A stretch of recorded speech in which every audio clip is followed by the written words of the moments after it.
Cold Killing by Luke Delaney. Read by Robin Bowerman. Chapter 1. Saturday. I agreed to come to the park with the wife and children. They're over there on the grassy hill, just along from the pond. They fed themselves, fed the ducks, and now they're feeding their own belief that we're one normal, happy family. And to be fair, as far as they're concerned, we are. I won't let the sight of them spoil my day. The sun is shining, and I'm getting a bit of a tan. The memory of the latest visit is still fresh and satisfying. It keeps the smile on my face. Look at all these people. Happy and relaxed. They've no idea I'm watching them. Watching as small children wander away from their mothers, too distracted by idle chat to notice. Then they realize their little darling has wandered too far, and up goes that shrill shriek of an overprotective parent, followed by a leg slap for the child, and more shrieking. I am satisfied for the time being. The fun I had last week will keep me contented for a while, so everyone is safe today.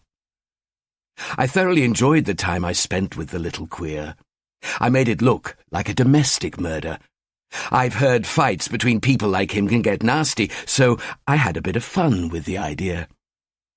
He was easy enough to dispatch. These people live dangerous lives. They make perfect victims. So I hunted amongst them, looking for someone, and I found him. I had already decided to spend the evening stalking the patrons of a Vauxhall nightclub, Utopia. What a ridiculous name. More like hell, if you ask me. I told my wife I was out of town on business, packed some spare clothes, toiletries, the usual things for a night away, and booked a hotel room in Victoria. I could hardly turn up at home in the early hours. That would arouse suspicions. I couldn't have that. Everything at home needed to appear normal. I also packed a paper decorating suit that I bought at Homebase, several pairs of surgical gloves readily available from all sorts of shops, a shower cap and some plastic bags to cover my feet. A little noisy, but effective. And last but not least, a syringe, all fitted neatly into a small rucksack. Avoiding the CCTV cameras that swamp the area, I watched the entrance to the club from the shadows of the railway bridge as the sounds of the trains reverberated through the archways. I had already spied my target entering the club earlier that evening. The excitement made my testicles tighten. Yes, he was truly worthy of my special attentions. This wasn't the first time I had seen him. I had watched him a couple of weeks earlier, watched him whore himself inside the club with whoever could match his price. I had been searching for the perfect victim, knowing the police would only check CCTV from the night he died, or, if they were especially diligent, maybe the week before. I had stood in the midst of the heaving throng of stinking foul humanity, bodies brushing past my own, tainting my being with their diseased imperfection, while at the same time inflaming my already excited, heightened senses. I so wanted to reach out and take each and every one of them by the throat, crushing trachea after trachea as the dead began to pile at my feet. I fought hard to control the surging strength within. Then, terror gripped me, terror like I have never felt in my entire life. Terror that the real me was revealing itself, that all those around me could see me changing in front of their very eyes. My skin glowing brilliant red, bright white light spilling from my eyes and ears, vomiting from my mouth. Heavy drops of sweat had snaked down my back, guided by my swelling, cramping back muscles. Somehow I had managed to move my legs, pushing through a crowd of squabbling worshippers until I reached the bar and stared into the giant mirror hanging behind it. Relief washed over me, slowing my heart and cooling my sweat as I could see I hadn't changed, hadn't betrayed myself. Now the time for watching was over. It was time for my prize, my release, my relief. All was in place. All was as it needed to be. At last, I saw him leaving the club. He was shouting goodbyes, but seemed to be alone. He walked casually under the railway bridge, heading towards Vauxhall Bridge. I moved quickly and silently to the other side of the railway bridge and waited for him. As he neared, I stepped out. He saw me, but didn't look scared. He returned my smile as I spoke to him. "Excuse me?" "Yes," he replied, still smiling, stepping closer to the streetlight to better see me. "Is there something I can do for—" "You?" he said, recognition spreading across his face. "We really must stop meeting like this." Yes, I'd been with him before. A risk, but a calculated one. A little more than a week ago, inside the nightclub, I'd introduced myself without speaking, making sure he saw my smiling face just long enough so he'd recognize it again. Later, I met him outside. I paid him what he asked, all in advance, and we went back to his flat, where I defiled myself inside him, and even allowed him to defile the inside of me. The sex wasn't important, or even pleasurable. That wasn't the point of being with him. I wanted to feel him while he was alive, to understand he wasn't merely an inanimate thing, but a real live person. I couldn't be with him like that the night I dispatched him, in case I left the faintest trace of semen or saliva on his body. Being with him a week or so before would give any such evidence time to degrade and die. And of course we practiced safe sex. He to protect himself from the gay plague, and I to protect myself from detection. I'd shaved away my pubic hair and wore a full-faced rubber mask that also covered my head, stopping any head hairs from being left at the scene, as well as rubber gloves to eliminate the risk of leaving fingerprints, all of which the little queer thought was simply part of the fun. But the fun, the real fun, was yet to come, and I had more than a week to fantasize about events that lay ahead. The days had passed painfully slowly, testing my patience and control to the limit. But the memories of the night I had been with him and the thought of things to come carried me through, and before I knew it, he was standing in front of me, his small, straight white teeth glistening in the streetlights, his oval-shaped head, too large for his scrawny neck, perched on slim, narrow shoulders. His hair was blonde and straight, shoulder-length, styled to make him look like a surfer, but his skin was pale and his body weak. The most athletic thing he had ever done was drop to his knees. His T-shirt was too tight and short, revealing his flat stomach, disappearing into hipster designer jeans worn to provoke the sexual urges of his peers. I told him I needed to be with him again. I lied that I'd been inside the club and had seen him dancing, that I had been too nervous to approach him then, but now I really wanted him. We talked some more crap, and then he said, "You know I'm not cheap. If you want to be with me again, it'll cost." He suggested we go to my place, so I told him my boyfriend would be there, but he started rambling on about not taking people back to his flat and how last time had been an exception, until I pulled out another 250s from my wallet and thrust them into his hand. He smiled. We went to my car, fixed with false plates, and drove to his shithole in southeast London, where I was sure not to park too close to his block. Telling him I didn't want to take the risk of being seen walking to his flat with him, I suggested that he go ahead and leave the door unlocked. I waited a couple of minutes, then, as the street was empty, no one staring from the windows, I walked to the flat. The block was old, cold, and smelled of piss, but he had been a good boy and left the door unlocked. I quietly entered and flicked the lock on. He appeared around the corner at the end of the corridor from what I knew was the living room. He spoke. "Was that you locking the door?" "Yes," I replied. "Can't be too careful these days." "Afraid someone's going to burst in on us and spoil the party?" "Something like that." The excitement was unbearable. My stomach was so cramped with anticipation I could hardly breathe. Inside, my mind was screaming, but I was still wearing my nervous smile as I walked into the living room. The whore was crouched by his CD player. I told him I wanted to clean up a little and headed for the bathroom down the hallway. I took my bag with me and quickly, if somewhat awkwardly, pulled on the suit, the shower cap, rubber gloves, and finally the plastic bags over my shoes. I looked in the mirror, filling my lungs with air drawn in hard through my nose. I was ready. Fully prepared, I returned to the living room. He turned and saw me dressed and resplendent. He'd already removed his T-shirt, and he started to giggle, covering his mouth as if to stop himself. He spoke to me.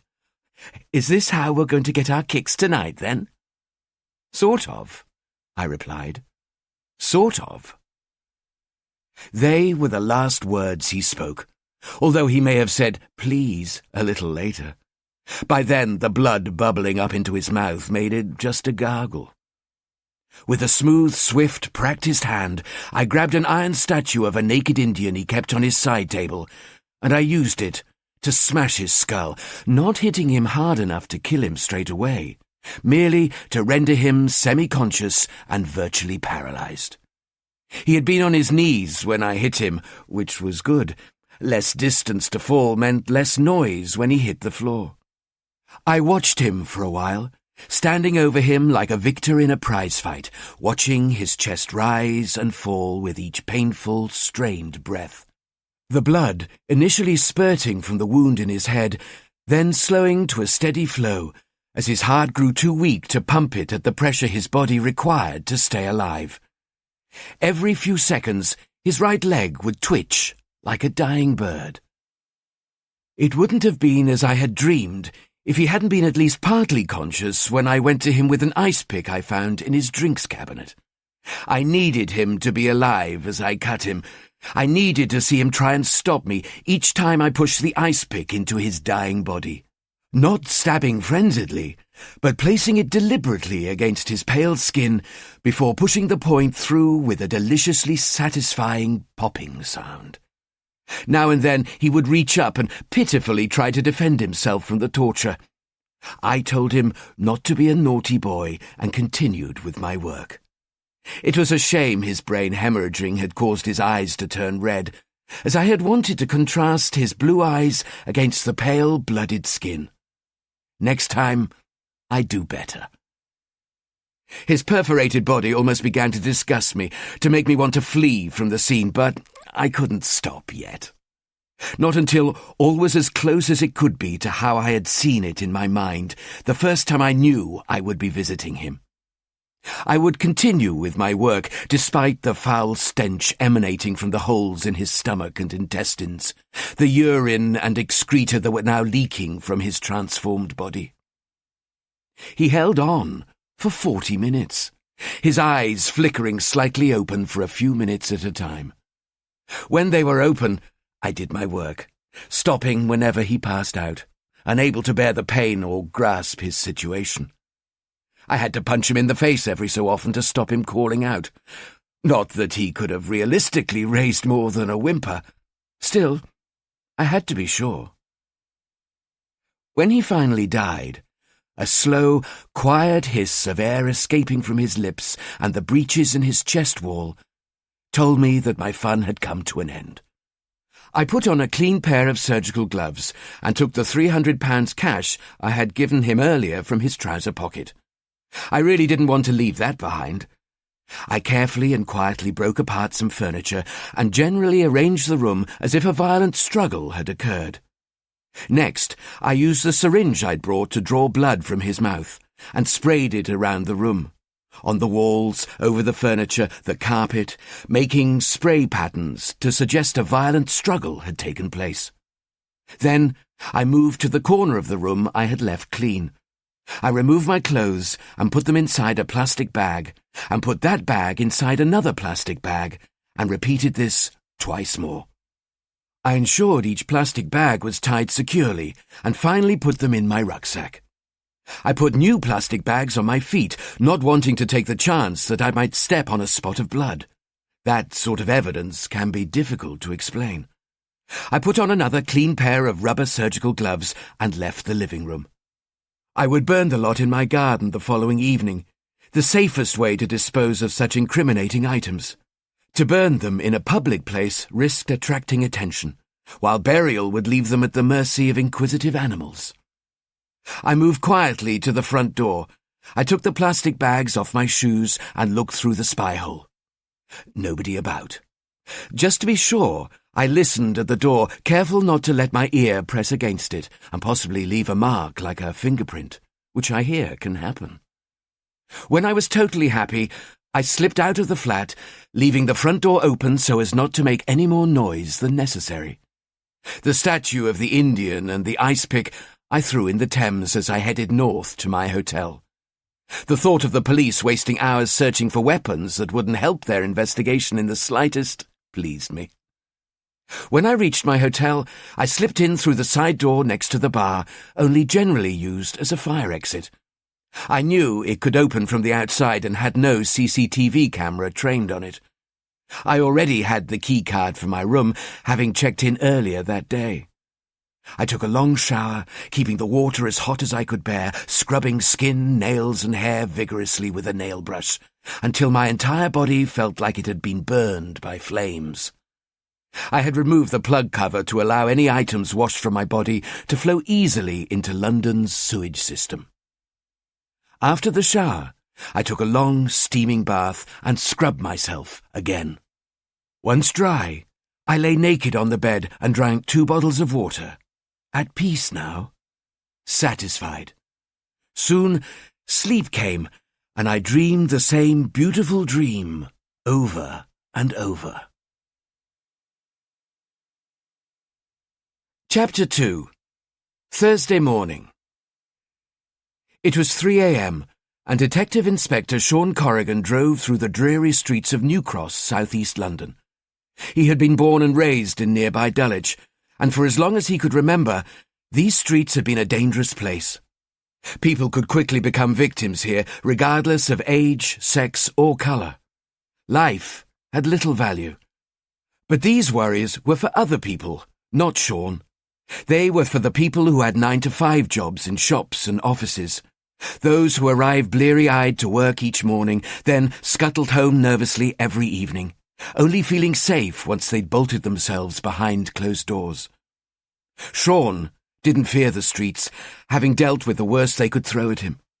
He was a detective inspector in charge of one of South London's murder investigation teams, dedicated to dealing with violent death. The killers hunted their victims, and Sean hunted them. He drove with the window down and doors unlocked. Less than an hour earlier, he'd been asleep at home when Detective Sergeant Dave Donnelly called. There'd been a murder. A bad one, a young man beaten and stabbed to death in his own flat. 1 minute Sean was lying by his wife's side.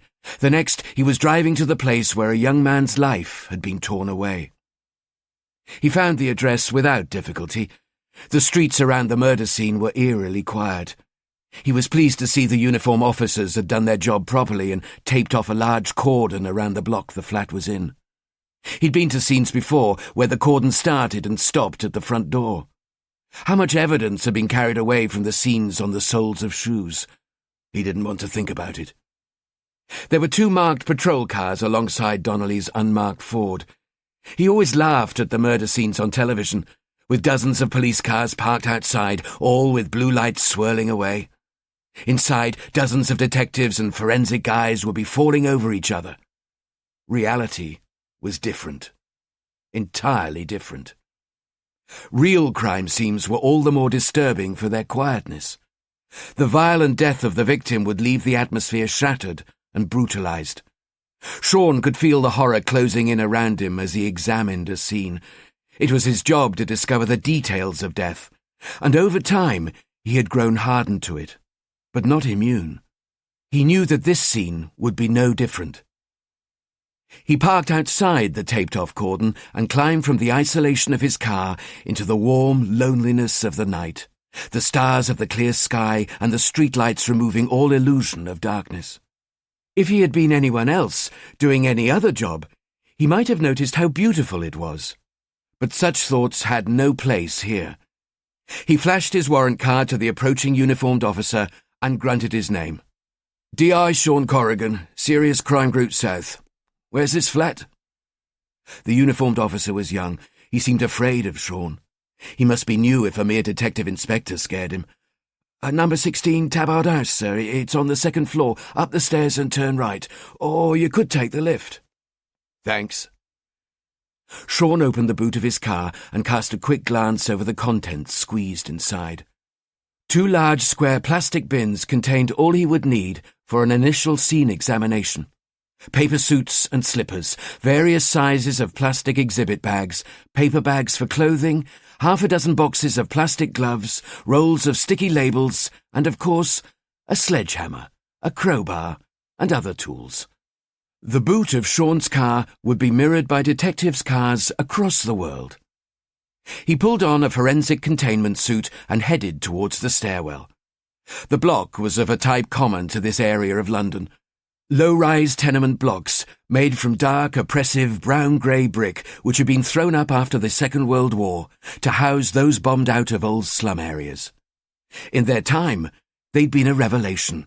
Indoor toilets, running water, heating.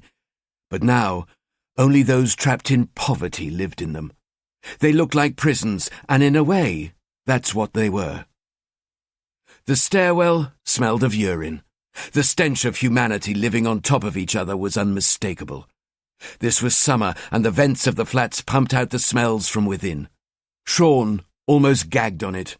The sight, sound, and smell of the tenement block reminding him all too vividly of his own childhood. Living in a 3-bedroom council-owned maisonette with his mother, 2 brothers, 2 sisters, and his father. His father would lead him away from the others, taking him to the upstairs bedroom where things would happen. His mother too frightened to intervene. Thoughts of reaching for a knife in the kitchen drawer swirling in her head, but fading away as her courage deserted her. But the curse of his childhood had left him a rare and dark insightfulness, an ability to understand the motivation of those he hunted. All too often, the abused become the abusers as the darkness overtakes them. Evil begetting evil, a terrible cycle of violence, virtually impossible to break. And so the demons of Sean's past were too deeply assimilated in his being to ever be rid of. But Sean was different, in that he could control his demons and his rage, using his shattered upbringing to allow him insights that other cops could only dream of into the crimes he investigated. He understood the killers, rapists, and arsonists, understood why they had to do what they did, could interpret their motivation, see what they had seen, smell what they had smelt, feel what they had felt.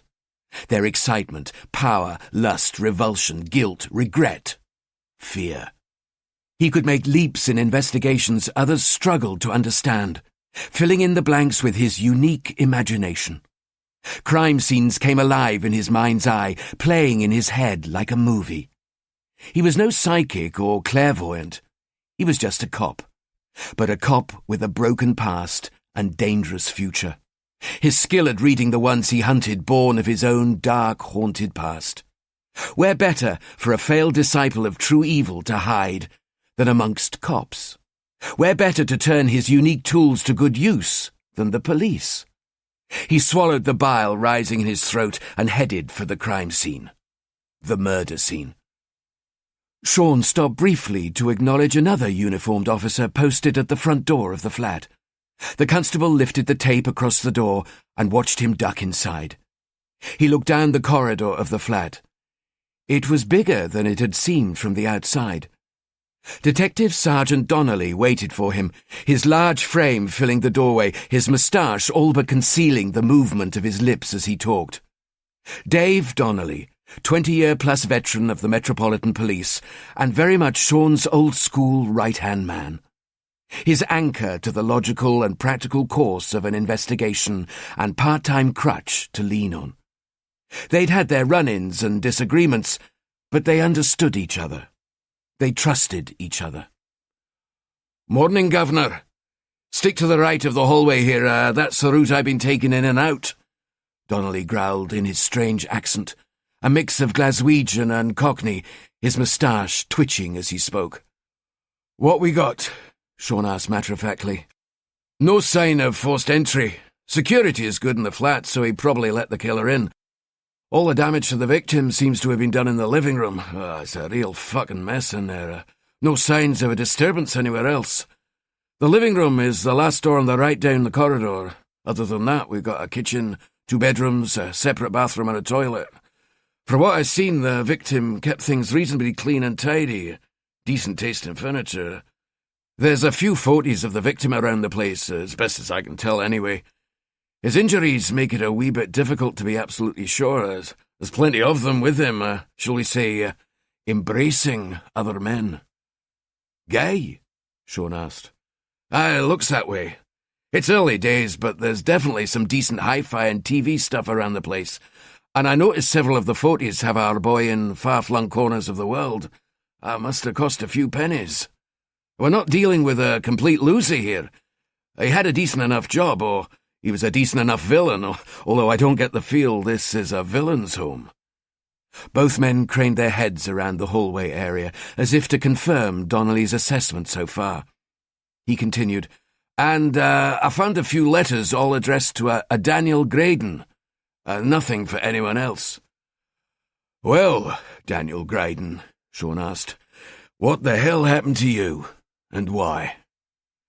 "Shall we?" With an outstretched hand pointing along the corridor, Donnelly invited Sean to continue. They moved from room to room, leaving the living room to the end. They trod carefully, moving around the edges so as not to disturb any invisible footprint indentations left in the carpets or minute but vital evidence. A strand of hair, a tiny drop of blood. Occasionally Sean would take a photograph with his small digital camera. He would keep the photographs for his personal use only, to remind him of details he had seen, but also to put himself back at the scene any time he needed to sense it again, to smell the odour of the blood, to taste the sickly sweet flavour of death, to feel the killer's presence. He wished he could be alone in the flat without the distraction of having to talk to anyone, to explain what he was seeing and feeling. It had been the same ever since he was a young cop. His ability to step into the shoes of the offender, be it a residential burglary or murder. But only the more alarming scenes seemed to trigger this reaction. Walking around scenes of domestic murders or gangland stabbings, he saw more than most other detectives, but felt no more than they did. This scene already seemed different.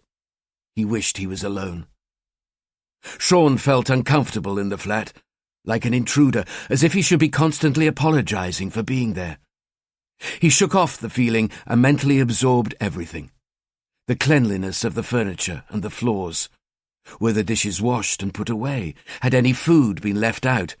Did anything, no matter how small, seem somehow out of place? If the victim kept his clothing neatly folded away, then a shirt on the floor would alert Sean's curiosity.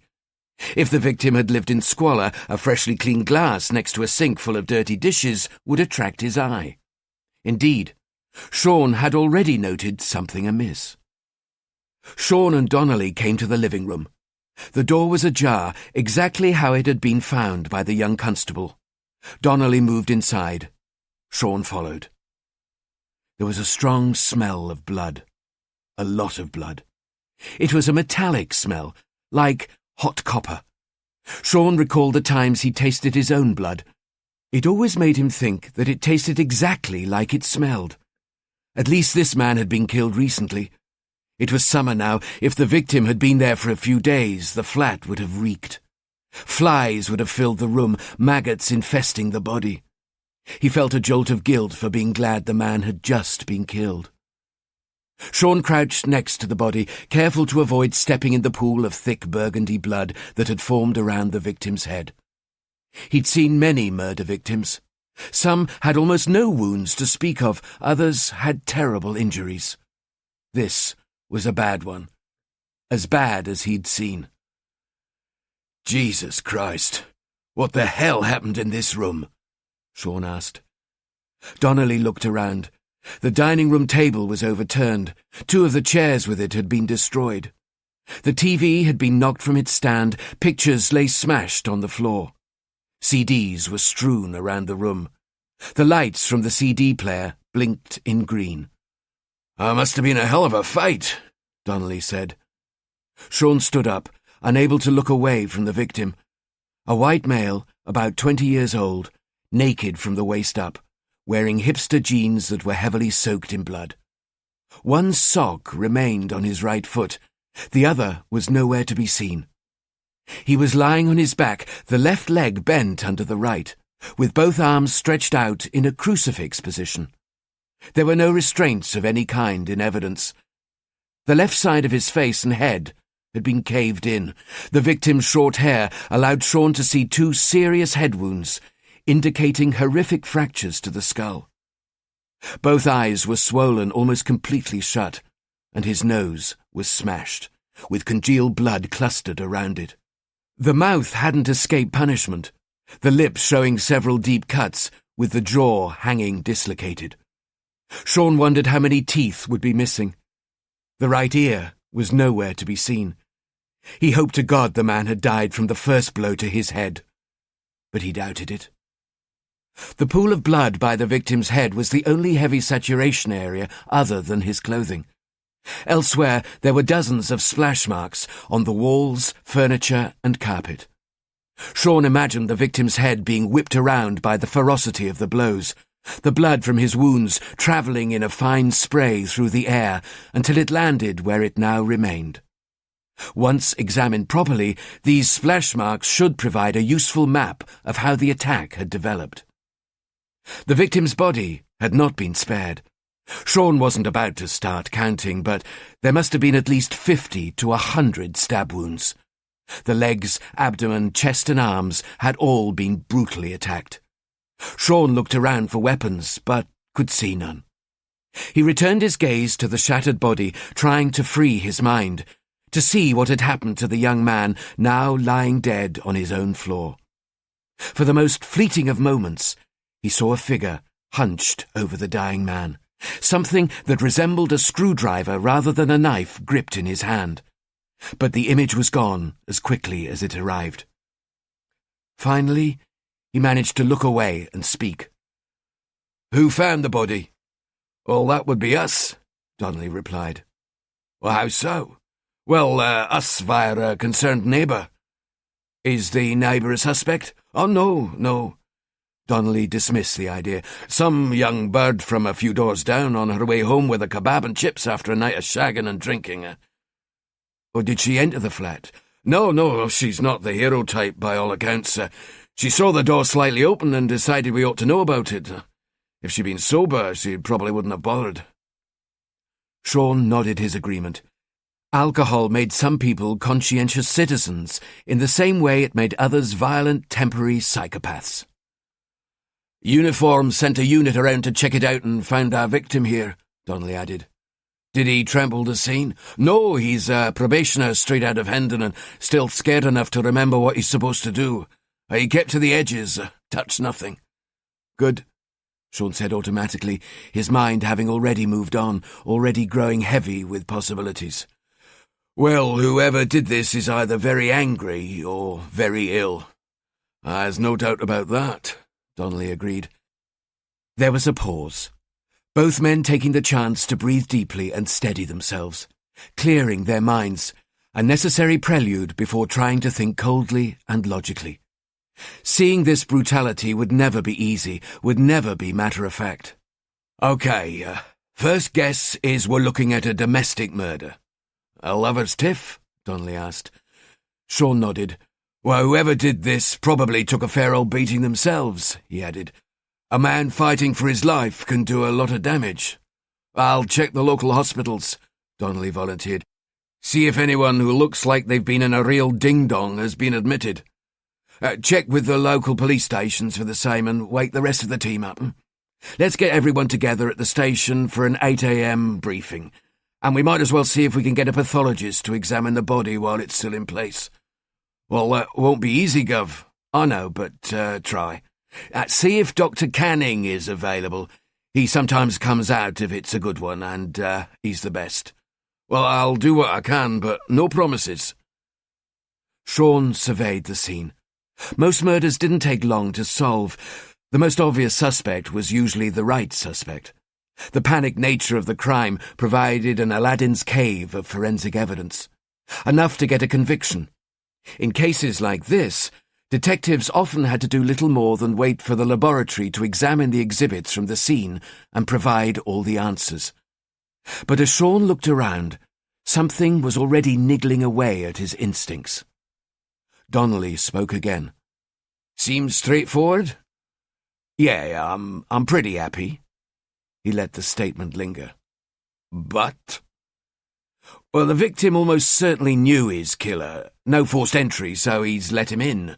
A boyfriend is a fair bet. This smells like a domestic murder. Few too many drinks, heated argument. Fight kicks off and gets nastier and nastier, and both end up beaten to a pulp and one dies. A crime of passion, which the killer had no time to prepare. He's lost it for a while and killed a friend. A lover. Now all he wants to do is run, get away from this flat and be somewhere safe to think out his next move. But there's a couple of things missing for me. Well, such as? Well, they've probably been having a drink, but there are no glasses anywhere. Can you remember dealing with a domestic murder where alcohol wasn't involved? Maybe clean the place up a bit, Donnelly offered. Wash the glasses and put them away. Well, why would he bother cleaning a glass when his blood and fingerprints must be all over the place after a struggle like this? Panic? Donnelly suggested. Wasn't thinking straight. He cleaned up his glass, maybe started to clean up other stuff too before he realised he was wasting his time. Maybe. Sean was thinking hard. The lack of signs of alcohol was a small point, but any experienced detective would have expected to find evidence of its use at a scene like this. An empty bottle of cider, a half-empty bottle of scotch, or a champagne bottle to fuel the rage of the rich. But it was the image he was beginning to visualize that was plaguing him with doubt.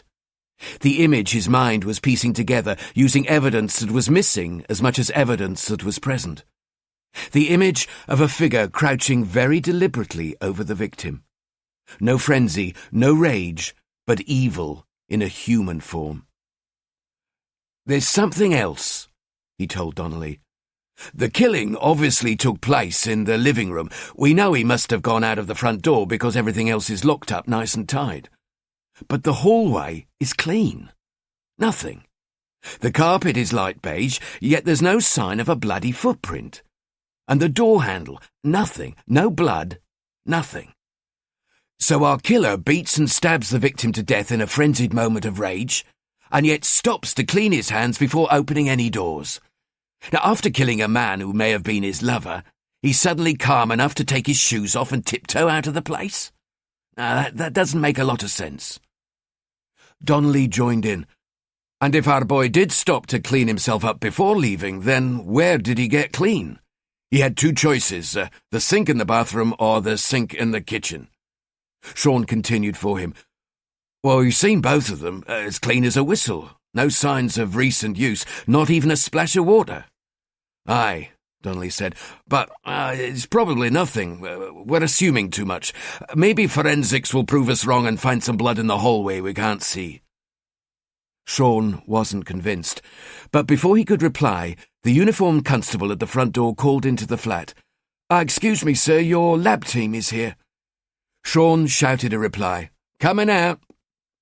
He and Donnelly walked from the flat carefully, keeping to the route they'd used on entering. They walked to the edge of the taped-off cordon, where they knew Detective Sergeant Andy Roddis would be waiting, with his team of specially trained detectives and scene examiners. D.S. Roddis saw Sean and Donnelly approach. He observed their forensic suits, but was not impressed. I take it you two have already been trampling all over my scene? He was right to be annoyed. The book said no one into the house except the scene examination team. Next time, I'm going to seize your clothing as exhibits. Sean needed Roddis on his side. Sorry, Andy, he said. We haven't touched a thing. Promise. I hear you've a dead male for me in flat number 16, yes? Rodis still sounded irritated. "I'm afraid so," said Donnelly. Rodis turned to Sean. "Anything special you want from us?" "No, our money's on a domestic, so stick to basics. You can keep the expensive toys locked away." "Oh, very well," Rodis replied. "Blood, fibres, prints, hair and semen it is." Donnelly and Sean were already walking away. Sean called over his shoulder, "I'm briefing my team at 8 a.m. Try and get me a preliminary report before then. Well, I might be able to phone something through to you. Will that do?" "Fine," says Sean. Right now, he would take anything on offer. It was shortly before 8 a.m., and Sean sat alone in his bleak, functional office in Peckham Police Station, surrounded by the same cheap wooden furniture that adorned each and every police building across London. The office was just about big enough to house 2 4-foot battered oblong desks and 2 uncomfortable chairs for the frequent visitors. 2 ancient-looking computers sat one on each desk, and the harsh fluorescent lights above painted everything a dull yellow. How he envied those TV detectives with their swivel leather chairs, banks of all-seeing, all-dancing computers, and most of all, the Jasper Conran reading lamps slung low over shining glass desks. Reality was mundane and functional. Sean thought about the victim. What sort of person had he been? Was he loved? Would he be missed? He would find out soon enough. The phone rang and made him jump. "D.I. Corrigan?" He rarely wasted words on the phone. Years of speaking into radios had trimmed his speech. "Mr. Corrigan, it's D.S. Rodis. You wanted an update for your briefing." Rodis didn't recognise any ranks above his own, but his powerful position meant he was never challenged by his seniors. He decided the forensic resources assigned to each case, and it was he who knew the right people at the right laboratories across the southeast who could get the job done. Everybody, regardless of rank, respected his monopoly. Thanks for calling. What do you got for me?" "Well, it's early days." Sean knew the lab team would have done little more than get organised. "I appreciate that, but I'd like whatever you've got." "Oh, very well. We've had a cursory look around.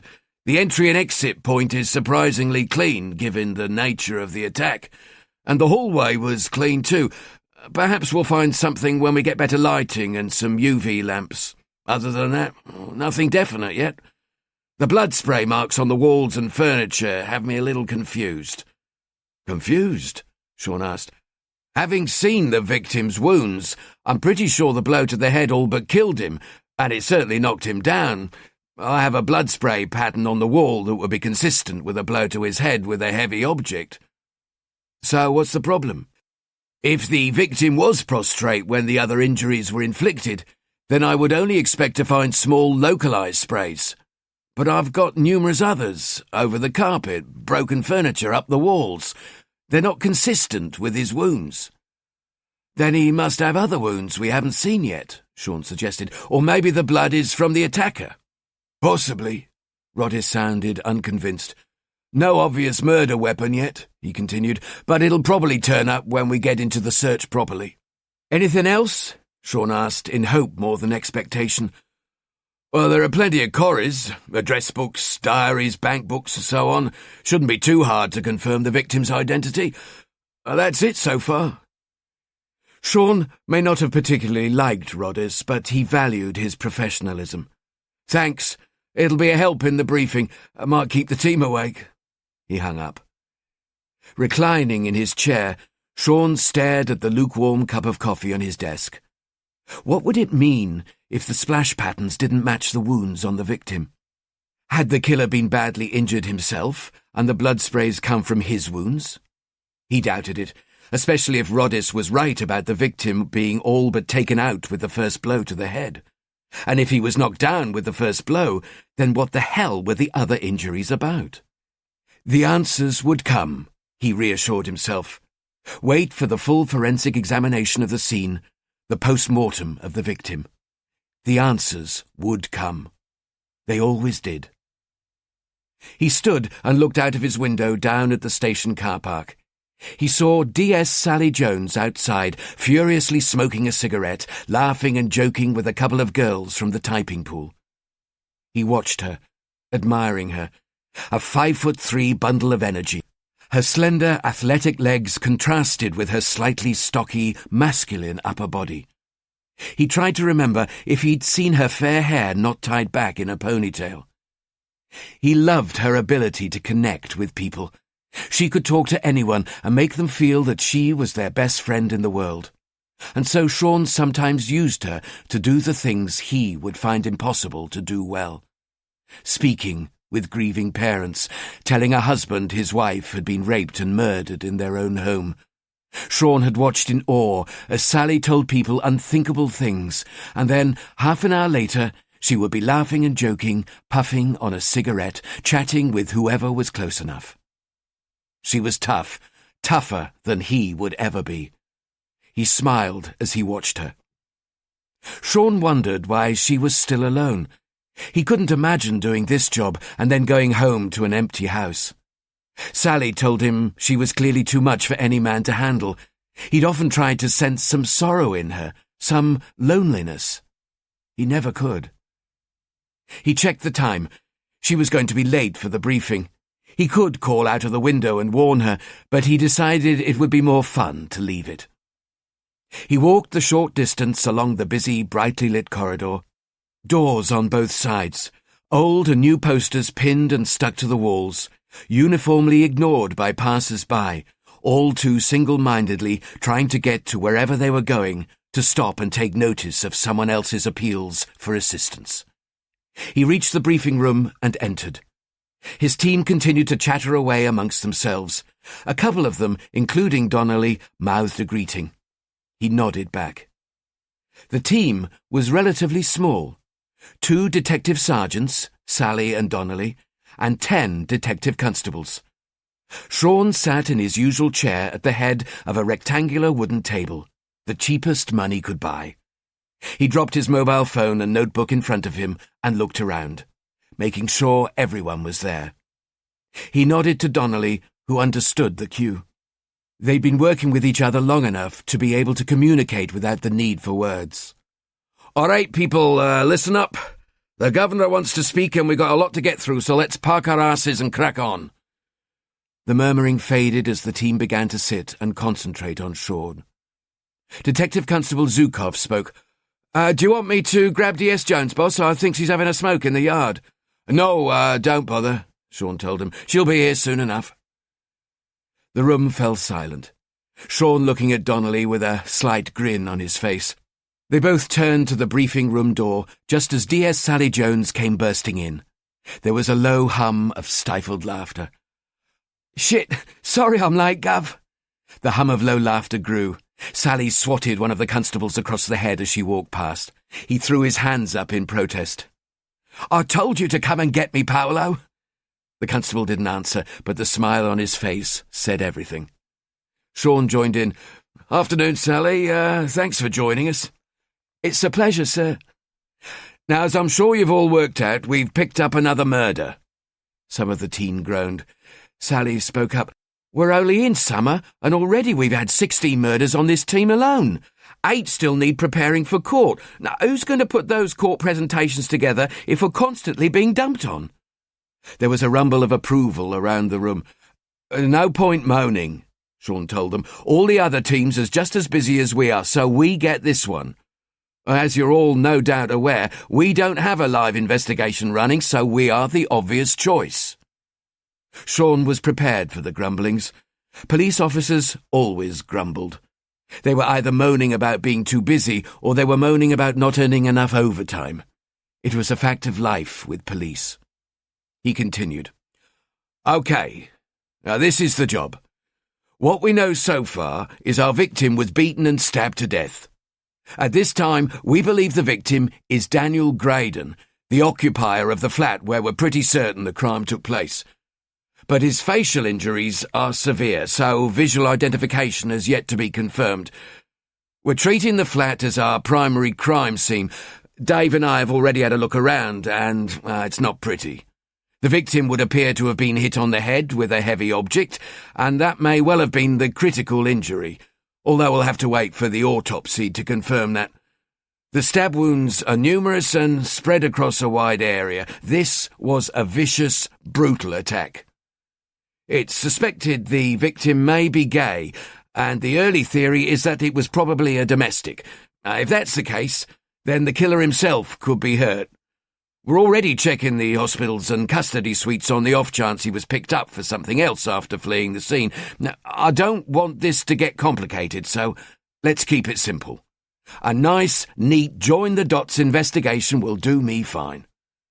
Sean looked towards Sally. Sally, I want you to pick 4 guys and start on door-to-door immediately. That time of night, beaten to death, someone must have heard or seen something. The rest of you, hang fire. The lab team is looking at the victim's personal stuff, so we'll have a long list of people to trace and chat with soon enough. I don't expect it to be long before we have a decent idea who our prime suspect is. Dave, you go office manager on this one. Donnelly nodded acknowledgement. The rest of you check with Dave at least 3 times a day for your assignments. And remember, Sean added, the first few hours are the most important, so let's eat on the hoof and worry about sleep when the killer's banged up downstairs. There were nods of approval as the group began to break up. Sean could sense their optimism, their trust in his leadership, his judgment. He hadn't failed them yet. He prayed this case would be no different. It was almost 1 p.m. and Sean had spent the morning on the phone. He told the same story a dozen times, to his superintendent, the intelligence unit, the gay and lesbian liaison officer, the local uniformed duty officer, the community safety inspector. He was sick of telling. Sally and Donnelly had returned for their meeting and sat in his office. Sally had brought coffee and sandwiches, which Sean ate without tasting. It was the first thing he had eaten since the phone call from Donnelly early that morning, so he was happy just to get something into his stomach.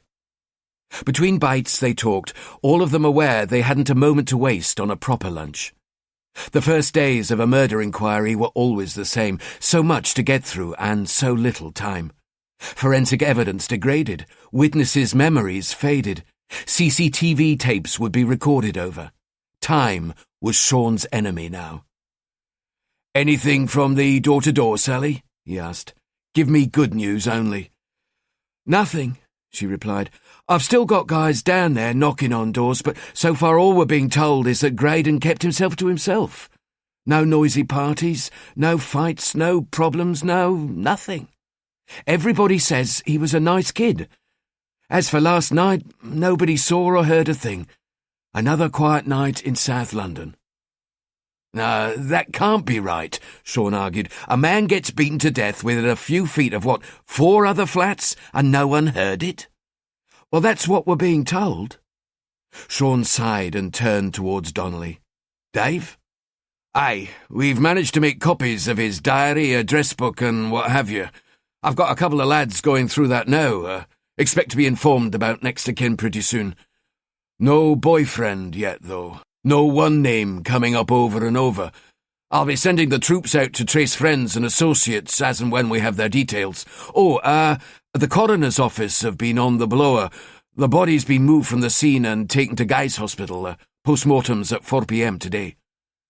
Sean's mind flashed with the images of previous postmortems he'd attended, as he pushed what was left of his sandwiches to one side.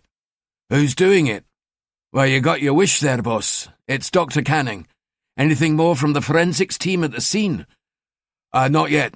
Rodis doesn't reckon they'll be finished until about this time tomorrow.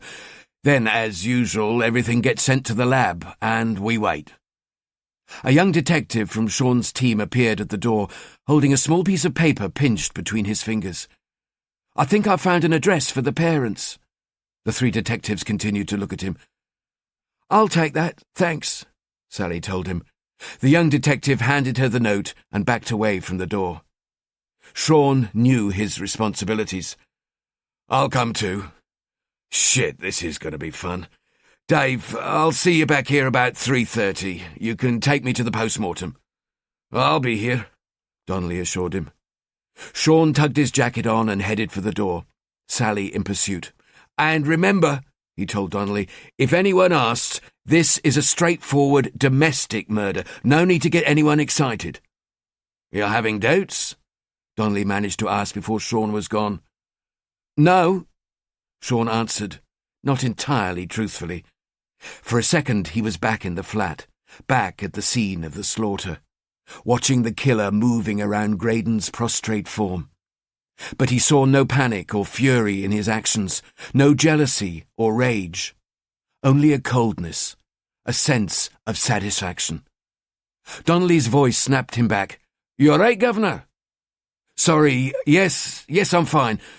Just find me the boyfriend, whoever he is. Find him, and you've found our prime suspect." "I'll do my best." "I know you will," Sean told him as he watched him stride back into the main office. Chapter 3. Late Thursday afternoon. Sean and Donnelly walked along the corridors of Guy's Hospital, heading for the mortuary. They were accompanied by Detective Constable Sam Muir, who would be acting as exhibits officer, taking responsibility for any objects the pathologist found on or in the body during the post-mortem. Sean wondered if he would bump into his wife, Kate, one of the all-too-few doctors attending to the never-ending flow of patients through the accident and emergency department, the sick and injured from the surrounding areas of Southwark, Bermondsey and beyond. Some of London's poorest and most forgotten, living in council flats where violence and crime were seldom far away, yet all of their degradation and suffering going unnoticed and unseen by the swarms of tourists wandering around Tower Bridge and Tooley Street. If only they knew how close they were to some of London's most dangerous territory. His mind returned to the victim's parents. He and Sally had called at the small terraced house in Putney, a desirable neighbourhood on the whole, but boisterous on weekend evenings. Sally had done most of the talking. Daniel had been their only child. The mother was devastated and didn't care who saw her fall to the floor screaming. Her despair was a physical pain. When she could speak, all she could say was the name of her son. The father was stunned. He didn't know whether to help his wife or collapse himself. He ended up doing neither. Sean took him into the living room. Sally stayed with the mother. They knew their son was gay. It had bothered the father at first, but he grew to accept it. What else could he do other than push the boy away? And he would never do that. He said his son worked as a nightclub manager. He wasn't sure where, but Daniel had been doing well for himself and had no money problems, unlike other young people. He hadn't met any of his son's friends. Daniel hadn't kept in touch with his old school friends. He came home quite often, almost every Sunday for lunch. If he had a boyfriend, then neither he nor his wife knew about it. Their son had said he wasn't interested in anything like that. They hadn't pressed him. The father had asked what they were to do now. His wife would be finished. She lived for the boy, not him. He knew it and didn't mind, but with the boy gone. He wanted to know who would do this to his boy, who would do this to them. Why? Sean had no answers.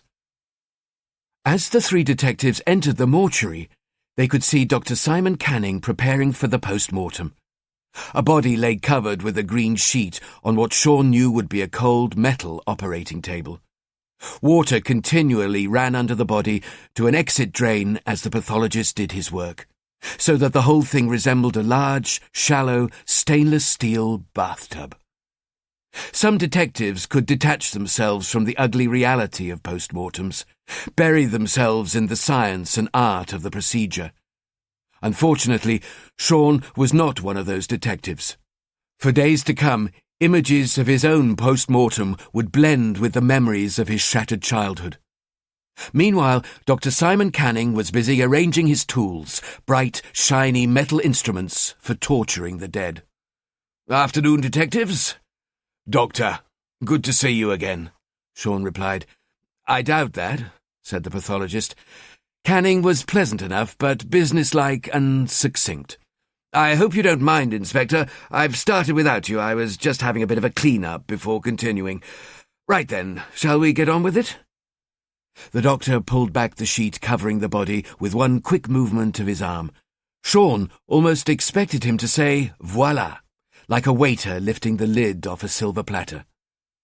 The hair on the back and side of the head was matted with blood. It looked sticky. Sean could clearly see the gashes in the side of the head and the small stab marks all over the naked body. 77, Canning told him. Sean realized he was being spoken to. He glanced up at the doctor. "Sorry?" "Separate stab wounds. 77 in total, none in the back of the body, all in the front. Made by some form of stiletto knife or an ice pick, but it's the first blow to the head that killed him. Eventually." Dr. Canning pointed to the head wound. Sean forced himself to lean closer to the body.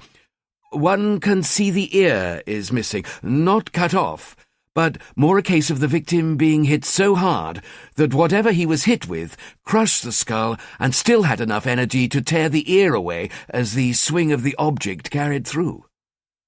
"Nice," was all Sean said. "And the victim was on his knees when the first blow was struck," the doctor continued. "We can see the cut to the scalp is angled downwards, not upwards. The killer swung low, not high." "Or he was hit from behind?" Sean offered. "No," Canning told him. "He fell backwards, not forwards. Look at these stains from the flow of blood. They run to the back of the head, not towards the face." He looked at the detectives, making sure they were concentrating on what he was saying and not what they were seeing. He had their attention. "But, well, that's all straightforward. The interesting thing is the angle of the stab wounds. Bearing in mind, of course, that our friend here has wounds from his ankles to his throat, I can be almost positive the victim was already prostrate on the floor when he was stabbed. Now that, in itself, isn't unusual." The doctor paused to catch his breath before continuing his lecture. "The interesting bit is this. Most of the stab wounds are at the wrong angle of entry. You see?" "Well, I'm not quite with you, Doctor." "It's like this." Canning looked around for a prop. He found a pair of scissors. Firstly, I know the killer is probably right-handed. The angle of the stab wounds tells me that, as does the fact the victim was hit on the left side of his head. Now, imagine I'm the killer. The victim can play himself. In order to stab somebody from head to toe, the killer would have to be at the side of the body, not on top, as you would first imagine. If he sat astride the body, then it would have been difficult to reach around and stab the thighs or shins." The doctor twisted his body back towards the victim's feet so as to give a practical demonstration. His point was well made. "Also, the entire body has puncture wounds. There isn't a large enough unmolested area to suggest the killer was sitting astride the victim." "So the killer was kneeling on the side of the victim when he stabbed him? Well, that doesn't help me," Sean told him. Canning continued. "What I'm saying is that the killer didn't crouch down next to the victim and stab away as we would expect in most frenzied crimes of passion. This killer moved around the body stabbing at different areas. There's no doubt about it. It's as if the killer didn't want to be uncomfortable. He didn't want to overstretch, almost as if he was placing ritual stab wounds or something of that nature. It's a strange one. If you ask me, I'd say this was probably not a frenzied attack. These stab wounds are deliberately placed, controlled. The killer took his time." Sean felt a coldness grip his body and mind as he flashed back to the image he'd had of the killer's careful, machine-like actions as he stabbed the victim to death. He ran a hand slowly through his short brown hair. He could deny many things, but he couldn't deny his instincts. His gut told him things were going to become difficult, complicated. The domestic theory was beginning to leak, and in all likelihood they weren't looking for a scared lover anymore. There would be no tearful suspects surrendering to custody because he couldn't deal with the guilt. They were now after something else. Sean was sure of it. He exhaled deeply, his mind swirling with questions. "Well, we need to get back to the office. Are you finished here, Doctor?" "Almost. One last thing." He pointed to the victim's wrists.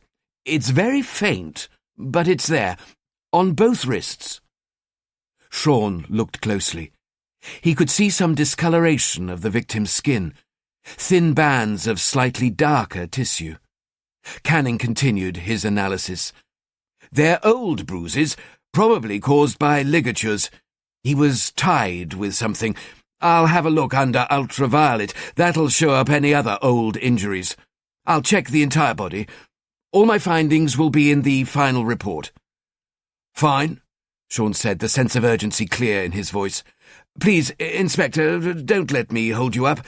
I'll keep you informed." Donnelly spoke. "Do you want me to sack looking for a boyfriend, boss?" Sean shook his head. "No, let's check it out as a matter of course. The boyfriend could still be the killer. Young Daniel here may have hooked up with some freak and not even known it. No forced entry to the flat, remember?" Sean said it, but he didn't believe it. Besides, if there was a boyfriend around, he had a right to know about Daniel. They needed to find him anyway. "We'd better get back and break the good news." "You're gonna tell the superintendent about this, boss?" asked Donnelly. "Well, I don't have much choice." He glanced at his watch. "It's getting late. I wouldn't want to spoil his night. Better to tell him tomorrow. After that, it looks like the circus will be coming to town. Just don't be one of the clowns." "And the rest of the team?" "Well, they got more than enough to be getting on with tonight, so sort out a briefing for tomorrow morning. I'll put them in the picture then." Sean and Donnelly made for the exit. Sean needed the fresh air. They walked through the swing doors and were gone. Chapter 4. If only you were capable of understanding the beauty and clarity of what I'm doing.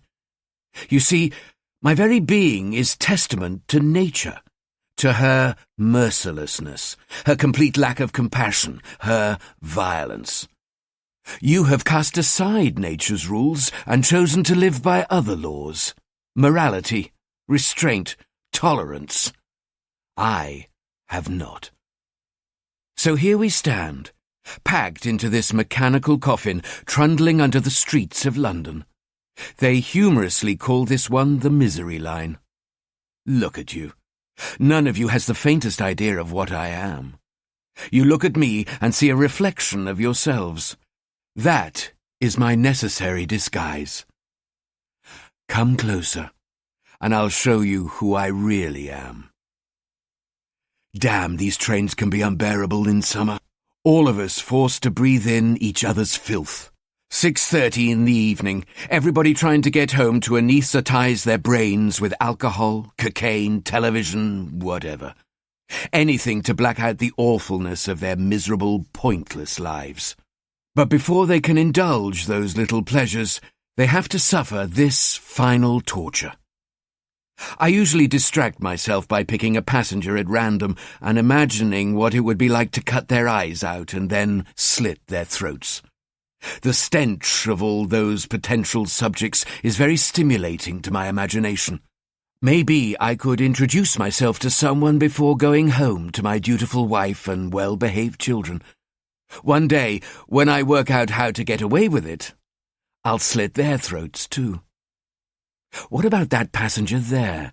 A nice-looking young lady, well-dressed, attractive haircut, good figure. No engagement or wedding ring. Interesting. Telltale signs like that give me all the information I need. The lack of rings could mean she lives alone or with some girlfriends. I could follow her back to her flat. Yes, I'm almost certain she lives in a flat. I'd pretend to be a neighbour who has just moved in. We would walk through the communal entrance together. I would be sure to jangle some keys so she wouldn't suspect foul play. Then she might invite me in for a coffee. It's happened before. A quick check to see if anyone else was in or expected soon, and, if not, well then, I could have some fun with the pretty girl with the nice haircut. Not tonight, though. I must get home on time and be a good husband. Disguises as successful as mine need a lot of maintaining. But I can't wait much longer. Before the little queer, it had been a couple of weeks since I visited anyone, and, that was nothing but a quickie. A mere sketch. Some lawyer type with a briefcase. I made that one look like a robbery. Stabbed him twice through the heart and remembered to take the cash from his wallet. He looked surprised. I asked him the time, and as his lips parted to speak, I stabbed him. I pulled the knife out of his chest, then stabbed him again. This time I left the blade in and held on to it as he slumped to the ground. He had the same look in his eyes as the others, more quizzical than afraid. He was trying to speak, as if he wanted to ask me, why? Always people want to know why. For money? For hate? For love? For sexual pleasure? No, not for any of those petty motivations. So I whispered the true reason why in his ear. It was the last thing he would have heard. Because I have to.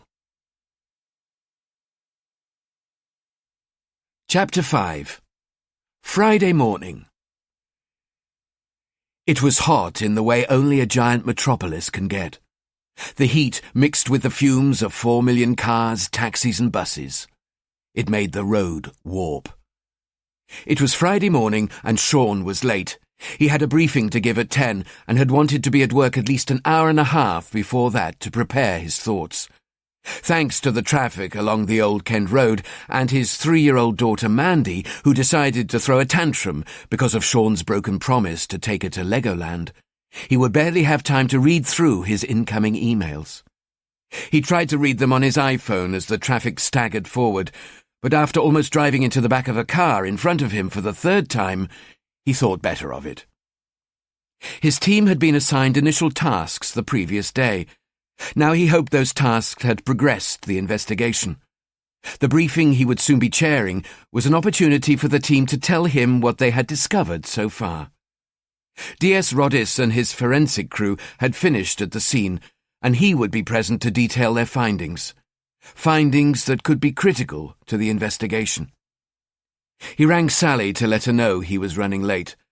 "I'll be there within half an hour if this traffic starts moving. Briefing is still at 10 unless I call again." "Do you want everyone in the briefing room?" Sally asked. No," Sean answered after a second's thought. "We'll do it in our incident room. There's more space." "No problem." Sally had more to say and knew she would have to speak quickly, or Sean would already have hung up. "Governor?"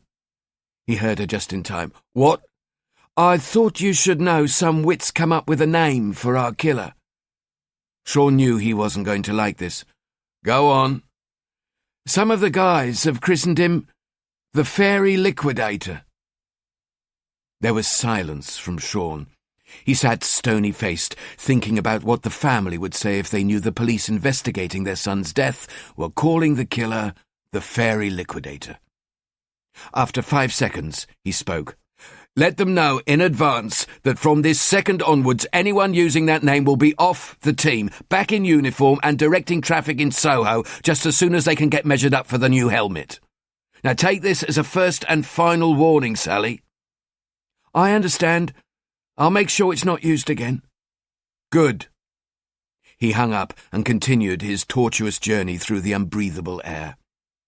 Before the murder of Daniel Graydon, he'd planned to take the day off and make it a long weekend with his family, doing normal things that a normal family would do, the sort of things he never did as a child. More promises made to his wife and children broken. His stomach tightened with a sense of sadness that suddenly engulfed him, an almost panicked longing to be with his family.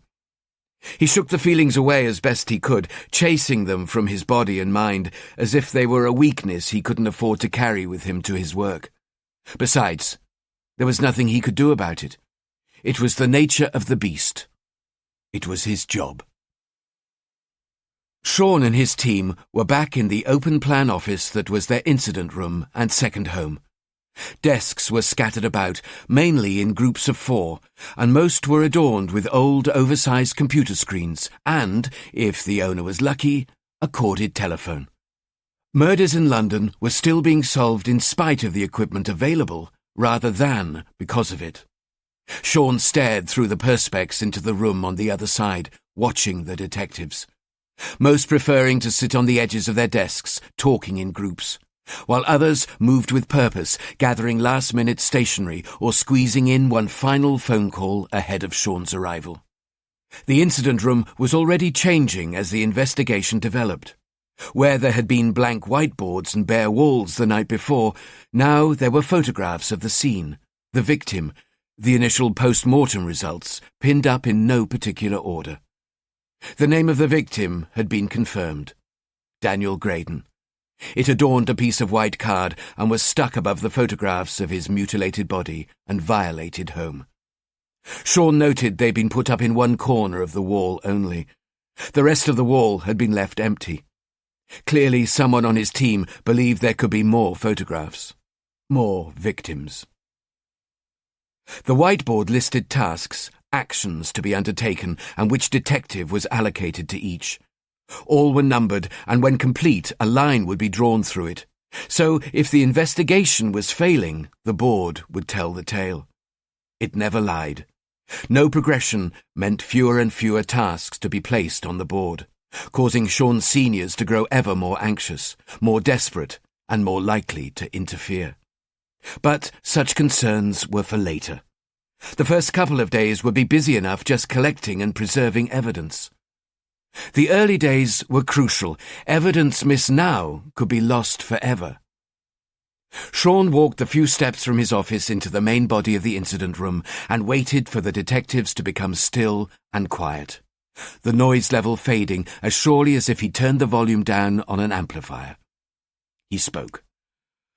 "Right, people. Before we get into this, let's be clear that if anyone uses the term fairy liquidator on this inquiry, they are gone. Understood?" Silent nods of agreement all around the room. "Good.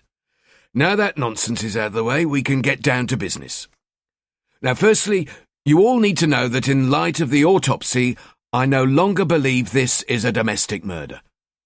Dr. Canning tells me that the victim would have been incapacitated with the first blow to the head, meaning there was no violent struggle." "What about the broken furniture and the blood spray pattern suggesting a fight?" Sally asked.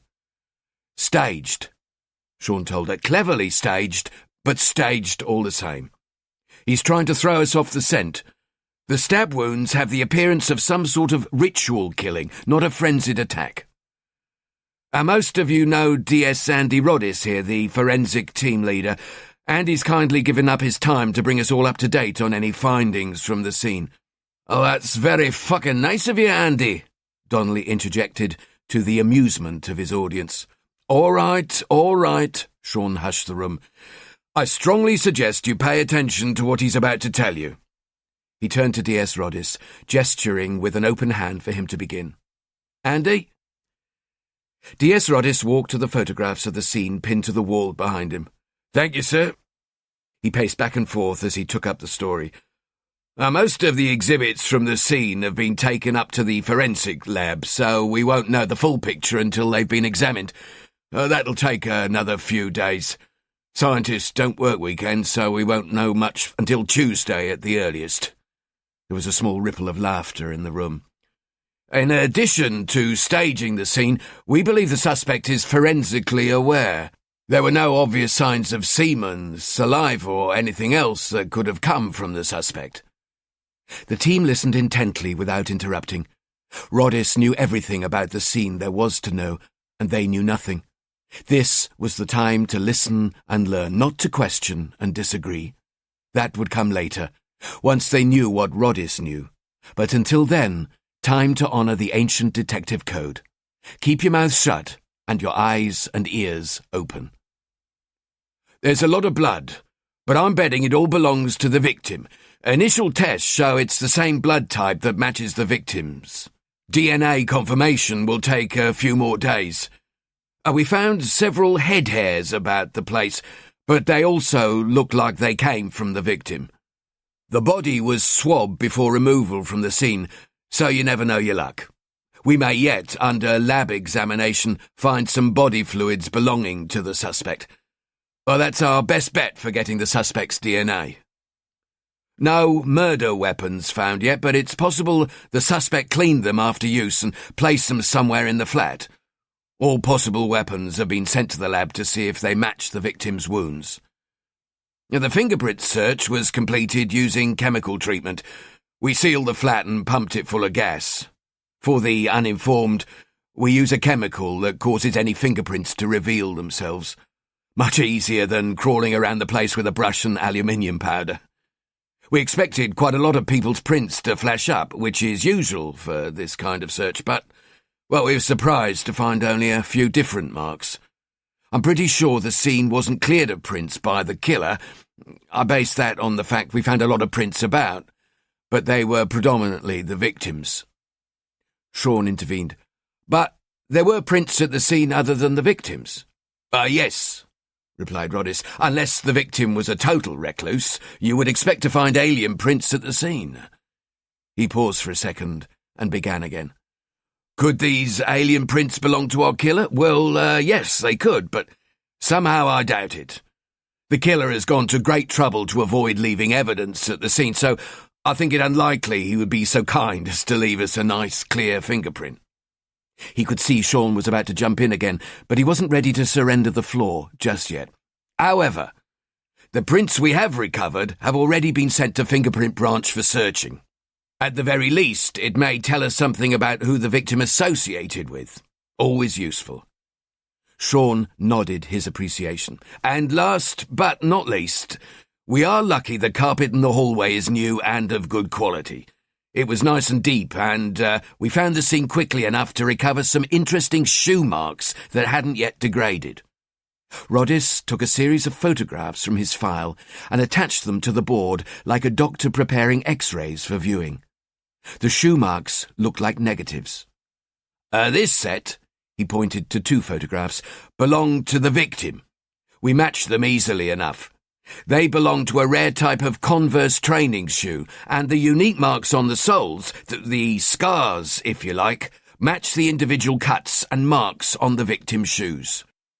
Rodis took a step to his left and pointed at another footprint photograph. This size 10 Dr. Martin belongs to the PC who first entered the scene.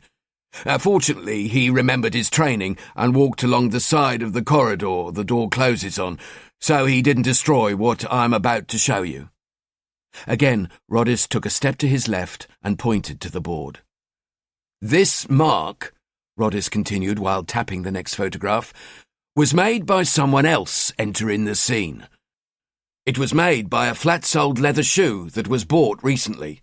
We can see by the almost total lack of scars, these shoes have hardly been used at all. Even if we recovered the shoe that made this indentation, there wouldn't be enough unique marks on the sole to be of much evidential value.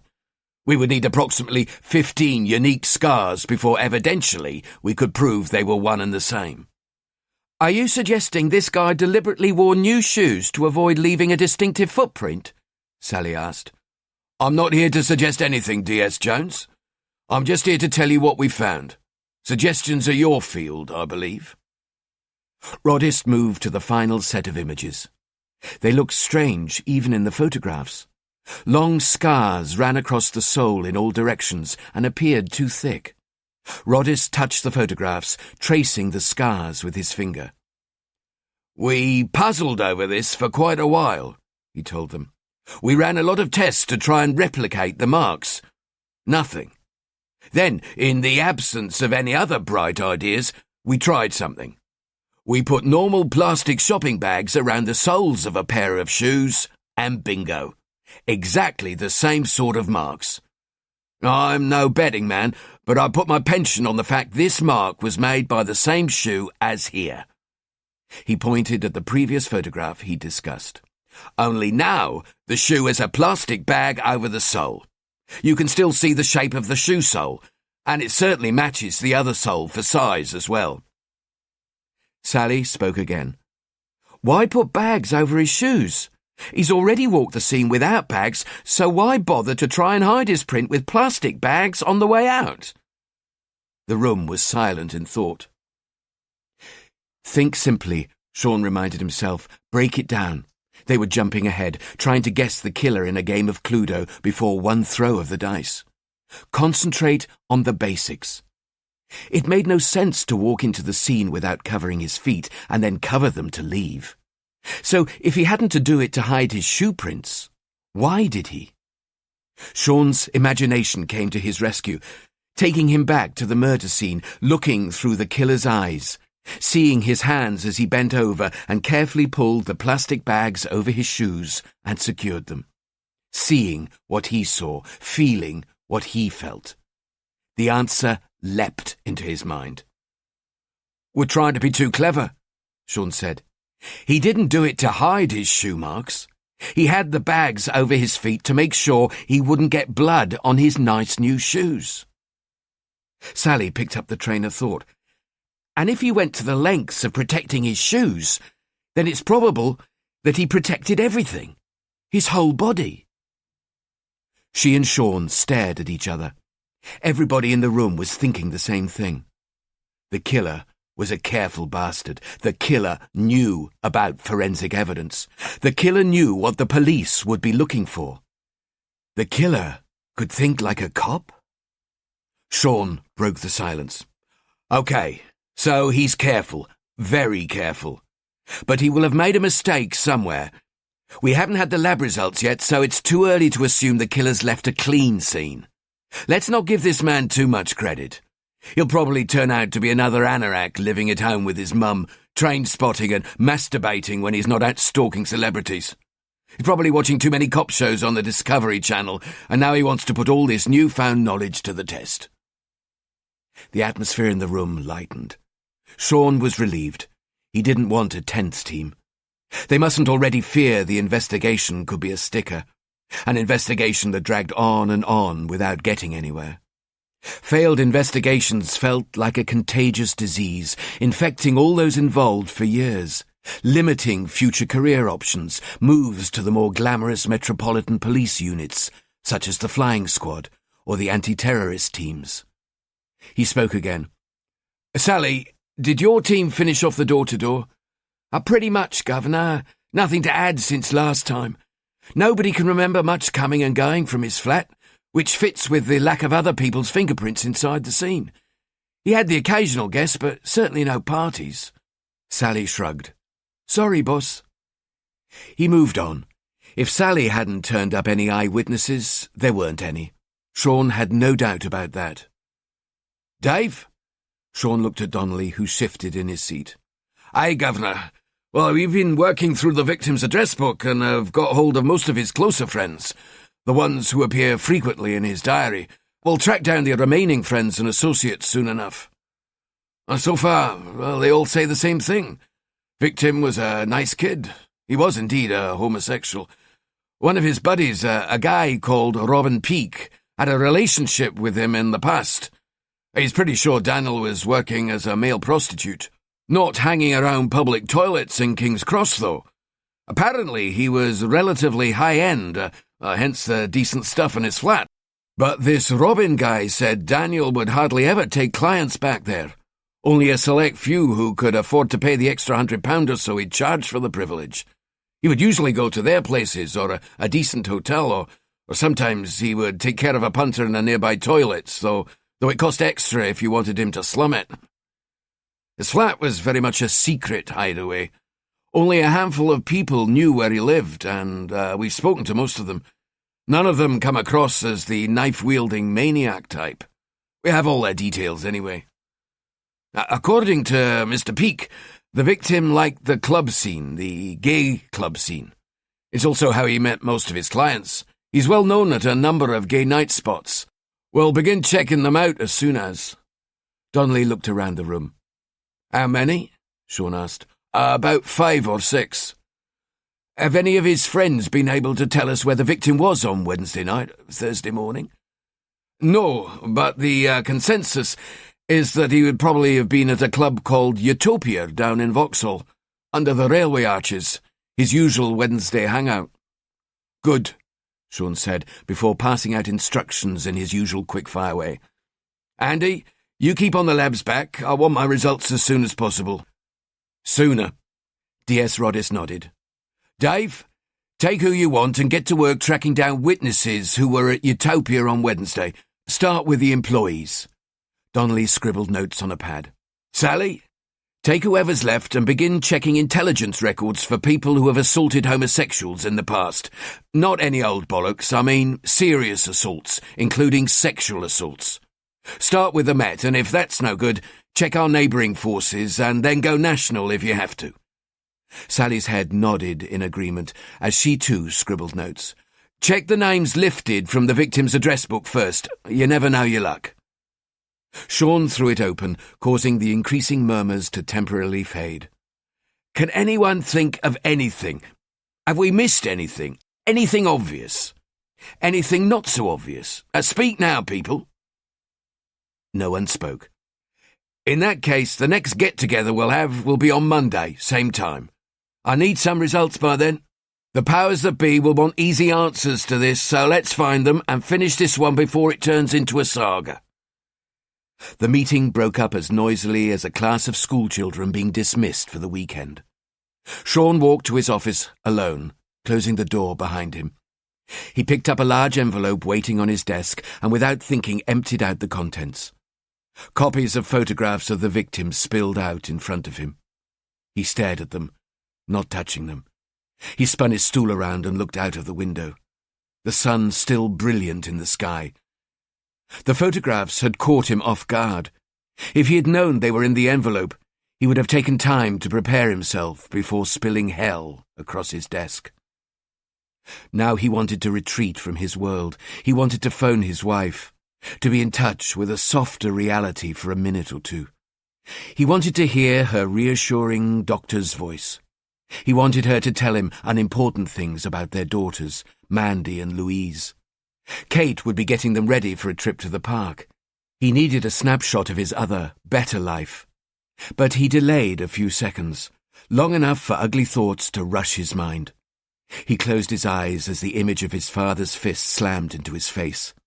The face of his childhood. Hot, stinging breath growing ever closer. He pressed his knuckles into his temples and pushed the past away. Once his mind cleared, he reached for the phone on his desk and dialed the number he knew so well, praying it would be answered by a voice that existed in the here and now, and not just a mechanical-sounding recording of the person he needed to hear alive. Moments later, the phone was answered by a friendly but businesslike voice, the voice of his wife. "Hello?" she said, the pitch of her voice rising on the O. "It's me." "I guessed it probably would be. The number was withheld." "Aren't the hospital numbers withheld?" "Well, some are. For a second I was afraid I was about to get a call into work for some emergency or other. Anyway, how are you doing?" Sean answered with a sigh she'd heard many times before. "That good, eh? Is it a bad one?" "Is there such a thing as a good one?" "No, I suppose not.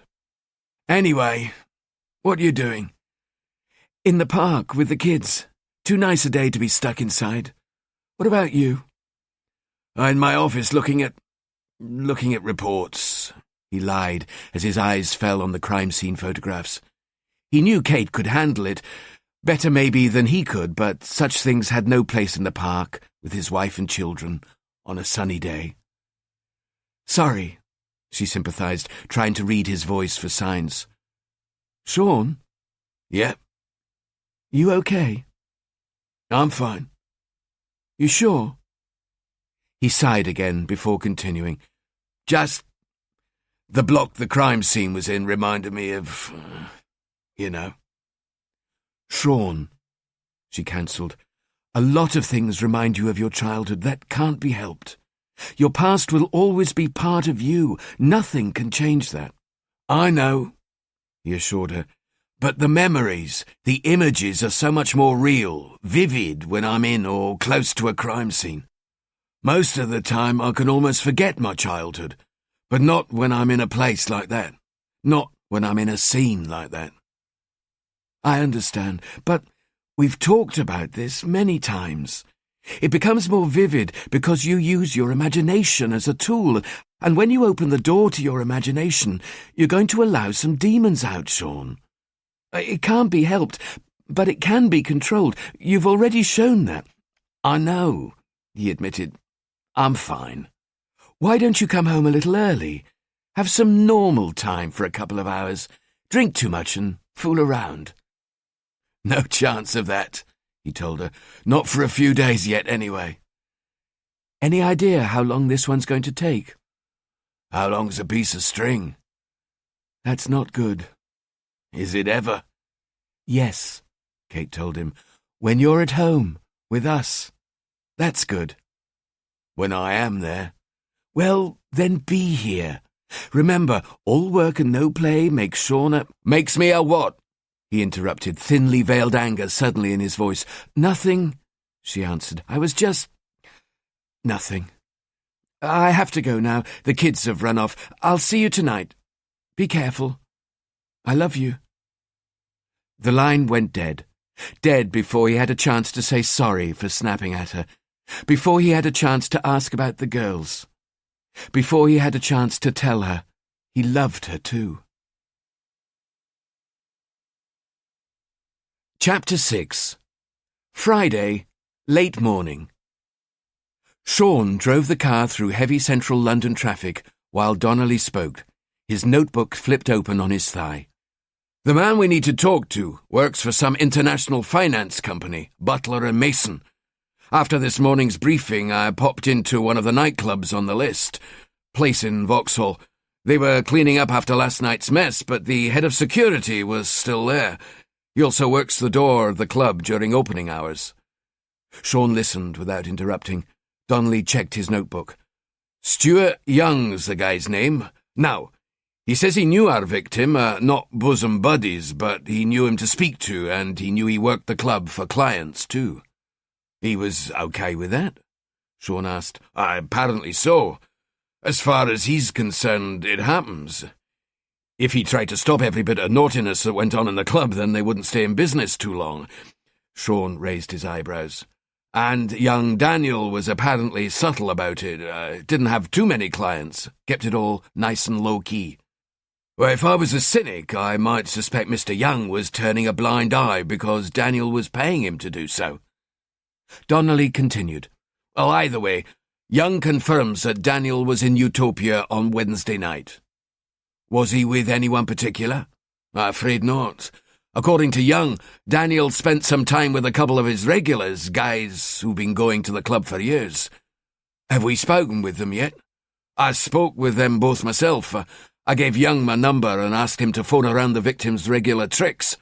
Amongst those who already got back to me are the men he was with Wednesday night. Donnelly flicked through his notebook again. Sam Milford and Benjamin Briggs. Both seem pretty upset by the whole thing. Both happy to provide samples. Neither great suspect material. Any other clients been in touch? They certainly have. The grapevine has been working nicely for me, but they all seem much of a muchness. All very upset, all willing to cooperate. No great suspects yet, but maybe that'll change when I meet them face to face. But you don't think so, do you? Donnelly shrugged. The victim's clients aren't looking too likely, so I did a little bit more digging. And? Okay. Donnelly sounded like a mock game show host. Possible suspect number 1. Stephen Paramore, male, 32 years old, white. Sally had Paolo check local intelligence records, and he found this guy recently released from Belmarsh, having just served 8 years for an attempted murder of a teenage rent boy back in 2005. Apparently, he almost beat the victim to death with his bare hands. Nice. After his release, he went back to live with his dear old mum, whom I'm sure must be fucking delighted. What's his address? Bardsley Lane, Deptford. Close to Gryden's flat, Sean said. Close enough, Donnelly agreed. And he's a very angry man. Served nearly a full sentence because of his bad behaviour inside. It's also suspected he's a closet homosexual himself. Is that what you think our killer is? What, a homosexual? No, angry. Well, don't you? Maybe. Check him out anyway. In fact, have Paolo check him out. He dug him up. No problem. Now, moving on to suspect number 2. Johnny Dempsey, male, white, 24 years old, an Aussie. Works as a barman in Utopia and is known to be a friend of Daniel's, although no suggestion yet he was anything more, but anyhow. He was supposed to be working the night Daniel was killed, only he didn't show, and he hasn't been seen since. The manager's been trying his mobile and home numbers relentlessly, but no joy. Johnny Dempsey is very much missing. Daniel's secret lover? Donnelly suggested. I don't know. Sean sounded unconvinced. Like I said, this doesn't feel like a domestic. Maybe it's not, Donnelly half agreed. Maybe there's more to Johnny Dempsey than anyone's giving him credit for. Fine. Find him, check him out. But neither Paramore nor Dempsey look like they work at Butler & Mason International Finance, so, why are we here? Whose day are we about to spoil? The guy we're about to fall out with is called James Hellier. Sean noticed Donnelly didn't have to refer to his notebook to recall the name. And why should I be interested in James Hellier? Sean asked, trying to clear his mind of the avalanche of admin and protocol he had to deal with since the investigation began. He needed a clear mind if he was going to have any chance of thinking freely and imaginatively. Show me a liar and a man with a lot to lose, and I'll show you a pretty good suspect. Hellier's both of these things. How so? Stuart Young told me that Daniel generally liked to play it safe, keep to established regular customers, so it's always a wee bit of a surprise when a new guy comes on the scene. And a new guy had come onto the scene. Aye, Donnelly explained, only appeared about a week ago. Kept himself to himself, didn't mix, didn't cause trouble either. But Young's pretty sure he had relations of the paying kind with Daniel at least once. He says he saw them outside the club before they headed off together. Go on, Sean encouraged, listening more intently now, a mental picture of the man they were about to meet beginning to form in his thoughts. Not of his physical appearance, but of his state of mind, his possible motivation, his ability or not to take the life of a fellow man. Okay, firstly, Young told me he'd asked Daniel about this newcomer a few nights after he'd seen them outside together. Nothing heavy, just small talk. Daniel told him that the man was called David, no surname mentioned, and that he worked in the city and lived alone somewhere out west. But then things get a little more complicated. You see, Young was working the door the night the newcomer first appeared, when a regular punter came in, Donnelly quickly checked his notebook again. A Roger Bennett. No. Bennett, who's known Young for years, sees this newcomer David and makes for the exit sharpish. Young asks him if there's a problem, and Bennett tells him there is. The problem being that Bennett knows our friend David. How? Sean asked unnecessarily. Through work. Bennett works for a big men's magazine in the West End. You know, the type of glossy raggle, cars and tits. Anyway, this new guy's been to the office a number of times to do their accounts. So? Sean was growing impatient. The problem being, Bennett is gay, as you may have guessed, but he doesn't want anyone at work to find out. Apparently, it wouldn't go down too well in his office. So he decamps from the club and asks Young to give him a ring if and when David disappears from the scene. No big deal, but I figure if this David's been with the victim, we need to speak to him anyway. So Young gives me Bennett's number and I give him a ring and ask him where I can find this David. Well, he tells me he doesn't have the foggiest what I'm talking about, but when I remind him of the night he left the club on the hurry-up, etc., well, it all comes back to him and he opens up. And guess what he tells me? Sean answered immediately. He's not called David and he doesn't work in the city.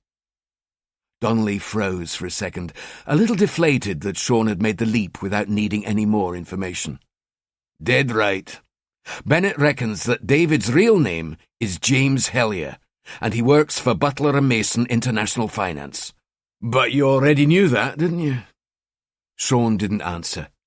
"What you didn't know," Donnelly continued, a satisfied smile spreading across his face, "is that according to Bennett, Hellier also has a wife and a couple of kiddies. Interested?" Sean replied. He was interested. "Like you said, show me a liar and a man with a lot to lose. But this doorman, Young, did he ever see Hellier in the club before that night or after?" "No, but he doesn't work there every night." "CCTV?" "Their system's ancient, still runs on VHS, if you can believe it. They reuse the tapes after 7 days. The tapes from last week are already recorded over, but we can check the current tapes to see if he's been there any time during the last few days." "Get it done," Sean told him as they pulled up outside an old Georgian mansion block converted into exclusive offices. Identical buildings ran the length of the long road, all painted white with black windows and doors adorned with heavy, shiny brass numbers. Pointed metal railings fenced off the entrances to the basements, curling up and along the short flights of stairs leading to the front door, where visitors were met by pristine brass plates announcing the company within. Only Arabs and the aristocracy could afford to actually live here now. The two detectives climbed from their Ford and walked across the pavement to the building's entrance. "Here we go. Butler and Mason International Finance. Shall we?" Donnelly rang the outside security buzzer. They didn't have to wait long. A female voice crackled back from the intercom. "Butler and Mason, good morning. How can I help?" "Detective Inspector Corrigan and Detective Sergeant Donnelly from the Metropolitan Police." Donnelly deliberately avoided stating they were from the murder investigation team. "Here to see a Mr. James Hellier." He made it sound as if they had an appointment. It didn't work. "Is he expecting you?" came the voice through the small metal box. Donnelly looked at Sean and shrugged his shoulders. Time to put a little pressure on. "No, he's not expecting us, but I can assure you he will want to see us." Whoever it was on the intercom wasn't easily bullied. "Can I ask what it's in connection with, please?" "It's a private matter concerning Mr. Hellier," Donnelly told her. "We believe someone may have stolen some checks from him. We need to speak with him before someone empties his bank account." The threat of losing money usually opened doors. "I see. Please come in." The door buzzed. Donnelly pushed it open. They passed through a second security door and into the reception of Butler and Mason, where they were met by a tall, attractive young woman. She wore expensive-looking spectacles and an equally expensive-looking tailored suit. Her hair was hazelnut brown and tied back in a perfect ponytail. Sean thought she looked unreal. "The voice on the intercom, I assume?" Donnelly asked. She smiled, a perfect practice smile that meant nothing. "Good morning, gentlemen. If I could just see your identification, please." Neither Sean or Donnelly had their warrant cards ready. Donnelly rolled his eyes as they fished their small black leather wallets from inside jacket pockets and presented them flipped open to the secretary. "Thank you." She looked up at them after examining the warrant cards more closely than they were used to. "If you would like to follow me, Mr. Hellier has agreed to see you straight away. His office is on the top floor, so I suggest we take the lift." Clearly, Hellier was doing well for himself. They followed her to the lift, where she pulled open the old-style concertina grid and then the lift doors. She stepped inside and waited for them to join her before pressing the button for the top level. They moved silently up through the building until the lift juddered to a halt. She opened the doors and another grid. Sean was losing patience with the charade.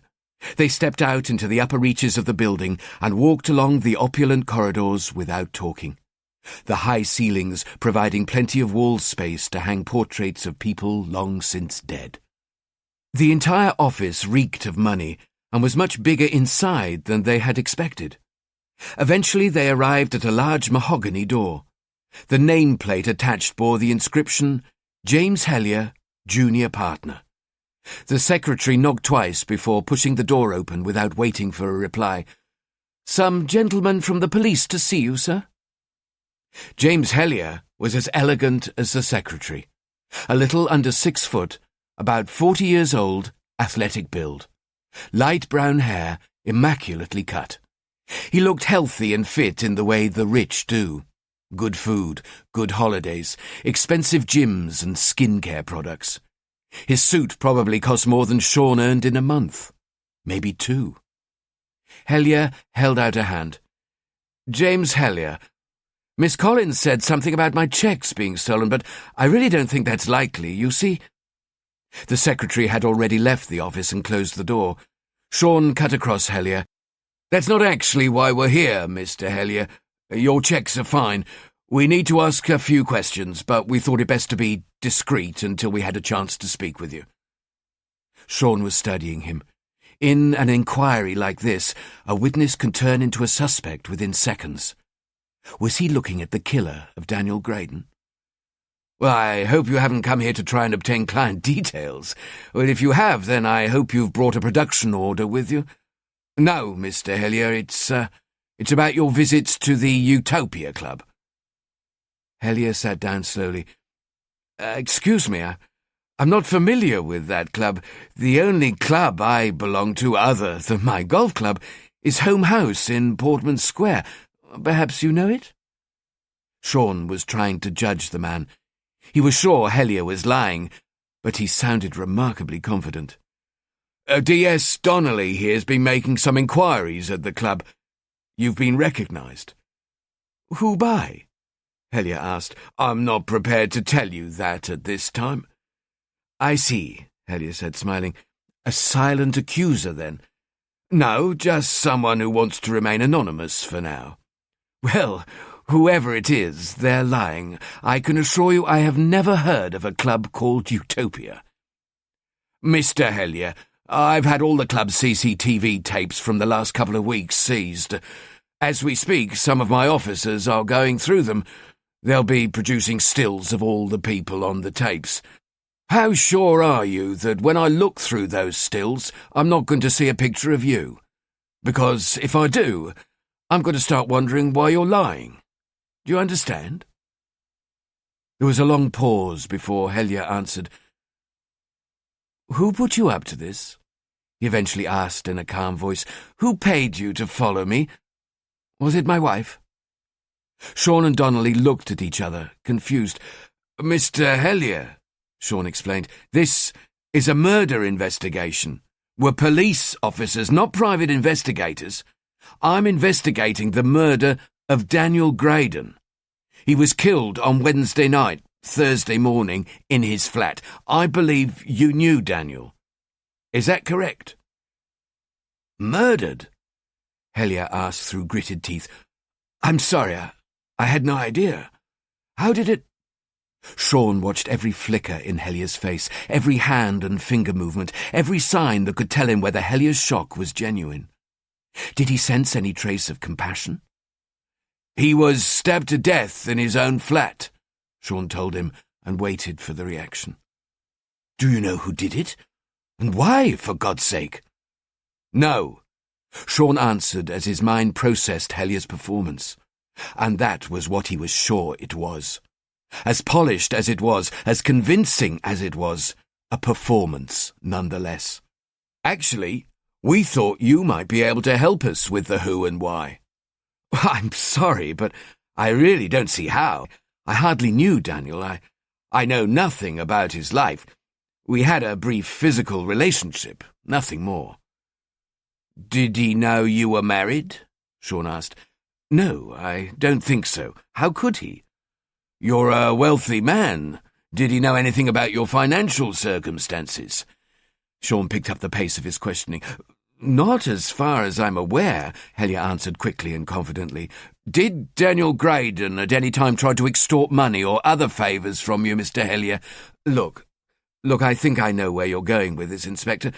Sorry, I can't remember your name. Corrigan. Sean Corrigan. Well, Inspector Corrigan, I think my solicitor should be present before I say anything. Donnelly leaned in towards him. That's fine, Mr. Hellier. You can have a panel of judges present for all I care, but you're a witness right now, not a suspect. So why do you need a solicitor? And I don't know for sure, but I suspect your wife is unaware of your nocturnal activities, and what about the other partners here at this lovely firm? Do they know you have a taste for young male prostitutes? I guess it's all a question of how much you trust your solicitor to show absolute discretion. And me too. Hellier stared hard at the two intruders into his life, small, intelligent eyes darting between the detectives, before suddenly standing up. All right, please, keep your voices down. He sat down again. I went there once, about a week ago, but please, my wife mustn't find out. It would destroy her. Our children would become a laughingstock. They shouldn't be punished for my weaknesses. He paused. It may be difficult for you to understand, but I do love my wife and children. I just have other needs. I have suppressed them for more than 20 years, but recently I couldn't seem to stop myself. When did you last see Daniel Graydon? Sean asked. I can't remember exactly. Try harder. A week or so ago. We need to know exactly when and where, Mr. Hellier, Sean insisted. Try checking your diary, iPhone, or whatever it is you use, Donnelly suggested. It won't be in my diary, Hellier told them sharply. I'm sure you understand why. But something will be, Sean said. A false business meeting, a dinner with clients that never took place. You would have put something in there to cover yourself. Hellier studied Sean, their eyes unconsciously locked together. He reached for his iPad with a sigh. His finger slid around the screen, and within seconds he found what he was looking for. A false overnight meeting in Zurich. The last time I saw Daniel was a week last Tuesday, 8 days ago. Where? Sean pressed. In Utopia. Did you ever go to his flat? No. Sean felt like being cruel. And did you pay him to have sex with you in the club or somewhere else? I pay for sex because it's less complicated, keeps things simple. I can't risk being involved in a relationship. That would make me vulnerable. You needn't look so disgusted, Inspector. I don't like the fact I pay for sex. I don't like the fact I abuse the trust of my family and friends. I keep things simple for all our sakes. So, where did you have sex with him? I've admitted having sex with him. Isn't that enough? Are you absolutely sure you didn't go back to his flat ever? Sean asked. Positive. And Wednesday night, where were you Wednesday night? Sean continued. Hellier paused before answering, his eyes narrowing. You don't seriously think I had anything to do with his death, do you? He looked both incredulous and frustrated. I just need to know where you were, Sean repeated with an almost friendly smile. Well, if you must know, I was at home all night. I had a pile of paperwork to catch up on, so I left here at about 6 and went straight home, where I spent most of the night working in my study. Can anyone verify that? My wife, we had dinner together, but, like I said, I spent most of the night working, alone. Then we need to speak to your wife, Sean insisted. Look, Hellier snapped, am I a suspect or not? No, Mr. Hellier, Sean answered. You're a witness until I say otherwise, but we still need to speak with your wife. Don't worry, Donnelly reassured Hellier. We won't tell her what we're investigating. Then what will you tell her? I don't know, that we're looking into an identity fraud, a case of mistaken identity, Donnelly offered. The sooner she can confirm you were at home Wednesday night, the sooner we can clear the whole mess up. Fair enough? You do want to help us, don't you, Mr. Hellier? Sean asked. Hellier sat silently for a time before leaning forward and snatching a pen and paper. He quickly scribbled something down and pushed the paper towards Donnelly. My wife's name and my home address, he said. I've assumed a phone call wouldn't satisfy you, gentlemen. Much obliged, Donnelly said, slipping the note into his jacket pocket. Will she be at home now? Sean asked. Possibly, Hellier answered. Good, was all Sean replied.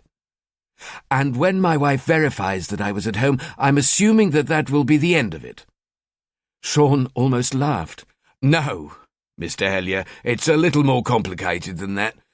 We need you to come to the station within the next 2 days. Whenever it's convenient to you, we'll be fine. Bring that solicitor too, if you want. But I've told you all I know, Hellier argued. I'm sorry, but I really can't help you. You had sex with a young man who's now dead, Sean told him. Murdered. We've taken samples from the victim's body. Forensic samples. If you had sex with him within the last couple of weeks, part of you could still be on the victim. We need to eliminate any foreign samples found on the body that may have been left by you.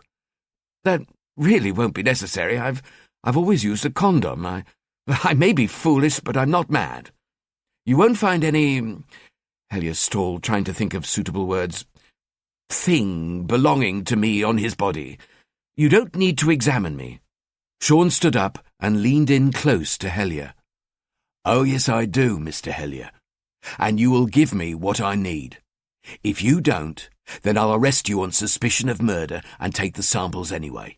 I'll get a warrant and search your home. I'll search this office, and we won't be as discreet about our business as we've been so far. He wasn't bluffing. The more serious the offence, the more he could stretch his powers to the limit. He opened his wallet, took out one of his business cards, and threw it on the desk. That's my office and mobile numbers. You have a day to call me, and I'll require a full written statement from you at the same time. You'll have to tell us about your relationship with Daniel Graydon. Absolutely everything. 1 day to call, Mr. Hellier, and then... The door to Hellier's office unexpectedly swung open.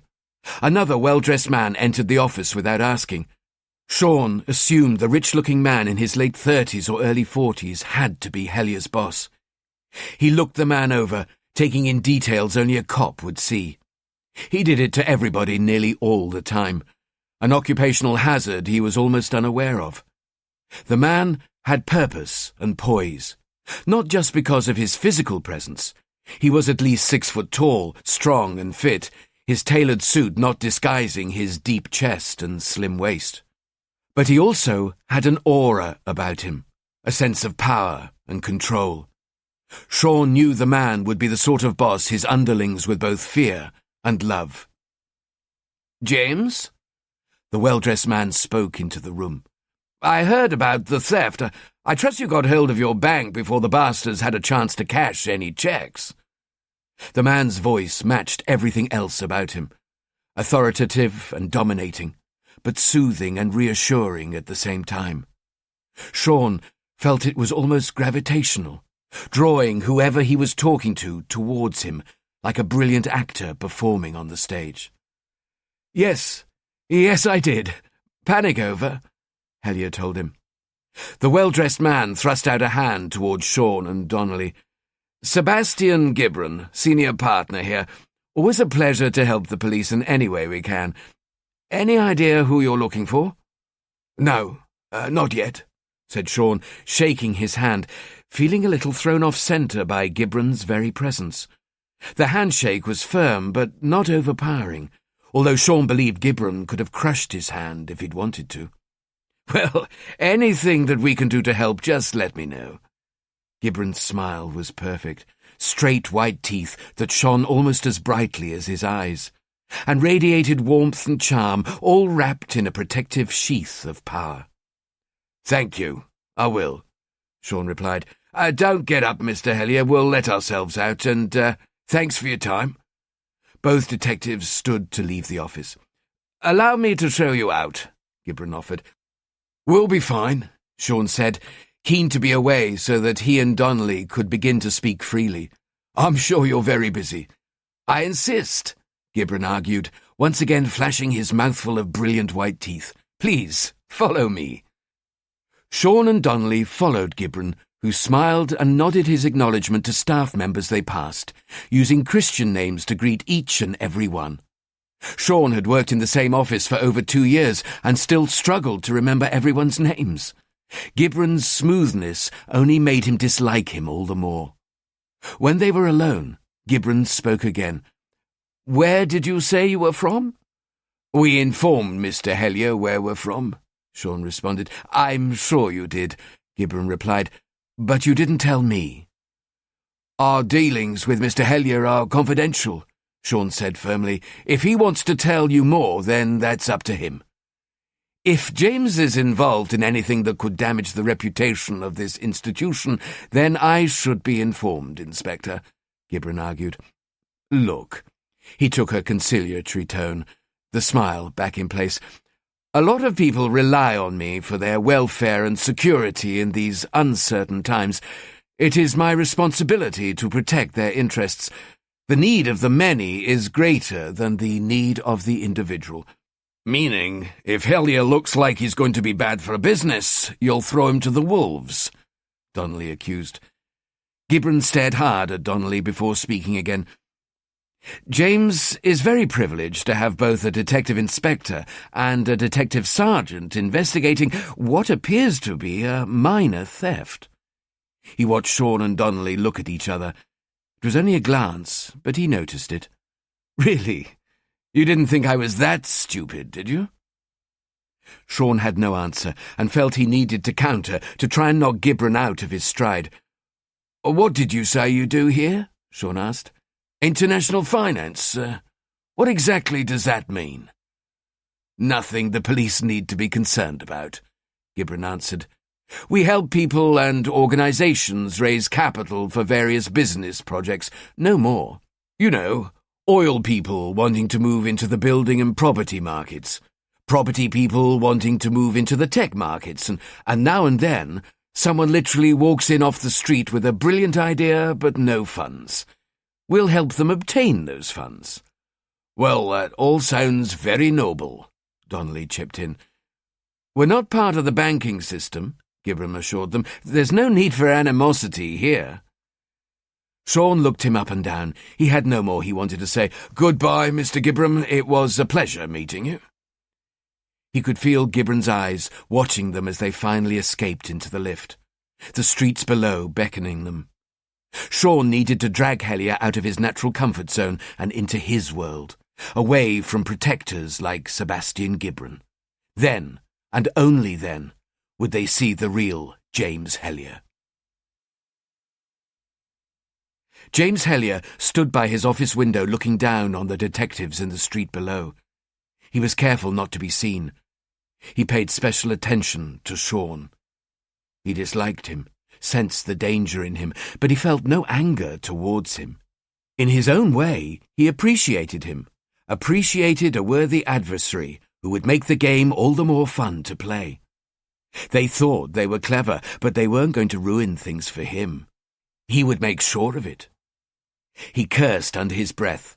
Somehow he'd been recognized at the damn nightclub, and he wondered who by. He should have been more careful.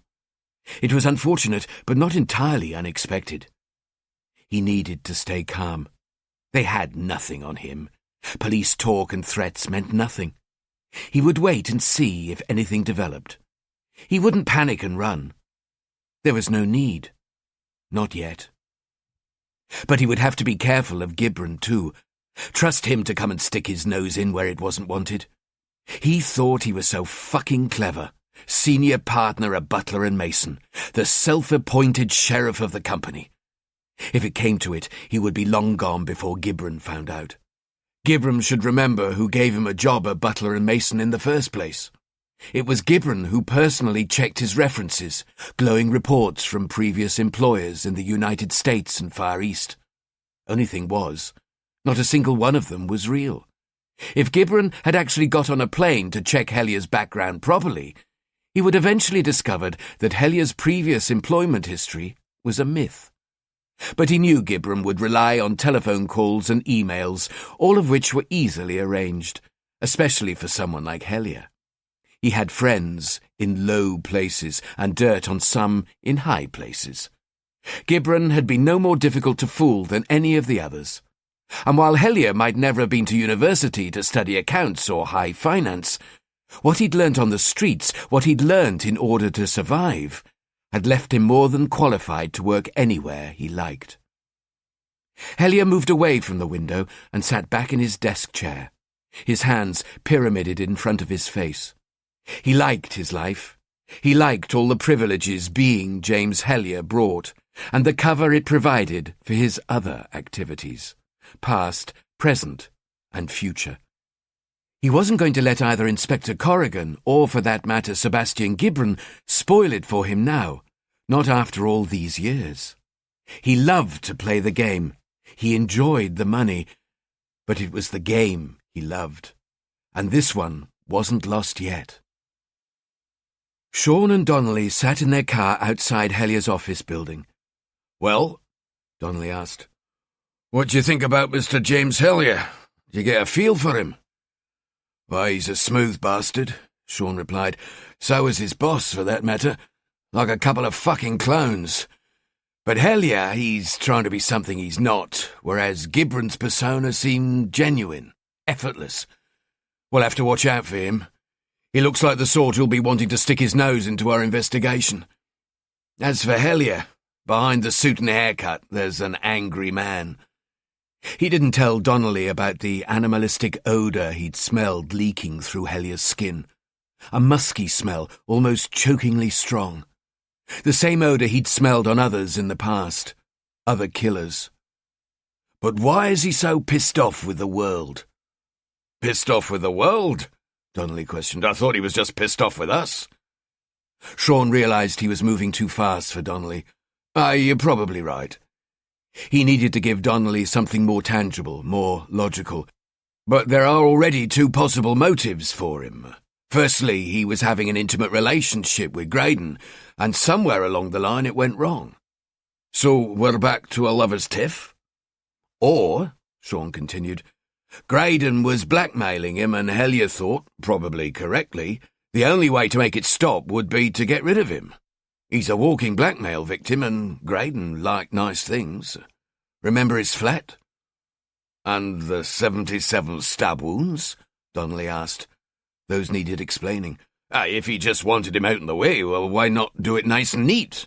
One shot, one well-placed knife wound. Strangulation. Makes me favour a domestic bust-up." "No," Sean reminded him. "Remember what Dr. Canning told us? The wounds were placed around the body, almost ritually, as if the killer wanted us to think it was a rage attack, to get us chasing our tails looking for a jealous ex-boyfriend, or even a motiveless stranger attack. That, and the lack of forensics at the scene, leave me thinking it was premeditated, which means blackmail was his most likely motivation. Or something else we haven't thought of yet. Everything else was staged." Donnelly looked less than completely convinced. "Well, in the absence of anything better than a missing barman and a recently released homophobic homosexual, it's worth running with, so long as you're convinced Hellier has it in him to kill." "Let's just say I get a very bad feeling about him," Sean replied. "His attempted show of compassion made me feel sick. Everything about him seemed off, as if he were hiding behind the facade of being a happy family man." "Why are you so sure he was faking it? I thought he registered some real surprise that Daniel had been killed." "False sincerity. I've seen that too many times." Donnelly had worked with Sean long enough to know that sometimes it was best to simply accept his word and move on. "You're a scary individual," he said. "Now, all we need is the evidence to prove your theory." "That's the hard part, as always. Arrest him. Search his house, office, car. Get a look at his bank accounts. Compare his prints and samples to anything and everything from the scene." "No," Sean insisted. "I sensed no panic when we asked him about being in the flat. He knows he's left it clean. Or maybe I'm wrong and he's never been there. Anyway, we're getting ahead of ourselves. I need to know more before I draw any lasting conclusions. Let's have him followed for a while." "Round-the-clock surveillance?" Donnelly asked. "Starting as soon as possible," Sean confirmed. "He may have missed something that could betray him. If we're lucky, he'll lead us to something that'll hang him, or at least give us grounds to dig further." "If we're very lucky," Donnelly pointed out. "Right now, we don't have much else, so let's start digging into his past. A man like Hellier doesn't just appear. Have criminal and intelligence records checked. See if Mr. Hellier here hasn't got some skeletons in his closet." "Well, what about Inland Revenue, employment records, general background information?" No, not yet. We haven't got enough for production orders. Let's stick to our own records first, see what we can turn up. It'll be done, Donnelly told him. Anything else? Yeah, Sean answered. You take the car and get back to the Nick. Concentrate on tracking down the rest of the victim's clients and let me know as soon as you turn up someone or something interesting. Fine, and yourself? I'm going to have a little chat with his wife. Sean took the tube from Knightsbridge to King's Cross, noting all possible CCTV points that Hellier could have passed, including those covering the taxi rank outside the station, where Hellier probably hopped into a cab for the last leg of his journey home. Although from here, their journeys differed, Sean travelling the rest of the way by bus. Black cabs were an expensive luxury for him, not a realistic mode of transport. Not so for Hellier. Even so, it hadn't taken him long to get to Hellier's place, 10 Devonia Road, Islington, close to Upper Street and the Angel Underground station. Hellier's house was another beautiful Georgian terrace and looked like a much smaller version of the Butler and Mason office building. Sean was beginning to feel undervalued and underpaid, but at least the time alone had settled his racing mind and allowed him space to clear his thoughts. He bounced up the steps and gently tapped the chrome knocker twice. After an acceptable wait, the door was opened. "Hello," was all she said. Sean had expected her to say more. He showed her his warrant card and tried to look as unofficial as he could. Sorry to bother you. I'm Detective Inspector Corrigan, Metropolitan Police." "Oh," she replied, attempting to feign surprise. So, Hellier had called and warned her. No matter. Sean had assumed he would. That wasn't why he was here. He was here for a chance at a snapshot into Hellier's life. "Mrs. Hellier?" Sean asked, smiling. "Yes, Elizabeth. Is there a problem?" Sean was struck by how much she looked and sounded like a female version of James Hellier. Tall, slim, attractive, well-spoken. The product of a finishing school and 2 skiing holidays a year. The best of everything her whole life, but, unlike with Hellier, he could sense her naivety. Was that why Hellier had married her? "Nothing to worry about," Sean lied. "I'm just looking into an identity fraud case. We think someone may be trying to pass himself off as your husband, James." "Really?" she asked. "I'm afraid so. They tried to make a substantial purchase in Harrods on Wednesday evening. I've already spoken to your husband, and he says he was home all night with you. If you could confirm that, then I'll know for sure the person we have in custody is lying to us." "But if you've already spoken to my husband, why do you need me to confirm he was at home?" Naive, but not stupid, Sean thought. "I like to be thorough. Maybe we should discuss this inside?" he suggested, hoping to see Hellier's things, to walk in the skin of James Hellier, even for a few minutes. That's not really convenient right now. My children will be home from their tennis lesson any second. I wouldn't want them to start worrying. I'm sure you understand. But I can tell you that James was here on Wednesday, although I hardly saw him. He was working in his office most of the night." Sean couldn't stop himself looking past her into the house, and sensed her trying to grow large to prevent him. She wanted him to stay out of her family's life. "Of course," he said. "I understand, and thank you. You've been very helpful. Well, I'll leave you in peace." He turned to leave, then quickly turned back, speaking before the door closed on the opportunity. "One more thing." He registered the annoyance on her face, the slight flushing of the facial capillaries, only minutely visible behind her tan skin. He waved his finger randomly at the front of the house and spoke casually. "I was wondering, which room is your husband's office?" She stumbled. Clearly her husband hadn't warned her to expect this type of question. "Does it matter?" "No," Sean replied, smiling. "Not really." He waited, not moving, knowing she would give in to the silence. "This one here," she surrendered, pointing to one of the front ground-floor windows, keen to be rid of him. "Ah," he said. "Yeah, if I had a house like this, that's where I'd have my office too." Satisfied, he knew it was time to leave. He had sown the seeds of doubt in her, and she would sow the seeds of fear into Helia. He imagined the panic conversation she would have with her husband later that day, both questioning each other, doubting each other. "Well, I've taken up enough of your time. Goodbye, Mrs. Helia. Tell James I said hello." She didn't answer. He heard the door slam before he reached the last step. Sean made the long journey on public transport from Islington back to Peckham, jealously watching the vast majority of his fellow commuters wearily heading off for the weekend, while he was heading back to work, all thoughts of home and rest still just a distant hope. He'd had little more than 6 hours sleep in the last 2 nights, and knew the next few days would be no better. Reminding himself to buy some caffeine pills, he used the public entrance to the police station and climbed the stairs to the incident room without acknowledging anyone. As he crossed the room towards his office, he casually observed who was there and who was missing. He assumed those not there would be running down whatever inquiries Donnelly had assigned them. He entered his office and sat heavily in his chair.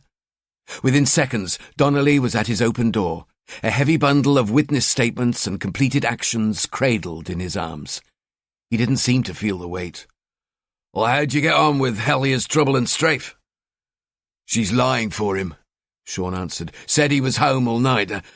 I got the feeling it wasn't the first time she's covered for him." "Aye, but does she know what we're investigating?" "Not unless Helia's told her, which I doubt." "So, technically, he has an alibi?" "Yeah, but you could drive a bus through it. She said he was in his office all night, alone. It's on the ground floor next to the front door. He could have slipped out and back easy as." "Well, you don't think he went home, do you?" "No, I don't," Sean confirmed. "Well, what have you turned up?" "Well, from a criminal records point of view, Helia's as clean as a whistle. Not even a parking ticket, as far as I can tell. He's been working at Butler & Mason for a few years now. Before that, he was working for some American company in New York. And prior to that, he worked in Hong Kong and Singapore." "Where'd you get all that from?" Sean asked, impressed. "I Googled him," Donnelly answered with a wry smile. "Technology, our greatest friend and our greatest enemy. Oh, and I called a pal of mine at Revenue and Customs, asked him for a cheeky favour. As far as they're concerned, he's legit. Since being back in the UK, he's paid his tax on time and up front, no problems." Sean looked disappointed, although he hadn't really expected anything else. "Well, with his taste in after-work pleasures, you'd think he'd be a little bit shy about plastering his face all over the internet," Sean suggested. "No photographs," Donnelly told him. "Lots of info, but no photographs." "He's a careful one," Sean said. "Just like whoever killed Graydon. Very careful. Plenty of people working in the financial sector have taken their mugshots off the internet since the banking crisis." "Yeah, but Helia's a financier, not a banker." "Governor," Donnelly reminded him, "we live in a country where 70% of the population don't know the difference between a paedophile and a paediatrician." Sean sighed. "A good point well made." He rubbed his eyes hard enough to make them water before rummaging in his desk drawers for painkillers. "What about the others who were with him on the night he was killed?" he asked without looking at Donnelly. "Well, most have come forward now or have been traced," Donnelly answered, "but nothing interesting. 1 or 2 are known to police, but all for minor stuff. We gathered a small mountain of forensics and fingerprints for comparison, so you never know." "Maybe, but I'm not feeling particularly lucky right now," Sean sighed. "What about our 2 missing persons?" he asked. "What were their names again?" "Stephen Paramore and the barman, Johnny Dempsey. Well, we've checked at the home addresses of both. Paramore's mum says he hasn't been home for a few days now, and James' flatmate's saying the same about him." "Untraceable suspects," Sean complained. "That's all I need." "Well, maybe this'll cheer you up." Donnelly grinned as he dumped the heavy pile of papers he'd been holding on Sean's desk. Sean spread his arms in protest. "What's this?" "Witness statements so far, completed actions, and other assorted shit that you ought to read. Superintendent Featherstone wants a full briefing in the morning." Sean sank deep into his chair, all thoughts of home comforts slipping further and further away. It was going to be another long evening alone, with only the image of Daniel Graydon's defiled body for company. Hours later, Sean eventually arrived home exhausted but wide awake, the worst possible combination. He was in need of a strong drink, something that would instantly slow his mind and body without filling his bladder. If sleep came, he didn't want it chased away by having to get up to urinate. Kate had waited up for him. He wished she hadn't. He didn't want to talk. He wanted a drink, a sandwich, and to watch some trash on TV. He passed the living room where his wife sat, speaking into the room as he headed for the kitchen.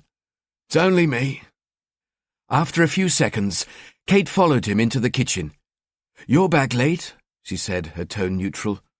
"I'm sorry," Sean replied, conscious he seemed to be saying that more and more. "Oh, you know what it's like when I get a new case. First few days are always a nightmare." "A nightmare for who?" Kate asked, her words more provocative than she had intended. "I don't know," Sean answered. "For me? For you? For the guy who's just had his skull smashed in, dead before his life's even started? For his parents who have to come to terms with the fact that their only child is gone and never coming back?" An oppressive silence gripped the room. Kate took a breath. "Are you okay?" Sean accepted the truce. "Yeah, of course. I'm tired and grumpy, that's all. Sorry. Are the kids asleep?" "It's gone 11. What sort of mother would I be if they weren't?" She moved towards him. He had his back to her while he looked around for a glass. She put her arms around his waist. He was in good shape for a man in his late 30s. He had the physique of a middleweight boxer, a legacy from his teenage years. The sport had been one of the things that had kept him out of trouble, while too many of his childhood friends turned to a life of crime. "I'm glad you're home," she said. He leaned back into her. "I'm glad too. Sorry, I should have called. Must have lost track of the time. How's Mandy? Will she forgive me?" "Well, she's only 3. You've plenty of time to make it up. But never mind little Miss Mandy. What about me? How are you going to make it up to me?" Sean was smiling slightly. "I'll, buy you a bunch of flowers." "Not good enough, Detective Inspector. I was thinking of something a bit more immediate and a lot more fun." Kate led him to the stairs and made for their bedroom. As Sean's foot reached the top step, he heard a voice coming from Mandy's room. "Daddy!" He looked apologetically at his wife. "I'd better stick my head in," he whispered. Kate slipped her shirt off, her brown skin shining in the semi-dark. "Don't be long," she said. "I might fall asleep." Sean quietly entered Mandy's room, the nightlight illuminating a small pyjama-clad figure. She grinned uncontrollably when she saw him. "Daddy!" Hey, sweetie. Now you're supposed to be asleep," Sean reminded her. "I was waiting for you to come home, Daddy." "Now, no, you mustn't do that, because sometimes Daddy doesn't get home until very late." "Why don't you get home till late, Daddy?" "Now is not the time to talk about it, honey. We'll talk about it tomorrow." "Mummy says you're catching bad men." "Does she?" Sean said, not meaning it to be a question. "What have the bad men done, Daddy?" "Nothing that you should be worried about," he lied. "Now go to sleep now. Daddy's here. Daddy is always here." Sean found himself stroking her hair. He watched her eyes flicker shut. But even when he knew she was asleep, he couldn't leave her. Kate would understand. He needed this. Needed something to balance the horror of what he dealt with day in, day out. Needed something to suppress the darkness that always lurked just beneath the surface.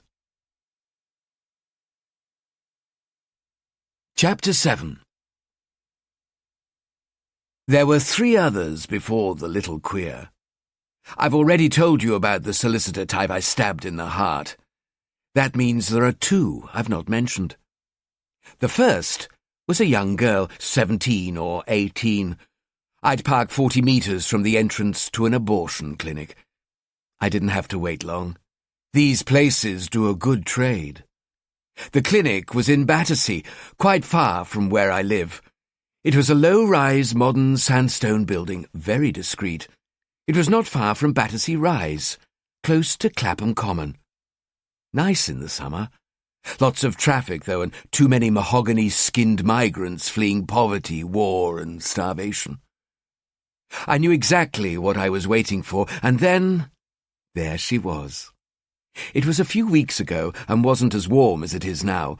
She hurried along the pavement, collar turned up against the mild chill as well as to hide her face. She entered the clinic with her head bowed. I waited for her. A couple of hours, and there she came, hurrying back along the pavement. I could smell her shame. Probably a Catholic. I hope so. I caught up with her soon enough, keeping pace about 5 meters back.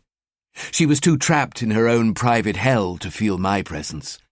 If she ever needed an awareness of what was around her, then she needed it now. It was the only thing that could save her. I was close enough to see her properly now. She was slightly built. Good. And she was clearly crying. Good. She was also alone. What type of young girl would come here alone? Simple. One who hasn't told anybody about her little problem. So Mummy and Daddy didn't know yet. She was perfect. All she needed to do was keep walking in the direction we were heading. I'd already checked out several routes away from the clinic, and most had possibilities. But there was a nice concealed railway line on this one, running under a bridge, hidden from the road above, close to the scene of the Clapham railway disaster.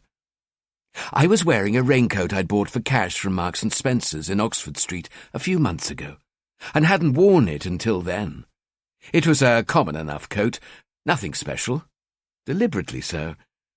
I also wore brand-new plain leather-soled men's shoes, and a pair of leather gloves nestled in the coat pocket. A large bin liner was stuffed into the other pocket. I had to get the next bit exactly right, or this would be over before it began. We approached the break in the roadside wall that led down to the railway. I put the gloves on. I had to move fast now. Anyone around, and this was off. I ran the short distance between us and punched her as hard as I could in the centre of her back. I felt her spine give way to my fist. I heard the air rush from her lungs. She couldn't make a sound. She dropped to her knees. I grabbed her from behind and pulled her through the break in the wall. She was no match for me, but I couldn't risk being caught by a flailing arm. If she had scratched me, I would have cut her fingers off and taken them with me, rather than making a present of my skin, my DNA, for the police. The way down to the railway lines was exactly what I'd been looking for. I discovered it a while ago when I was out scouting for good spots. The bank fell away steeply, but not so steep as to stop you walking down. But the best bit was that up against the arch of the bridge there was a concrete ledge, a metre wide, on the ground. Past that there was only soil and the dust. It meant I could make the girl walk on the soil, hence leaving her footprints, while I walked on the concrete in my plain shoes, leaving no footprints. It would appear as if she walked the last walk of her pitiful life alone. About halfway down, she began to recover her breath. Couldn't have that. So I punched her in the stomach. I wonder if it hurt more because of her abortion. Anyway, that took the fight out of her. I dragged her to the bottom of the bridge arch and pushed her against the side of it. I stared into her eyes hard. They were green and beautiful. She was terrified. The art I imagined was becoming reality. I decided she wouldn't give me any trouble. I spoke gently. If you make a sound or fight or try and run, I'll hurt you. Do you understand? I was calm. She frantically nodded her head. Then she squeaked out a few pathetic words. Please, don't rape me. Please. I've just had an operation. Please. I won't tell anyone. Please. I won't hurt you, I promised. I need you to stand there quietly for a few seconds. I could hear the train lines begin to whistle and knew a fast train was approaching. I peeked around the corner and saw the train flying towards me. I'd timed this already. Once it passed the hut on the siding, I had 5 seconds before it hurtled past me. I gripped the girl by her right arm with both my hands. 5, 4, 3, 2, and I swung her out from behind the bridge arch. It was as if she jogged out onto the line. She even managed to avoid tripping over the first rail. She made it all the way to between the tracks. The train that hit her must have looked huge. I saw her stiffen just before it wiped her from the face of the planet. I wonder what she thought, if anything. I didn't wait to see where her body landed. I quickly turned and ran up the railway bank. I was well protected from anyone looking out of the train window. I'd had my fun, but ultimately the poetry was lacking. The violence was too mechanical. I hadn't been able to see her eyes or hear her last breath as the train ripped the life from her. The work lacked feeling, no texture, no colour. I would do better next time. It's a shame I didn't get to her before the abortion. That would have been a marked improvement. I wonder where the train was going. As I drove away, I could hear the first sirens approaching. A few days later, there was a sad little article in the Evening Standard about a girl who'd had an abortion, then killed herself by jumping in front of a train. Apparently, all parties had decided she couldn't live with the guilt, the shame. She still had a receipt for the abortion in her pocket. The last line of the article read, "Police are not looking for anyone else in connection with her death." Chapter 8. Saturday morning. Sean was in his car on his way to the station when his phone rang. The display showed no number. It made him cautious. He answered without giving his name. "Hello?" "I need to speak with Detective Inspector Sean Corrigan." He recognized the voice. It was Hellier. "This is D.I. Corrigan." "We'll do it your way, Inspector. I'll meet you today. I'll be at Belgravia Police Station at 2 p.m. I expect absolute discretion." Hellier hung up. "Fine," Sean thought. "Pick any station you like, but come tomorrow and I'll have a set of your fingerprints, DNA, and your statement.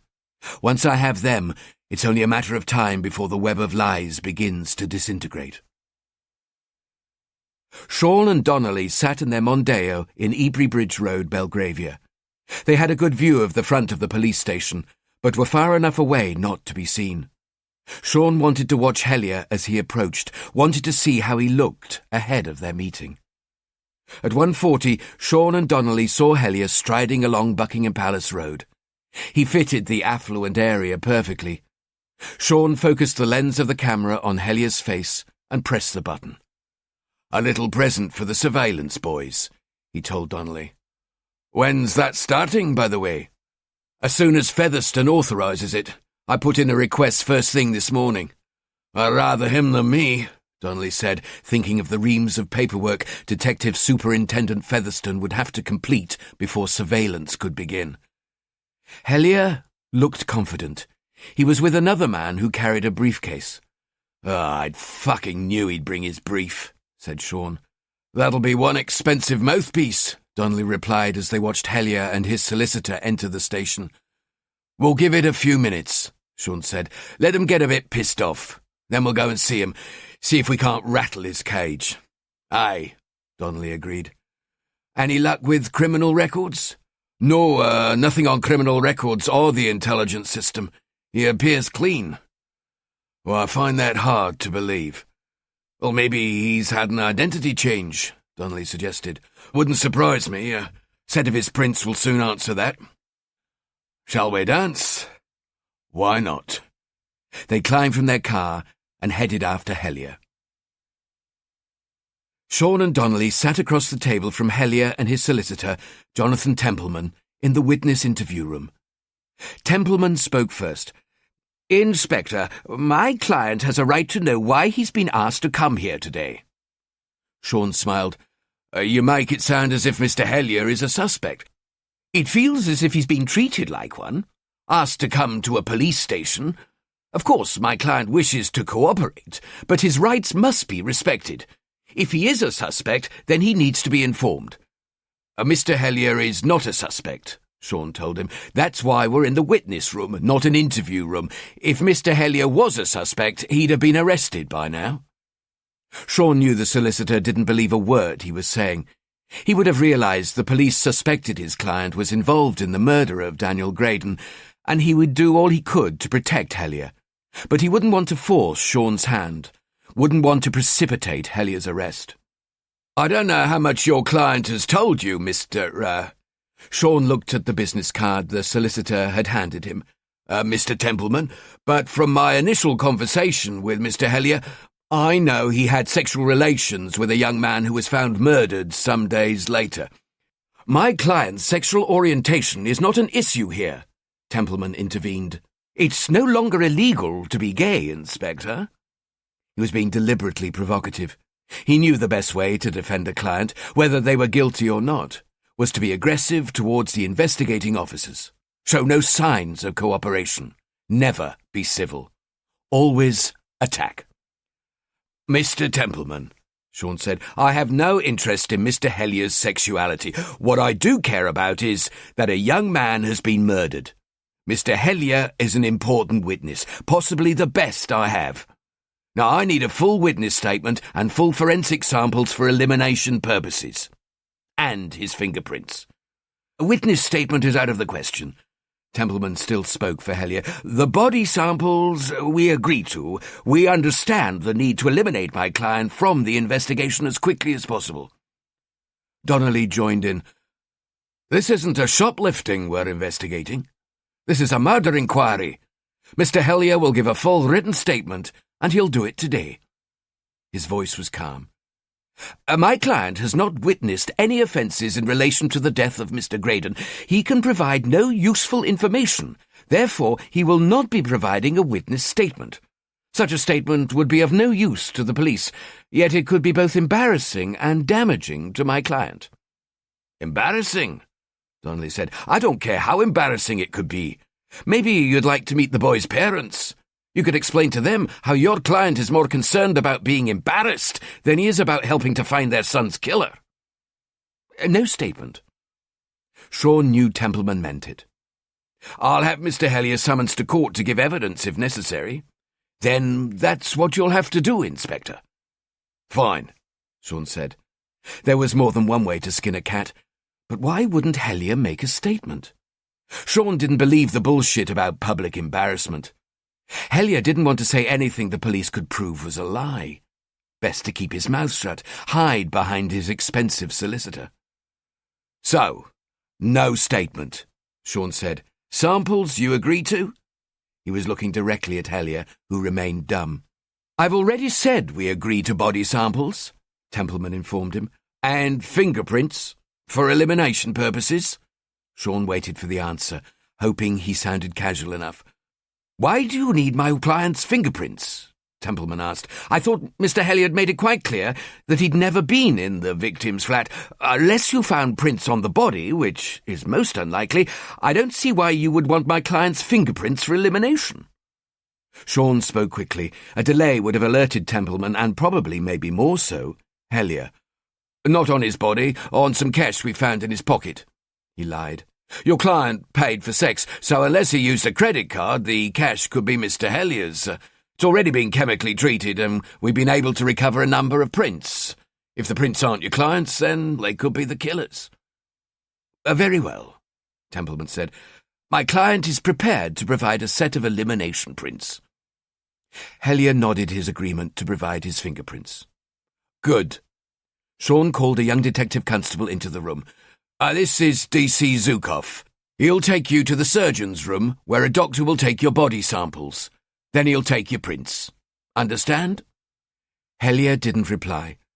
I need a full set, Paolo, Sean told D.C. Zukov. Palms and fingertips, too, and the side of his hands. Zukov nodded and looked at Hellier. If you'd like to come this way, sir?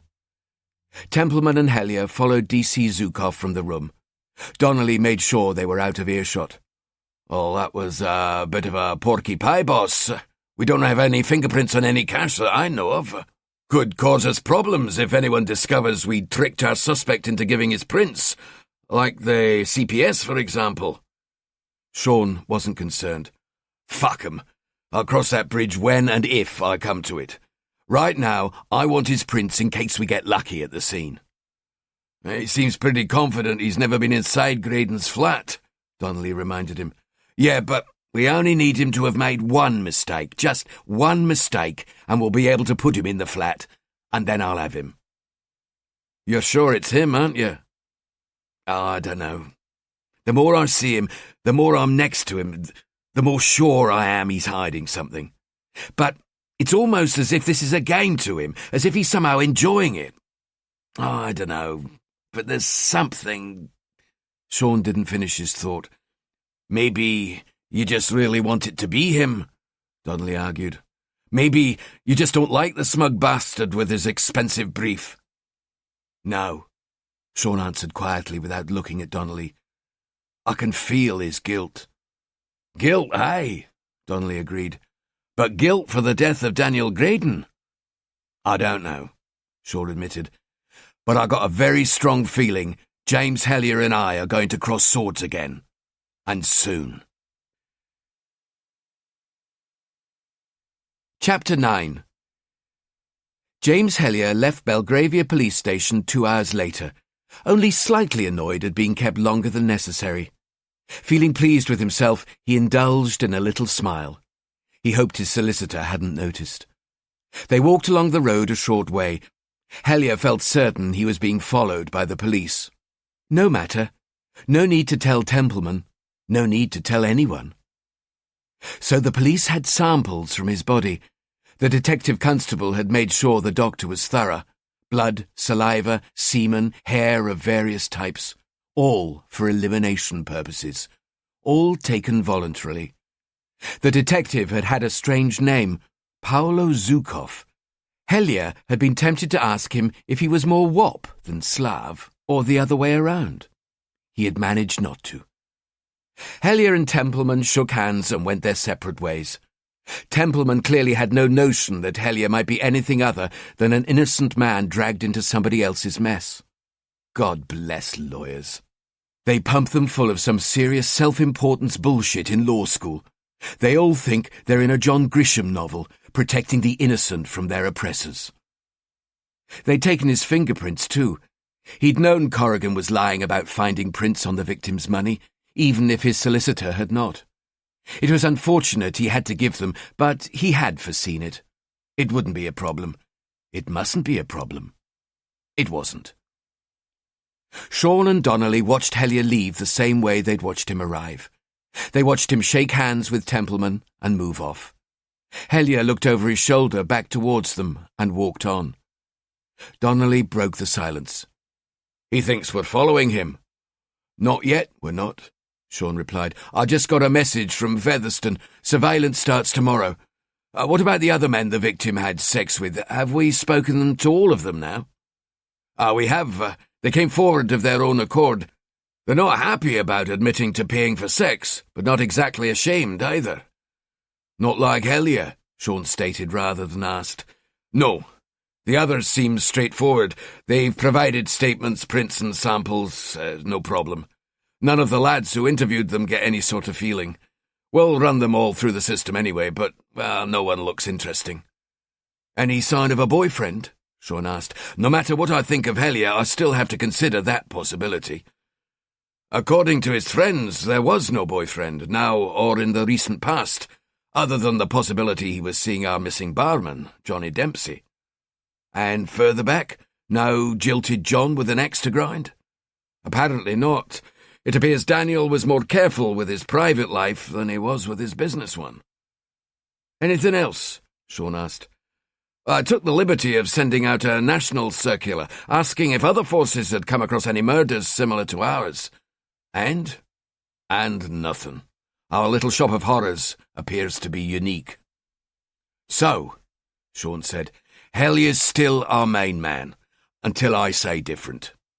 Donnelly opened the car door unexpectedly. Going somewhere nice? I just want to check on Paolo, make sure everything went okay. Oh, don't worry about Paolo, he knows what he's doing. Sean trusted Paolo. He trusted all his team. All the same, I'll not sleep tonight if I don't check. Sean wasn't used to seeing Donnelly so concerned. OK, check. I'll wait here, and ask him if he needs a lift. Donnelly was gone. Sean watched him running across the road, dodging the traffic. He moved pretty well for a big man. DC Zukov waited for Donnelly in the basement toilet of the Belgravia police station. He was relieved to finally see Donnelly's considerable frame enter, shrinking the room. Donnelly stopped in front of the large mirror and began to comb his scruffy salt-and-pepper hair with his hands. "There's no one else in here, we're fine," Zukov assured him. "Then why are you fucking whispering?" Zukov spoke normally. "Well, I don't know. It's just I'm not used to talking to strange men in public toilets." "Well, I hope not, young man." In an instant, Donnelly's tone became more serious. Did you get what I asked?" Zukov smiled. He put his hand in his inside jacket pocket and pulled out a small plastic evidence bag containing 2 hairs that only minutes earlier had been plucked from Helia's scalp. He handed it to Donnelly, who snatched it away. "I take it the official samples have been sealed accordingly?" he asked. "As you requested," Zukov told him. "Everything's been bagged and tagged properly. These are the little extras you wanted kept off the books." "Good." Donnelly opened an empty metal cigarette case and folded the bag carefully, making sure he didn't bend the contents. He put the bag in the case and snapped it shut. He tucked it into his blazer pocket and patted it. "Just to be on the safe side, you never know when you're going to need a helping hand." "You gonna leave them in Graydon's place to be found by the forensic boys? Or you got some other idea how to use them?" Zukov asked. "I'm not going to do anything with them," said Donnelly. "Not yet, anyway." "Why? What are you waiting for?" Donnelly puffed out his chest and raised himself to his full height. "Listen up, son. These are the 3 rules of life according to Dave Donnelly. Number 1. Never accept a bribe, no matter how skint you are. Number 2.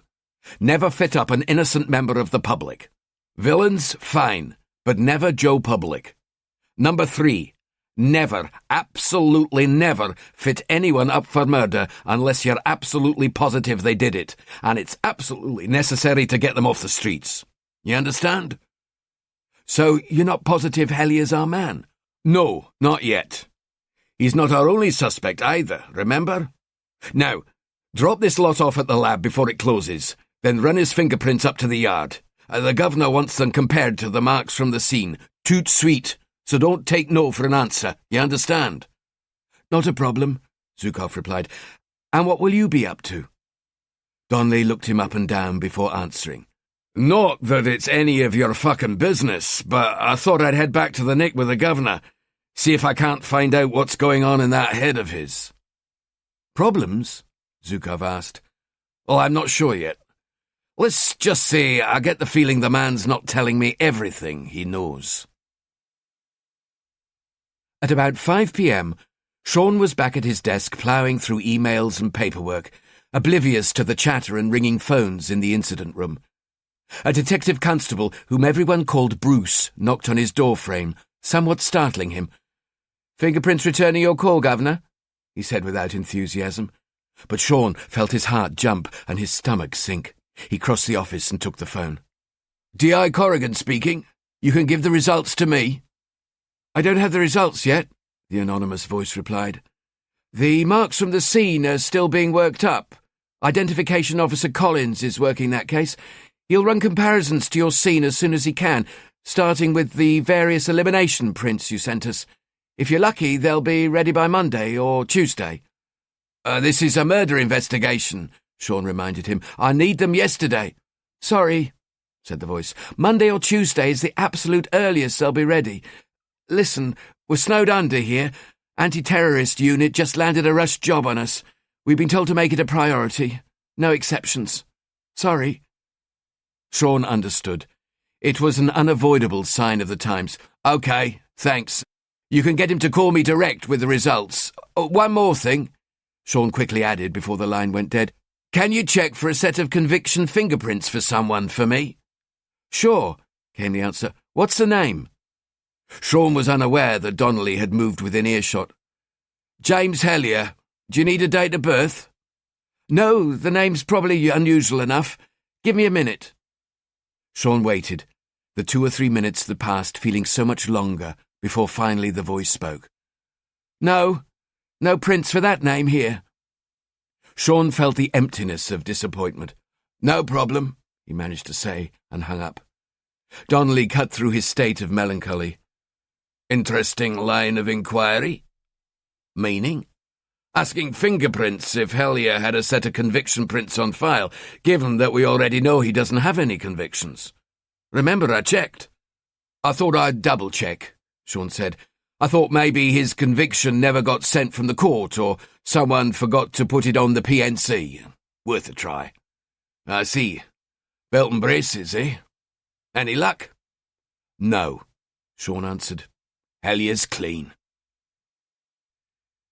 Hellier sat in his study watching for movements in the American money markets on his computer.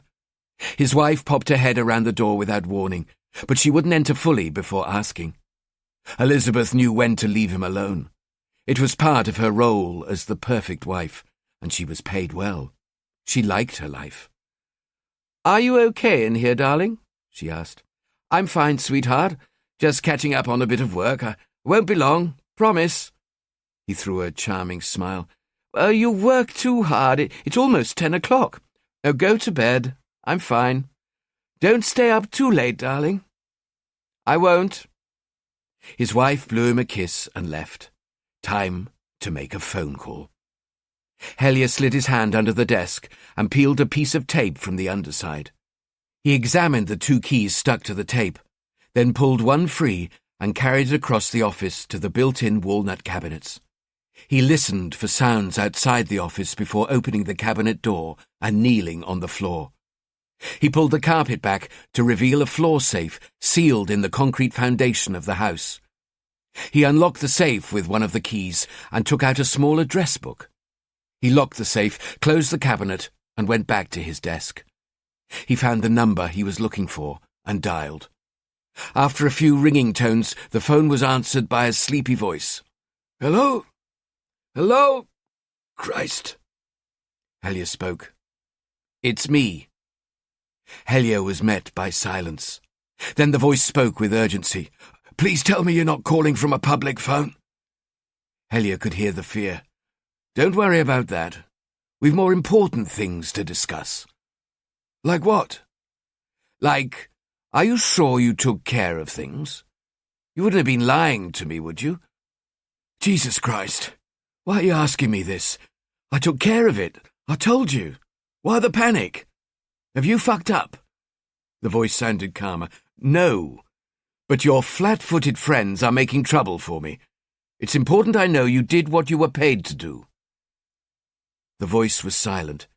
Hellier gave the person time to think. After a few seconds, the voice returned, almost whispering now, nervous. "Christ. They haven't connected you to Korsakov, have they?" The mention of that name made Hellier lean back into his comfortable chair and smile, as if he was recalling a happy childhood memory. Stefan Korsakov, a name he hadn't heard in ages. "Have the police connected you to Korsakov?" the voice demanded impatiently. "No," Hellier answered, still calm and smiling, "and they never will. Korsakov's never coming back. I made sure of that a long time ago. Don't you remember? You should do. After all, you helped me bury him." The voice snapped back. "If you fucked up, you're on your own. I won't help you again." Hellier needed to remind him, "If they take me down, I'll make sure you come with me. Keep that in mind." He hung up before the voice could answer. The voice had sounded genuine enough. Time would tell if he was speaking the truth.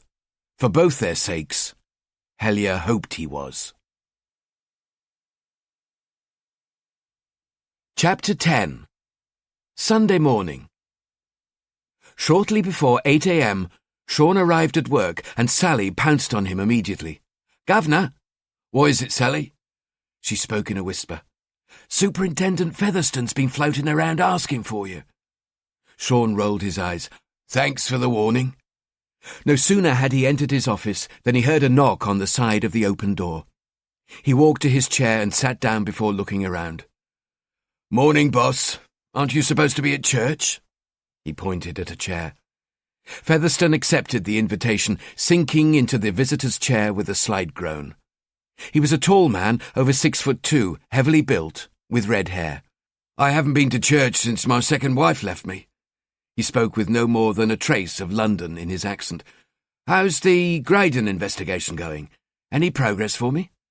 Featherstone had hardly any detective experience, rising instead through the ranks as an accelerated promotion candidate. But he had hit a ceiling at superintendent after failing or refusing to become one of the new generic breed of senior officers in the Met. He was a little too rough around the edges, a little too outspoken, and far too prepared to get his hands dirty. Realizing he could go no higher, he transferred into the CID. Sean could do business with the man. He knew Featherstone was shrewd enough not to interfere too much with the way he conducted his investigations, and that he would watch Sean's back more than most. We're still waiting on forensics and fingerprints. How about other lines of inquiry? Any witnesses? Well, we've spoken with a number of witnesses from the club. Some have supplied statements and elimination samples. Nothing of interest so far. The killer went to a lot of trouble to avoid leaving forensic evidence at the scene. It looks premeditated. Our best chance for now seems to be James Hellyer, the potential blackmail target. Any solid proof yet that the victim was blackmailing him? No. Hellyer's clever. He's covered his tracks well. That's why I requested authorization for round-the-clock surveillance. It could be our only hope of catching him out. What about the victim? Featherstone asked. If you can turn up some blackmail letters, prove he was trying to screw Hellyer, then you'd be halfway there. Nothing on paper from the victim's flat. The bods of his computer, but it'll take time to recover his emails. Any other credible suspects? Well, one of the barmen from the club's gone missing. Apparently he knew the victim and possibly could have been romantically linked to him. Other than that, we're trying to find a recently released nutter who did 8 years for the attempted murder of a young gay man. He lives close enough to the scene to be a cause for concern. He also appears to have gone missing. Well, at the very least, they need to be found and eliminated. They will be. We need to be careful with this one, Sean. You can bet with a gay victim, someone, somewhere will be watching the investigation's progress, waiting for a chance to accuse us of being homophobic. Let's not hand the media a stick to beat us with. I'll bear that in mind, said Sean. Speaking of the media, Featherstone asked, what about an appeal, Crime Watch? Save some shoe leather and let the television do the donkey work. It's a bit too soon for that. I'd rather no one knew what we're up to just yet. You're still camera shy? Featherstone smiled. If it comes to it, I can take care of that side of things. I know you're not exactly a fan, but I've got some people in the media I can trust. We can do a piece for the papers and try to get a slot on Crime Watch. I'll have my secretary make a few calls. No, there's no need. I'll get it arranged and let you know when the telly people want you. Should be able to sort it out in a day or so. Sean hoped he'd bought some time. Featherstone got to his feet. Fine. Let my secretary know the time and place and I'll be there. You can give me a full briefing beforehand. Not a problem. I better get myself up the yard. Commissioner's called an emergency meeting. On a Sunday. Can you believe that? Sounds like trouble. Bloody territorial support group kicked the shit out of some student on the last anti-capitalist march. Turns out the kids' parents are connected. So now we're all going to be issued with foam truncheons. Wankers. Featherstone looked to the heavens and walked from the office, heading for the exit. Sally appeared at Sean's door. Problems? No, Sean told her. Not yet. Donnelly ate his sausage sandwich. It was the best Sunday morning breakfast he could hope for under the circumstances. He stood close to the small wooden hut in the middle of Blackheath where he'd bought his sandwich. It was a well-known spot, used mainly by hungry taxi drivers and police looking for a place to talk without being overheard. He enjoyed the gentle, cooling breeze that whipped off the flat, wide heath. In winter, it was the coldest place in London.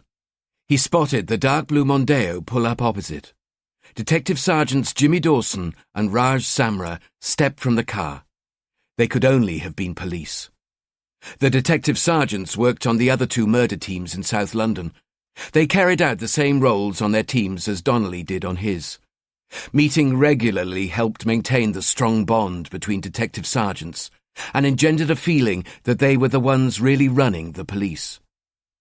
Donnelly smiled to himself and stuffed the remains of the sandwich into his mouth. He waited for the men to cross the road. "For Christ's sake, Raj, you're the only Indian in the Met who looks more like a copper than Jimmy here." "I like looking like a copper. You should try it sometime instead of looking like a bag of shit," Raj replied. The trading of insults was routine. Jimmy joined the conversation. "What you doing in the middle of Blackheath on a Sunday morning, Dave? Exposing yourself to students again? If it isn't that, then I'll assume you want a favour."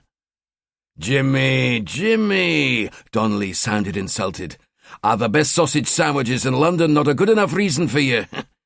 Dawson didn't reply. "And you, Raj, thinking I would ask for favours? Me, Dave Donnelly?" "Well, I don't eat pork, so it better be something other than the sandwich." "I didn't know you were a Muslim," Donnelly said. "I'm not. I'm a Sikh." "I should wear a turban. You'd be a commander by now." "I'm not interested in playing that game," said Samra. Donnelly gave a short, stunted laugh before his face turned serious. "Okay, gentlemen, I'll assume you know what sort of case my team's working on. I want to know if anything similar comes up. If one of your teams gets it first, I want to be called to the scene immediately. You understand?" "If it looks linked, it'll be passed to your team anyway. What's the rush?" Dawson asked. "No," Donnelly snapped. "I didn't say I wanted my team informed immediately. I said I wanted to be informed immediately, before anyone else, including D.I. Corrigan." Donnelly watched them exchange glances. He knew they would be happy to help, but not if it meant being dragged into a dangerous situation. Dangerous for their careers.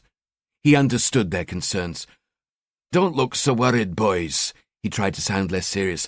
"I just want first crack at any new scenes. I'm getting a taste for this case. I need a wee glance at an uncorrupted scene. You know, before the circus arrives and takes the feel out of the place. That's all." His fellow detective sergeants stared at him blankly, their way of letting him know they didn't believe a word he was saying. "Okay, for fuck's sake. You boys drive a hard bargain. Listen. Our prime suspect is a clever, slippery bastard. Any forensic evidence we find at the next scene may require a little helping hand, if you catch my drift. But it has to appear genuine. The forensic boys have to find it, not one of my team, so I'll need to be in and out of there before anyone's the wiser. Clear?" "Well, why didn't you just say so?" Samra mocked. "We'd be happy to help," he added, and meant it, knowing that one day he or Dawson might require a similar favour from Donnelly. "I thought your job was shaping up to be a blackmail," Dawson asked. "I know Corrigan better than he thinks," Donnelly told them. "He thinks there's more to our prime suspect than he's seeing. Forget the blackmail element. You get anything a bit nastier than usual, then I want to know." "Okay," Samra said with a shrug. "I'll make sure you're called straight off." "Good, but keep it quiet, huh? Tell your teams to call you, then you call me. Keep it nicely between the three of us." "If you want to take the jobs off my hands, that's fine and dandy with me," Dawson said, "but if anyone asks, we never had this conversation." Donnelly spread his arms to show his good intentions. "Boys, please," he pleaded. "I promise, nothing dodgy. Trying to solve a murder here, that's all." The two detectives were already crossing the road. Samra called back to Donnelly. "Drag me into anything naughty and you'll be solving your own fucking murder." "You just do as you're told, Raj, my boy," Donnelly thought to himself. "Just do as you're told." It was mid-morning by the time Sean walked from his office into the briefing room where his team were assembled. He wasn't in the mood to let the room settle naturally. Time to push along. All right, listen up. I haven't got all day. Now, the quicker you listen, the quicker we can get on with it." The room settled into silence. "So far, we have 3 possible suspects. Stephen Paramore, Johnny Dempsey, the missing barman, and James Hellier. The reasons why Paramore and Dempsey are suspects are obvious, so they need to be found and spoken to. Now, Hellier's more complicated, Sean told them. My best guess is still that our victim was attempting to blackmail him. No other motives have come to light, and we've pretty much spoken to all his friends and family. Any last lingering possibility that this could be a domestic hangs on whether the victim was having a relationship with Johnny Dempsey. And so far, no one's been able to confirm whether he was or wasn't. Dempsey is only a suspect insofar as he's worked at Utopia, knew the victim, and now he's missing and can't be found. So all other suggestions are welcome. Or maybe we should consider a stranger attack, Donnelly spoke up. A random killer. No forced entry, remember? Sean reminded him. Well, maybe the killer posed as a client, Donnelly suggested. Talked his way into the flat.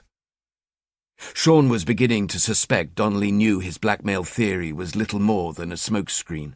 A screen that allowed Sean time to think, time to walk in the killer's shoes, to feel him, to understand him. From what we're being told of our victim, he was too careful for that. Sean tried to steer Donnelly away from the possibility for a while longer, until he had things straight in his own mind. But it has to be a possibility, Donnelly insisted. He had to give Donnelly something. Possibly, Sean answered. There was a ripple of noise around the room. If it's a possibility, then what are we doing about it? Sally asked.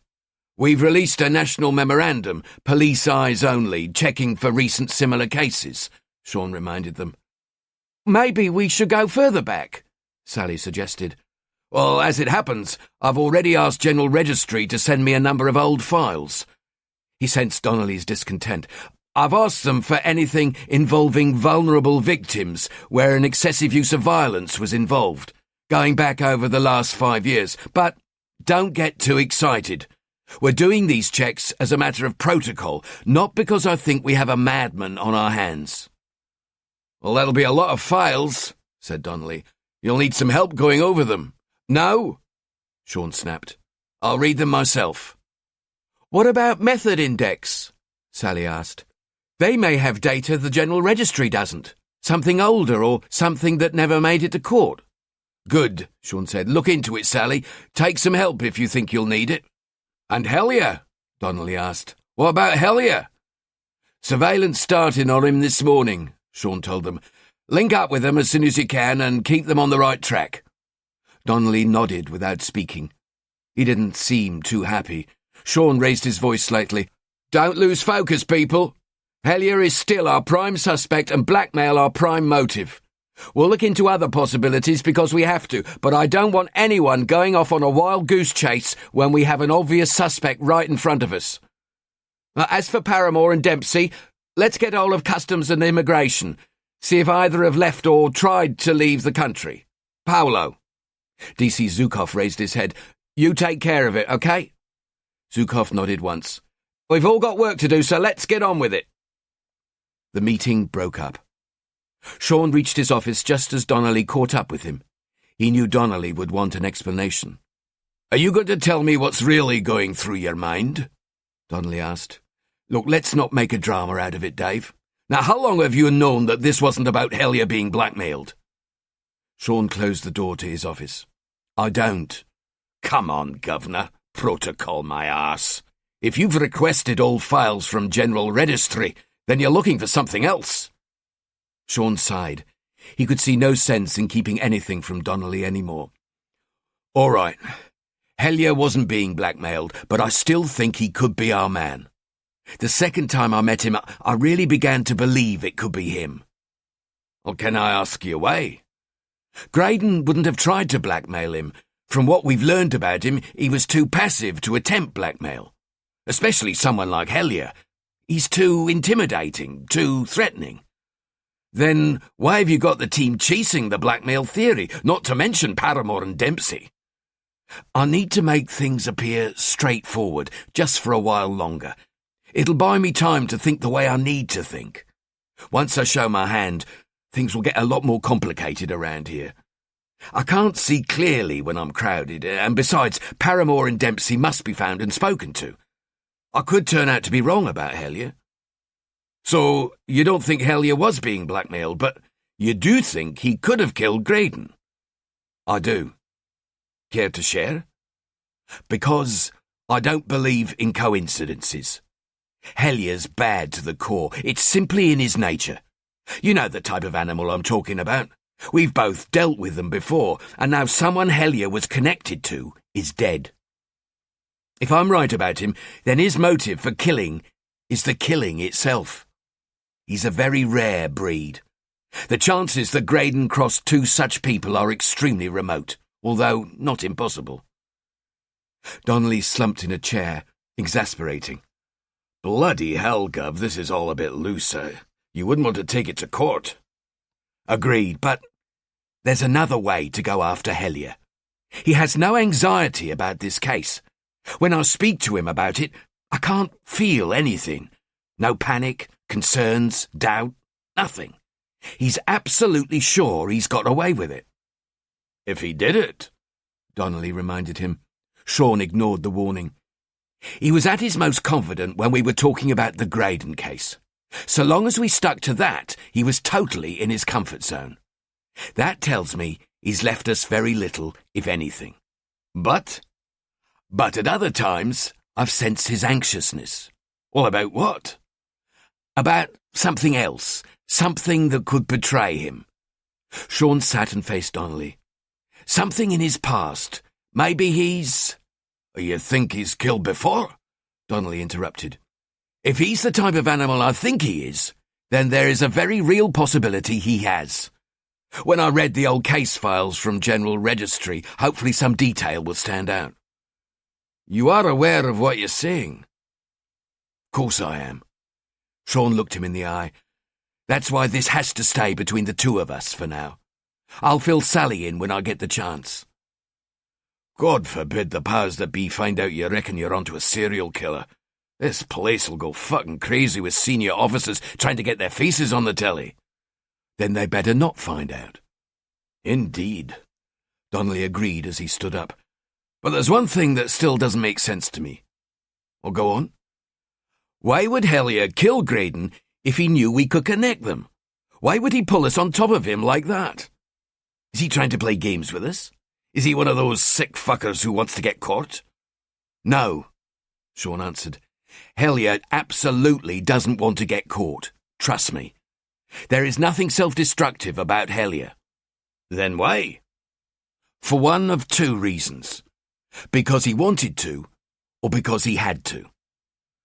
Well, Donnelly asked, his hands held apart, which one is it? I don't know, Sean confessed. I just don't know. I keep going over it and over it, but every time I think I'm close to understanding why, it all melts away. There's something not quite right, something I'm missing. Christ, it's so close I could fucking touch it, but I can't see it yet. We'll find out why soon enough, said Donnelly.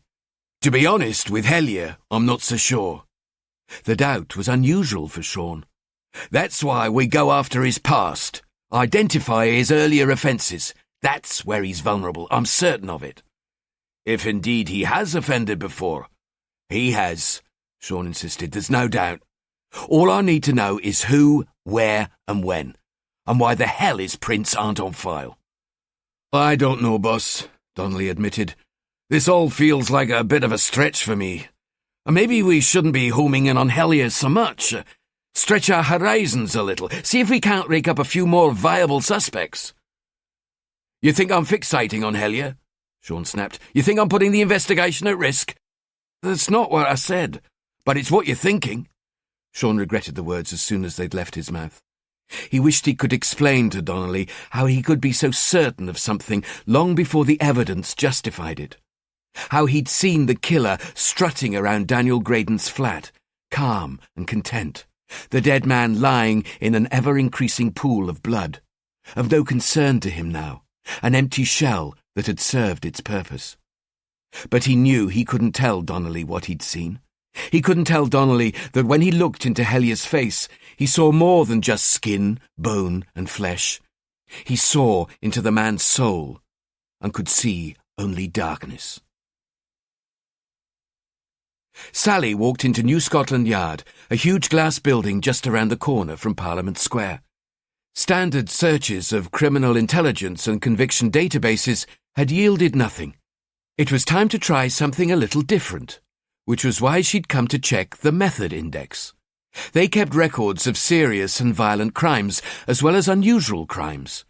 If an offender used the same peculiar method more than once, it was possible he or she could be identified here. Sally walked into the Method Index office and glanced around the small beige room. Wooden desks were squeezed together. Ancient, worn-out computers filled every corner. Large posters adorned the walls, advertising what the department could do for you. Everything seemed old. The two people in the room looked surprised to have a visitor. One, a thin, bespectacled, middle-aged man, nervously closed the filing cabinet he'd been tending and hesitantly moved towards Sally. He spoke shyly. "Are you, looking for somebody?" He had a Yorkshire accent, unblunted by years in London. Sally realised they didn't get many visitors. "Well, if this is Method Index, I guess I found the right place." She tried to sound enthusiastic. "DS Sally Jones from Serious Crime Group South." She held out her hand and hoped the mention of her unit might stir some interest. The nervous man seemed confused. "The Murder Squad," Sally added. "SCG is the Murder Squad." "Oh," the man said. "Oh, that's what you're called now. They keep changing the names of things so much I can never keep up." He accepted the offer of Sally's outstretched hand and shook it with a smile. I'm DC Harvey Williams. Everyone calls me Harv. They put me in charge of this little team a few years ago, and I think they've forgotten about me, to be honest." He pointed at a young man with long hair who was sifting through an ocean of paper files.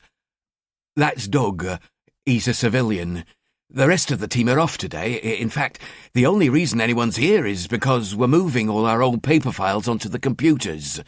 We don't get much of a chance for overtime here, so when they offered..." So, this was the Met's answer to the world-famous FBI Behavioural Science Unit. An ageing detective constable the world had forgotten about, and a handful of unqualified civilian employees. She may have made a mistake coming here, but on the other hand, what did she have to lose apart from an afternoon? DC Williams continued, "How can we help you, DS Jones?" "I'm interested in any profiles of murderers that fit our case." Williams pursed his lips. "We don't do profiles here, I'm afraid. We have methods of crime used by people, not profiles of them." Sally understood the difference. A profile referred to a psychological profile of an offender. It was rarely used by the Metropolitan Police. Despite being highly publicised in the media and films, the truth was that psychological profiles were of very limited value. Matching methods of crime to offenders was far more useful. "I apologise. Slip of the tongue." "No need to apologise," he said cheerfully. "Grab a seat, anywhere you like. No small-time imperialists in this office. Now then, tell me what you're after. Spare me no details. The devil's always in the details. Absolutely always in the details." London steamed. Sean couldn't remember another summer like it. No rain, no wind, no relief. The devil's own weather. His mobile was ringing. He kept driving and answered, "D.I. Corrigan?" "Hello, Governor." It was Donnelly. "Just to let you know, I'm with the surveillance team, making sure they don't spend a week following the wrong man."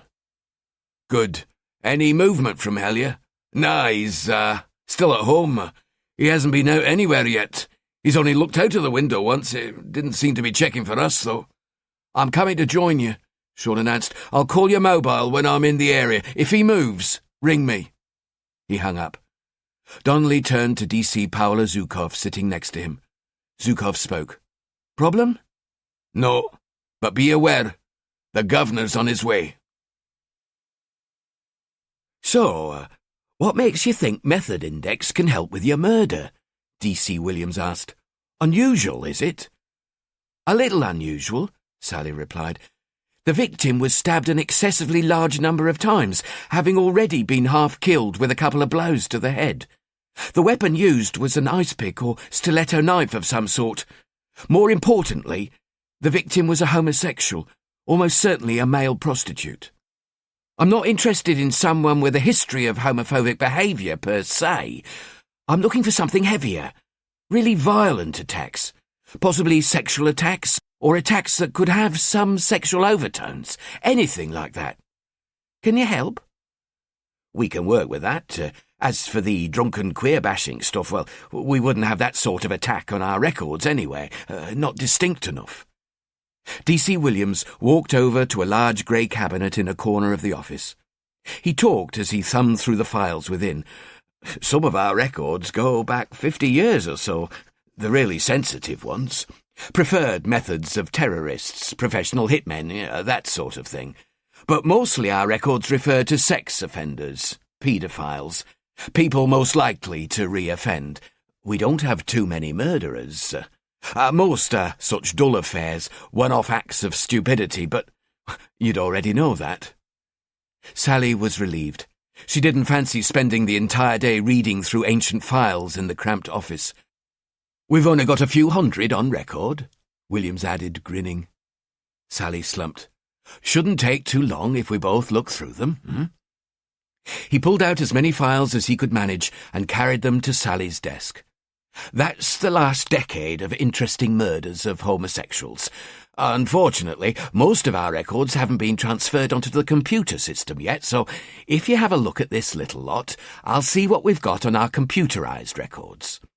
He began to whistle as he tapped away on the terminal's keyboard.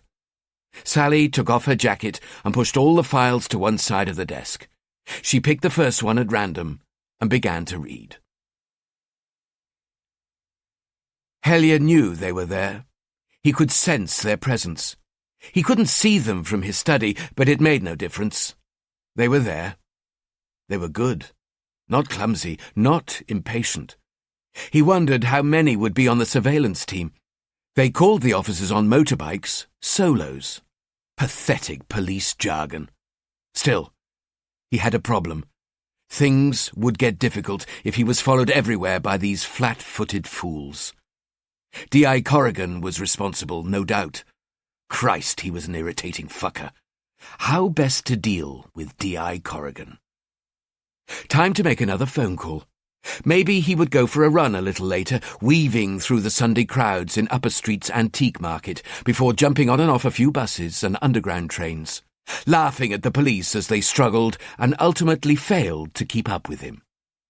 He spoke to the police he couldn't see. I hope you're prepared for a long day, fuckers. You'll have to improve your play if you want to win the prize. Sally carefully read the first dozen files. It was clear why these particular murders had been deemed unique enough for Method Index's files of infamy. Some were almost funny, they were so bizarre, but most were just horrific. Her thoughts began to drift to the victims. Had they had any idea of what was going to happen to them? Had they been scared, confused, or even angry once they realized death was upon them? And why had they been selected? What had drawn their killers to them? The way they looked, moved, or spoke? Or was it pure bad luck? The wrong place at the wrong time? Probably a little of each. She'd been reading for over 3 hours. A couple of times something pricked her attention, but each time her interest faded away as she uncovered details inconsistent with what she was looking for. D.C. Williams's voice broke her concentration. D.S. Jones? What is it? Sally asked. I think you should take a look at this. I may have found something. Sean had joined up with Donnelly and Zukov. The three men sat quietly in the unmarked Mondeo. Sean sat in the back, staring out of the window, constantly re-evaluating the evidence, searching for anything he could have overlooked. The radio crackled into life with the voices of the surveillance team. Target 1 still stationary in blue. Lima 2 braking for a natural. Received, Lima 2. Lima 3 will cover. Received, Lima 3. Donnelly spoke for them all.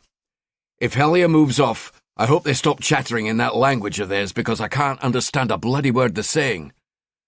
Sean's mobile rang. He answered it quickly. D.I. Corrigan? Governor? Sally here." Sean sensed an increased degree of excitement in her voice. "You sound like you have something for me." "I think I might have." Sean checked his watch. It was almost lunchtime. He was hoping to spend most of the day following Hellier. He felt as if the longer he was close to the man, the more he could think like him. "Can it wait till morning?" "I suppose so," Sally answered. It was no good, though, and he knew it. If he didn't find out what Sally had, he would never rest. "Can you give it to me down the phone?" "Sorry, sir, I'm driving and I need to show you this file. You'll want to see it." "OK," he conceded.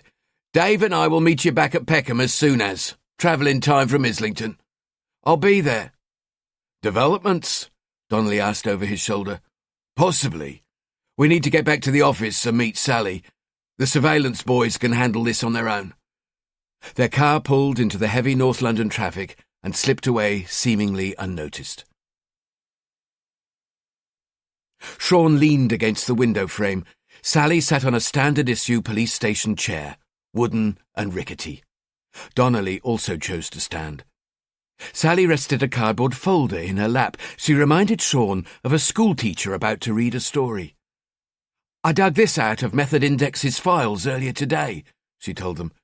"We entered the details of our murder into the system, looking for any similar crimes or methods. Eventually, it threw up this character." Sally opened the folder and pulled out a criminal records file. "This is for a guy called Stefan Korsakov." She passed the printout to Sean, who quickly scanned the list of convictions. It didn't take long. "Why? The man's only got one conviction, for fraud, and that was almost 10 years ago." Sean was puzzled. He shook his head and passed the printout to Donnelly. Sally continued, "Convictions, yes, but Method Index don't only go on convictions. Here." Sally pulled a thick bunch of papers from the folder. Sean recognised the old-style forms. Stefan Korsakov was accused of raping a 17-year-old boy back in 1996. The victim had a slight learning difficulty. Nothing serious, apparently, but it made him a little naive. Korsakov approached the boy while he was riding his bike around Richmond Park. He befriended him, gave him a can of beer laced with a stronger alcohol, then dragged him into a secluded area of the park, tied him up, gagged him, and sexually abused him in just about every way possible, climaxing with the actual rape. But the fact this was a violent assault by a predatory older male wasn't the only similarity. He used a stiletto knife to threaten the boy. "Similar to the weapon used on our victim," Sean said. "Well, well," Donnelly added. Sally wasn't finished. But Korsakov's luck ran out. He spent too long with the boy. A constable from the park's police was sneaking through the woods looking for flashes. Apparently they'd had a rash of them in the park. He came across more than he bargained for. The file says the constable initially thought it was a bit of al fresco gross indecency between consenting males. Then he saw the bindings around the boy's wrists. Korsakov sees the constable and makes a break for it. But the game is over and he gets nicked before he's gone 50 feet. The arrest was made by Park's police. CID at Richmond inherited the job. According to the investigating officer's notes on the case, he came to the conclusion it was a planned attack. Korsakov had the laced beer with him. CID suspected he had previously targeted the boy specifically because he had learning difficulties. This is the bit you'll like. The investigating detective noted how Korsakov had a heightened state of awareness of forensic evidence. "Well, our boy certainly has that," Donnelly said. "He wore a condom throughout the assault. He also wore a pair of leather gloves that were brand new, and he was wearing a waterproof jacket and trousers. He had an empty bin liner in his pocket." Sean understood waterproofs were usually made of tightly woven nylon, and could be as effective as preventing forensic evidence transferring from the suspect to the victim, and vice versa, as a forensic suit. Sally went on. "I've saved the best till last. When Korsakov was stripped and examined back at the Nick, they discovered he'd shaved all his pubic hair off. He later claimed he had a dose of pubic crabs and had had to shave it all off." "Shaved his pubes off," Donnelly said. "Now that's dedication." "But he wasn't convicted," Sean asked. No, Sally answered. He wasn't convicted of the rape. He was, however, convicted of serious fraud. His home was searched as part of the investigation, and they found a shitload of papers relating to a pensions company he'd established. The investigating detectives took a dislike to him. Well, I can't think why, Donnelly chipped in. So they decided to stir up as much trouble as they could. Phoned around people who'd signed up to his pension company, made some inquiries as to where he'd invested their money. Turned out the whole thing was a con. There was no pension company, or at least not a real one. The money was going towards keeping Korsakov in the lifestyle he'd become accustomed to. Nice house, BMW and a Range Rover, villa in Umbria. He's a con man. A good one, an excellent forger of documents too. He forged clients' signatures and increased their payments without them even knowing. He'd also forged himself numerous official documents. Passports, driving licenses, all for different countries. There appears to be no end to his talents. He'd stolen more than £2 million, mainly from the elderly. He was finally convicted after a 3-month trial and sentenced to 4 years custody. The money was never recovered. Released from Wandsworth Prison on the 24th of August 1999. Since his release he's not been heard of. No arrests or convictions. Nothing. Why wasn't he convicted of raping the boy? Sean asked. Seems straightforward. The boy withdrew the allegation. His parents thought it would be best for him not to go through the courts. They were worried about the press finding out, making the boy's life a public freak show. So, he walks on the rape, but the investigating officers do their best to screw him anyway, and he goes down on the fraud charges. Sean spoke again. Offenders who commit this sort of crime don't strike once, then never again, no matter what the risks. He would have reoffended. He couldn't have remained dormant for so long. Agreed, Sally said. Which means he's either dead, left the country, found God and changed his ways, or... She stopped short. Or, Sean encouraged, or he's become someone else. Used his forgery and fraud skills to create a new identity for himself. A new life. What's Korsakov look like? Sean asked, a seed of an idea germinating in his mind. I don't know, Sally replied. There's no photograph on file, only a description. Which is? Sean asked. Sally checked the file. Male, white. Back in '96 he was 28 years old, slim, athletic build, short light brown hair and no identifiable marks, scars or tattoos. Sean and Donnelly exchanged glances. Sound like anyone we know? Donnelly asked. Sean shook his head. I know what you're thinking, but they can't be the same person. This guy's got a conviction, so his prints are on file. Hellier has no prints on file, so he can't have been convicted of anything, otherwise his prints would be too. No matter what name he'd be convicted under. Donnelly knew Sean was right. Shim. However, Sean added, it won't hurt our case to look into it. Sally, you stay with it. First thing in the morning, start finding out all you can about Korsakov. See what Richmond have on him and track down the original investigating officer. Sean turned to Donnelly. Have you still got that snapshot of Hellier I took? Aye, Donnelly answered, and pulled the photograph from his jacket pocket, handing it to Sean, who in turn handed it to Sally. If you do track the investigating officer down, show him this, Sean told her. See if he recognises him. I thought you said it couldn't possibly be Hellier, Donnelly argued. No harm in double-checking. Kill the possibility off once and for all. Sean turned to Sally. Once you've done that, concentrate on this Korsakov character until you're happy you got enough to eliminate him as a viable suspect. And if I can't eliminate him? You will, Sean assured her. You will. Hellier only ventured out twice all day, once to the local shop for the Sunday papers, and then later for an afternoon stroll with his family around the leafy suburban streets.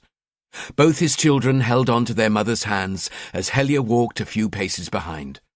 He couldn't have made it easier for the surveillance team to follow him. He thought he had spotted some of them. Hard to tell, best to stay paranoid for the time being. Always assume the worst. That way he would never be caught cold.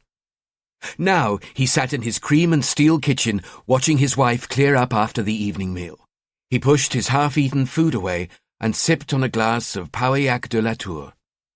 "No appetite?" Elizabeth asked, smiling. Helia didn't hear. "Not hungry tonight, darling?" She raised her voice slightly. "Sorry, no," Helia answered. "That was delicious, but just not feeling too hungry." He was with her only in body. His mind was outside with the surveillance team in the streets around his house, circling him as a pack of hyenas would an isolated lion. "Worried about something?" Elizabeth asked. "No, why would I be?" Helia didn't like being questioned by anybody. "What about this identity fraud thing the police were looking into?" "That was nothing," Helia insisted. "Like I told you, it was all a mistake. The police made a mistake. Surprise, surprise." "Of course." She backed down. "You did tell them that I was at home all night, didn't you?" Helia asked without apparent concern. "I said exactly what you told me to." "Good." But Helia could tell she needed more. "Look, I was at a very sensitive meeting that night. The company wanted me to meet some potential clients, very important clients, but they were a little worried about their backgrounds. Beware Africans bearing large amounts of cash, as we say these days. They wanted me to run the rule over them, that's all. See if their wealth could be obviously identified as ill-gotten gains. If so, well, we wouldn't touch them. All the same, we can't afford to have the police sniffing around our affairs. It would be very bad for business. Our clients expect complete confidentiality and privacy. I couldn't tell the police the truth. I'm sorry I dragged you into it, darling, but I really had no choice." Elizabeth seemed happy with that, even if she didn't entirely believe him. The explanation was itself at least believable. "You should have told me that straight away, dear. I would have understood. But I'd watch out for that D.I. Corrigan," she warned him. "He didn't come across as the usual PC plod. There was something unnerving about him, some sort of animal cunning." Helia felt rage suddenly swelling in his chest, his temples throbbing, his body trembling involuntarily, but the expression on his face never changed from calm and content. He couldn't stand to hear his adversary being complimented, even if his wife had meant it as an insult. It gave Corrigan more credibility in his eyes, even suggested he should somehow fear him.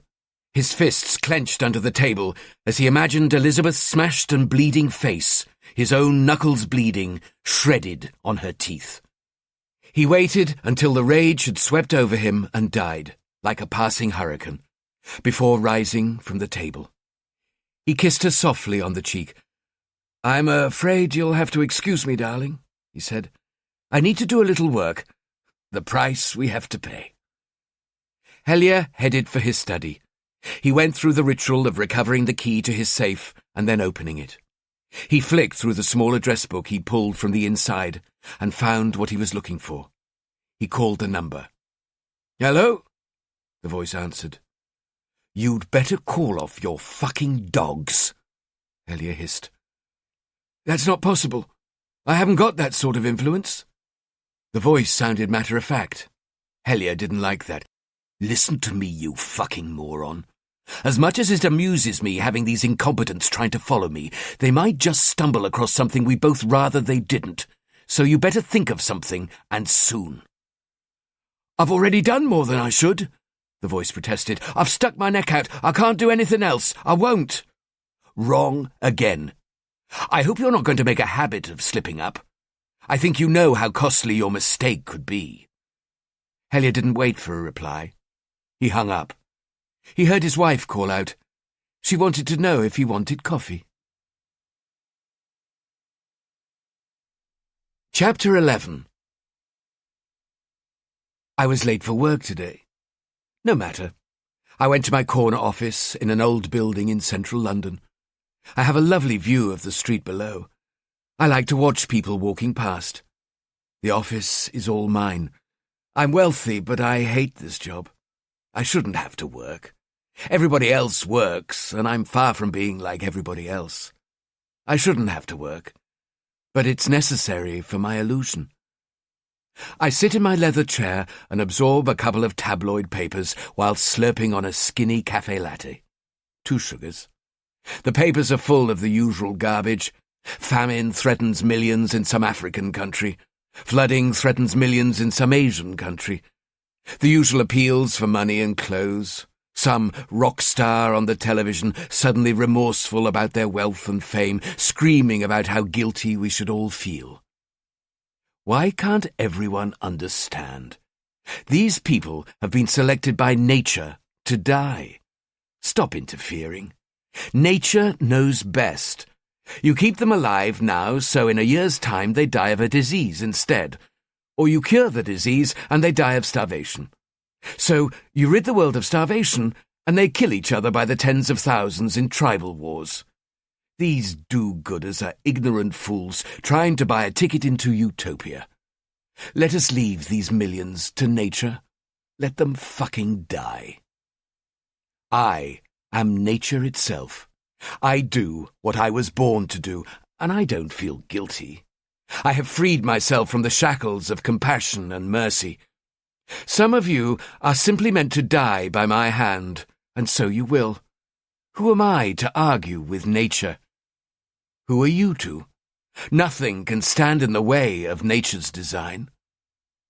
But I'm no sick case locked in a bed, sitting alone every night, slashing my chest with razor blades while masturbating to violent pornography. Not me. I'm no self-destructive psychiatric case just waiting or hoping to be caught. Neither am I seeking fame or notoriety. I don't even want to be infamous. You'll not see me sending the police clues, playing a game, phoning them up with tasty morsels of information. None of that interests me. I'll give them nothing. I must remain free to continue my work. That is all that's important now. And even if they do catch up with me, they'll never prove a thing. My third visit was the most satisfying experience of my life. A development, a further sign of my growing strength and power. In a way, it is merciful. A newborn killer can make a terrible mess of things, prolong the victim's agony. An efficient killer is exactly that. Efficient. I grow more efficient with each kill. That's not to say I don't like to have a little fun every now and then. Besides, I have to make a mess sometimes to keep the police guessing. Can't stick to the same method of dispatching the chosen few. That would make it all too easy. They're already sniffing around very close to home, not that that concerns me. I rented another car, a big, fat Vauxhall with a big, fat boot to match.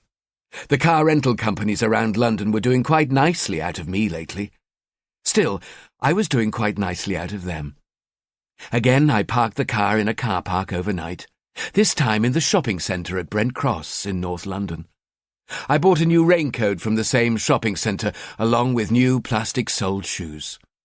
I bought a nylon T-shirt and a new pair of black Nike training bottoms, all of which I stored in the hired car until I needed them. I was all set. I returned to the car park early the following evening. The shops were still open. I took the clothes from the boot of the car and changed into them in a public toilet. I returned to the car and quickly covered the real number plates with false ones. I'd been careful to park in a CCTV blind spot. All went smoothly, and I drove south towards King's Cross railway station, a modern monstrosity of a building. I drove against the flow of traffic and arrived there around 8 p.m. It wasn't quite dark yet, so I parked the car in a side street. It was free to park at this time of night. That was important. I couldn't risk a parking ticket or the unwanted attention of a bored policeman. I left the car and walked towards the West End, along Euston Road. From my research, I knew there was a Burger King close to St Pancras Station. Despite the excited tightness in my belly, I felt a little hungry, so decided to grab a bite to eat. It was as good a way as any to kill an hour and let the night grow dark. Wait until winter comes, I thought. 16 hours of darkness a day. What fun we'll have then. I ate my Whopper with cheese, chewed a few fries and slurped a diet 7-Up. I amused myself watching the people milling around me, unaware they were dancing so close to death. Young foreign students, mainly, being served by life's losers. My attention became focused on 3 young Spanish girls. They picked at their food and giggled. They were attracting the attention of a group of dark-skinned youths. I didn't think the youths were Spanish, probably Italian or, worse, Albanian. Probably more interested in stealing the girls' handbags than their virginity. I would have liked to tie the giggling girls up, spend plenty of time with them, watch their tears of pain and fear flow, hear their stifled squeals of agony and humiliation as I had my fun with them, one by one. Then I'd make them watch and see my power as I slit their throats, a twisted, bloody tribute to the beauty of violent death. I had to calm myself. My imagination was overexciting me, and the tightness in my belly was becoming painful. I had my subject for the night. It had been arranged, carefully planned. I had to guard against acting on impulse. The Spanish girls would live. Someone else would not. When the time came, I left the restaurant. On the way out, I walked close to the Spanish girls. I breathed them in deeply. They smelled sweet, like bubble gum. One of them glanced at me and smiled. I smiled back. Her friends noticed, and all 3 returned to a giggling scrum. Some other time, perhaps. I'd been agitated by the girls. My heart beat faster than normal. I was on the point of being desperate. I prayed my chosen subject would be there when they should be. I walked faster than I should have. Had anyone noticed me? Thought me a little out of place? On reflection, I didn't think so. I reached my chosen vantage point, at the far west tip of King's Cross Station. I was so excited I almost wandered into the range of some CCTV cameras attached to the side of the station wall. I managed to stop myself. I looked across the 5 lanes of Euston Road traffic and focused on the small, brightly lit cafe. I could see straight inside. It was typical of the cafes around the station. A real shithole. The owner sold poisonous food and child prostitutes. The game machines by the front door were a sign, a beacon to the young homeless. Runaways from the North and Midlands often made it no further from the railway station than this cafe. From here, they would be farmed out to various pimps across London. That would then be their life. Prostitution, crime, drugs, and early death. Other hunters visited this place. It was like an African watering hole. Most hunting illicit underage sex. Some, very occasionally, hunting to kill. But none quite like me. She was right where she should be, pumping money into a fruit machine. A lost cause chasing a lost cause. She must have been between 14 and 16, about 5'3", long, dirty blonde hair, white skin, beautiful, like marble. Slim, half my size. I'd been watching the place off and on for a couple of weeks. Nothing took my fancy, but I persevered. After a few days, she appeared, rucksack in hand. From the first moment I saw her, she was mine. I hadn't been any closer to her yet than this. I hadn't heard her speak, so I didn't know where she was from. I didn't know the colour of her eyes yet either. I hoped they were brown. Brown eyes set against that marble skin would be stunning. I needed to see her blood on that skin. I started getting an erection. I took some deep breaths and calmed myself down. During the times I'd watched her, she hadn't been taken away by anyone. I didn't think she'd succumb to the inevitable life of prostitution yet. Good. The more innocent they are, the greater my pleasure is. Is there anything sweeter than violated innocence? I kept watch, waiting for her to make a deadly mistake. No one noticed me. There were thousands of people around the station. For once the weather forecast had been accurate, and it was drizzling, hence my raincoat seemed perfectly normal, even at this time of year. She did it several times a night, Walked out of the cafe and around into a side street close to where I'd parked the car. At first I'd wondered what she was doing. Urinating? Giving clients fumbling oral sex? Then I saw her. She was going for a cigarette. She didn't want to share it with the other runaway fuckers. And why should she? They say smoking is bad for your health. If only she knew. I patiently watched her, still excited but less agitated now. I had more control over myself. I could wait. It was only a matter of time. My patience was rewarded. I saw her speaking to the other youths huddled around the machine. She was making her excuse to leave. The others didn't seem interested. She stepped out of the cafe, looking up and down the street. She knew she was mere prey. She was nervous about moving away from the safety of the herd. She disappeared into the side street. I crossed the road by the Pelican Crossing. The light rain made the yellow, red and green lights of the street dance on the shiny road and the vehicles that passed. The girl was out of view now, but I could smell her, feel her. I moved in closer, drawn to her. I had the police identification in my coat pocket.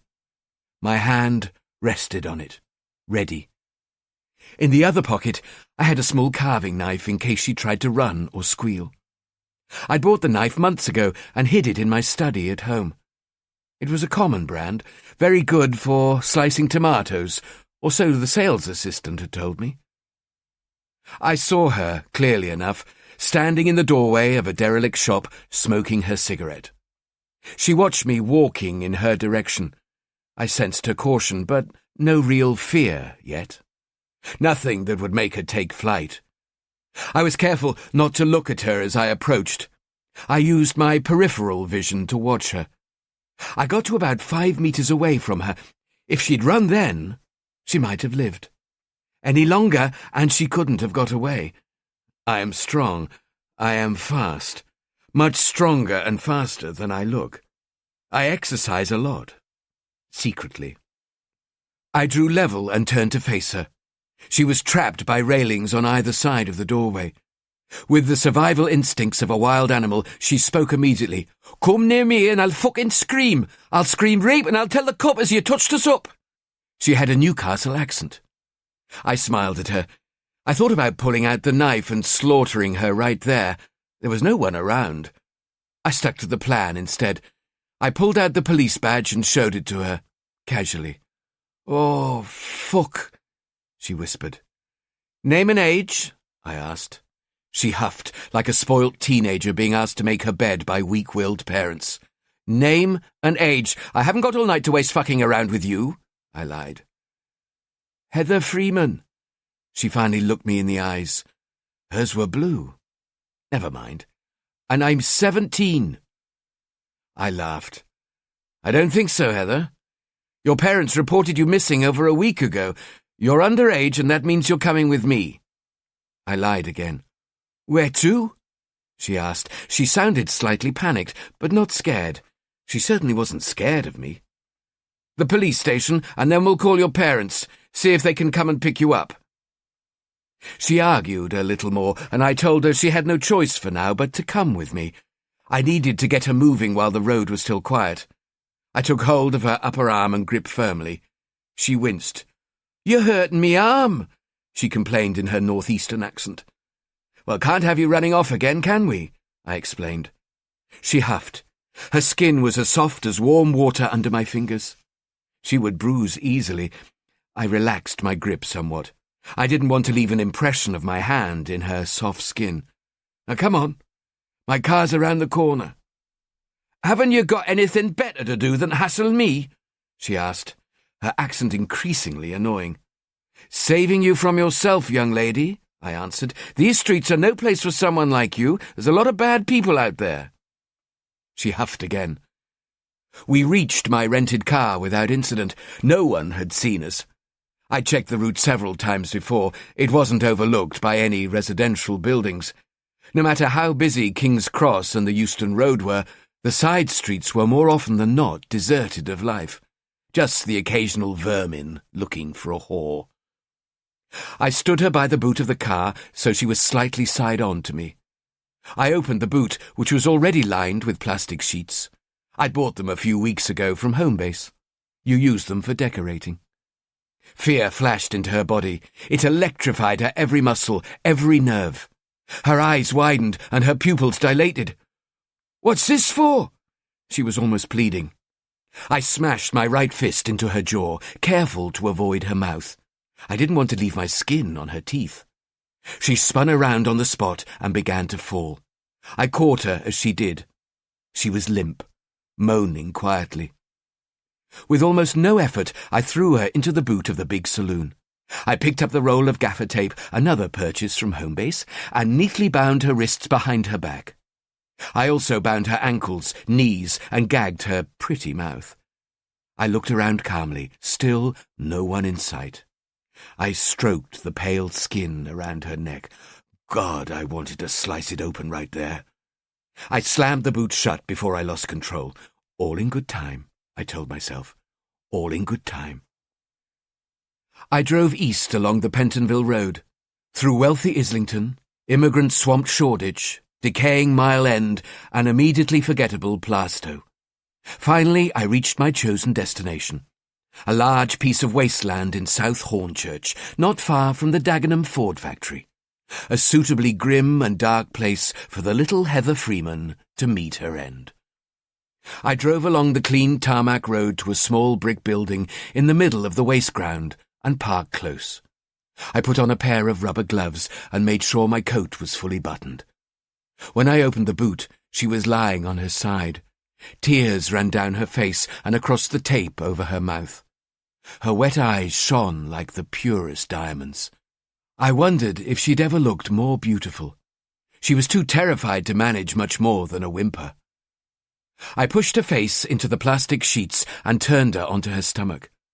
Her crying became more desperate. I grabbed her by the scruff of the neck and by the tape around her knees and lifted her easily out of the boot. She was even slighter than I'd imagined. I carried her like an old suitcase into the building and threw her on the hard, cold ground. If she hadn't been gagged, she would have called out in pain. I grabbed her hair and pulled her face close. Those beautiful eyes stared into mine. "I'm going to cut you free now. Do as I say, and you'll live. Fuck up or scream, and you die. You die slowly. Understand?" She closed her eyes and nodded frantically. I pulled the knife out and made sure she saw it. She was squealing again behind the tape. She pulled away from me. I yanked her back painfully. She got the message. First, I cut the tape around her ankles. Then I pulled it away from her mouth. She gasped for air. I sensed she was about to speak. I pulled her face closer. "Speak. You die." I cut the tape from around her wrists, and she rubbed at her skin. I let go of her hair and stepped back 5 paces. I wanted to see all of her. It was how I had foreseen it, how I had imagined it would be. "Take your top off." Her face was twisted in fear and shame. She began to unbutton her dirty shirt. She moved slowly, and that suited me fine. When she had finished unbuttoning it, I ordered her again to take it off. Slowly, she pulled it off her shoulders and let it fall to the floor. She wasn't wearing a bra. Her young breasts didn't need one. They were small and unattractive, the nipples pink and pointed. "Take your trousers off." Again I could tell she was about to speak. I put my finger to my lips. "Shh." She understood and struggled out of her training shoes before removing her trousers. They lay at her feet. "The rest?" I demanded quietly. Her sobbing intensified. She pulled her knickers off with one hand. The other covered her inadequate breasts. She turned sideways to me. The headlights from my car illuminated the inside of the building perfectly. She was perfect. Her pubic hair was still soft and feather-like. I would ensure she never became anything less than perfect. I moved close to her again. "Get on your knees and take me in your mouth." She mouthed a please. I pointed towards my groin with the knife. Her face was becoming even more twisted with fear and disgust. I put my hands on her shoulders and pushed her onto her knees. She began to untie the front of my tracksuit bottoms. As she did so, I grabbed her hair and bent her head back as far as it would go. Her slender neck stretched out below me. In one motion, I stepped away and swept the blade across her throat. I severed her jugular and cut through her trachea. I kept moving backwards as she held her throat in both hands. The blood seeped quickly through her fingers and dropped onto her naked chest. It ran across her small breasts and onto her stomach. She fell sideways to the floor before the blood reached her pubic area. That was a shame. I considered picking her up so it could reach there, but decided not to. I watched the last few seconds of her worthless life. At least now she would be remembered for something. Her death had more meaning than her life could ever have. She had become the purest work of art. I resisted the temptation to masturbate over her warm body. She died, still clutching her throat. Thin lines of the reddest blood streaked her face. Her eyes stared lifelessly. Diamonds. Perfection. I stood just watching her for over 2 hours. I was lost, totally captivated. The killing had been so much more satisfying than the previous ones. The knife, the intimacy, to watch the life ebb away. The colours, the textures. Yes, I had taken more risks than before, but it was worth it. It had been necessary, and the risks were manageable. By leaving her naked, the police would assume it was a sexual attack. It was not. I won't pretend I didn't enjoy seeing her naked. I did, but it wasn't her sex I was interested in. That was irrelevant. I left the girl where she was, let the police have the body. I wanted them to find it. I wanted them to think they were looking for a manic killer, a spontaneous killer, a reckless killer, not one like me. I returned to the car and changed clothes. The used ones I tied in a plastic bag. I would take them to the civic dump back at Brent Cross tomorrow, along with some old rubbish my wife had been nagging me to get rid of. After that, I'd take the rented car back, having removed the false plates. Of course. No doubt they would give the car a good clean for me, too. I drove back towards North London, totally at ease by then. I was beginning to realise my potential, my power and control were unrivalled. It had been the most beautiful experience of my life, to take a life in this way, not in revenge or in a fit of temper, not when my blood was boiling with hatred and anger after being insulted and wronged, but a glorious execution of my right to do as I please and take whoever I want to take. My power. No hot blood coursed through my veins. My blood ran cold, and she was a cold killing. There was no going back now. Chapter 12. Monday morning. Sean hauled himself from his uncomfortable chair, stretching and yawning as he looked out of his office window at the flat roofs of the surrounding buildings, their surfaces littered with the detritus of man and nature. He hadn't slept well the previous night, too many unanswered questions swimming around his mind. His body ached miserably. A hopping bird caught his eye, drawing his attention to the nearest of the rooftops, its blue-black feathers shining in the sunlight, making its white patches barely visible. The magpie took oversized steps towards what had brought it to this desolate place, its head constantly jerking into new positions as it checked for danger and opportunity. Sean saw what it was moving towards, the half-concealed body of another bird, and assumed it had come to feast on a dead pigeon. But as it grew closer, he realized it held something in its beak, something shiny, like a polished stone. He watched fascinated as the bird placed the object next to the body, then squawked loudly and sorrowfully before flying away. He squinted against the sun and focused as hard as he could on the small corpse below, the black and white feathers confirming what he'd already suspected. As he continued to watch the sad little drama, more magpies came to see their fallen kinsman, each bringing gifts of twigs and shiny objects, food and things precious to their kind, always chasing away any pigeons that dared to approach the lifeless body, pecking violently at their eyes, prepared to kill to protect their dead. No matter how hard he tried, he couldn't look away, until Donnelly burst into his office holding a set of car keys, shattering his temporary escape. "Going somewhere?" Sean asked. "Drop your linen and stop your grinning. Fingerprints finally got back to us. They've matched a single print from the victim's flat to Hellier. He was in the flat. There's no mistake." "A single print?" Sean asked, confused. "Is it partial?" "No," Donnelly reassured him. "It's a full match." "Just one print?" Sean could tell he was alone in his skepticism. "Where did they find it?" "On the underside of the door handle for the bathroom. The outside handle," Donnelly informed him.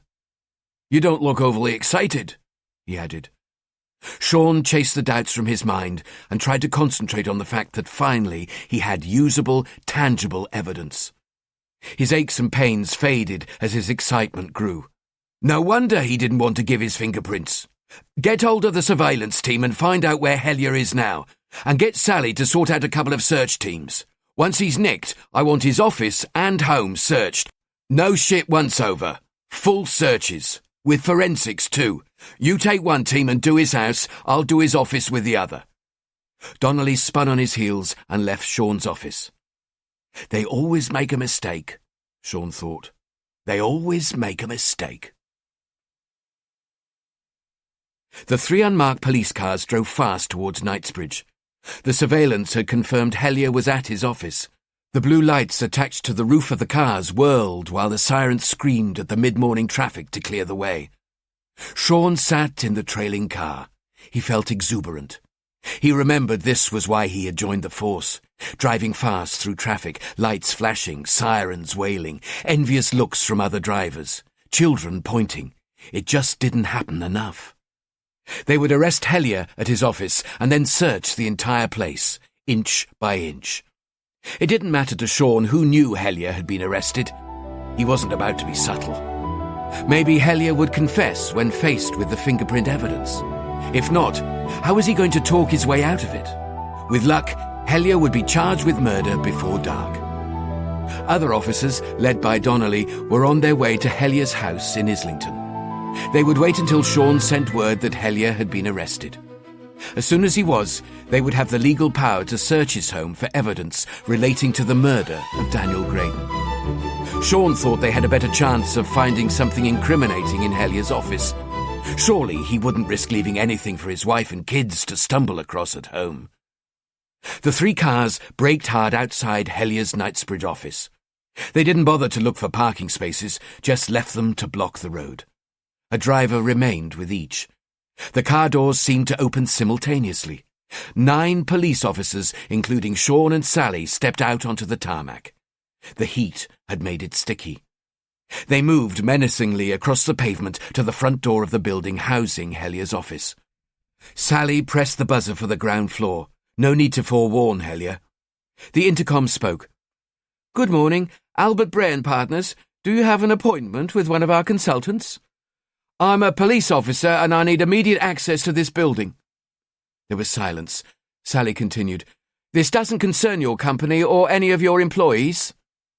The door buzzed and Sally pushed it open. The detectives moved quickly and quietly into the entrance hallway. 2 remained close to the front door. The other 7 walked fast up the stairs. They reached Butler and Mason and another locked door. Sean pounded on it. Time to ruffle some well-groomed feathers. Within a few seconds, the door was opened by the perfect-looking secretary. He swerved past into the office itself, her mouth dropped open. Sean thought she was about to protest. "Is Mr. Hellier in his office?" She was struck dumb. "I said, is Mr. Hellier in his office?" Nothing. "Well, I'll assume he is. Jim, Stan?" Two detectives looked at him. "You boys stay here and cover the front door. The rest with me and Sally." They strode along the corridor towards Hellier's office. Finally, the secretary found her voice. She chased after them.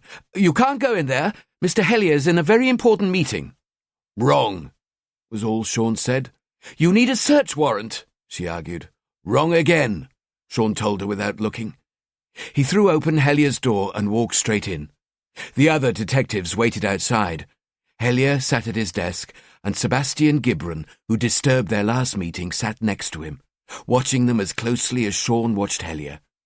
Two other men Sean didn't recognize sat opposite. They seemed terrified. Hellier never flinched. Sean kept moving. He was almost at Hellier's side. He showed Hellier his warrant card. "James Hellier, I'm Detective Inspector Sean Corrigan. This is Detective Sergeant Jones and Detective Constable Zukov. I'm arresting you for the murder of Daniel Graydon. You do not have to say anything unless you wish to do so. However, it may harm your defense if you fail to mention something when questioned that you later rely on in court. Anything you do say may be given in evidence against you. Do you understand the caution, Mr. Hellier?" By the book, Sean thought. Best way with a slippery bastard like Hellier, especially with three witnesses sitting there with stunned expressions on their faces. Hellier stared hard at him. Sean saw a flash of pure hatred. Hellier smiled and addressed the three men sitting opposite. "If you'll please excuse me, gentlemen, it appears the police need me to help them with their inquiries." He stood slowly, as if bored, and dramatically held out his wrists. "Aren't you going to handcuff me, Inspector?" "I would," Sean said, "but you'd probably enjoy it."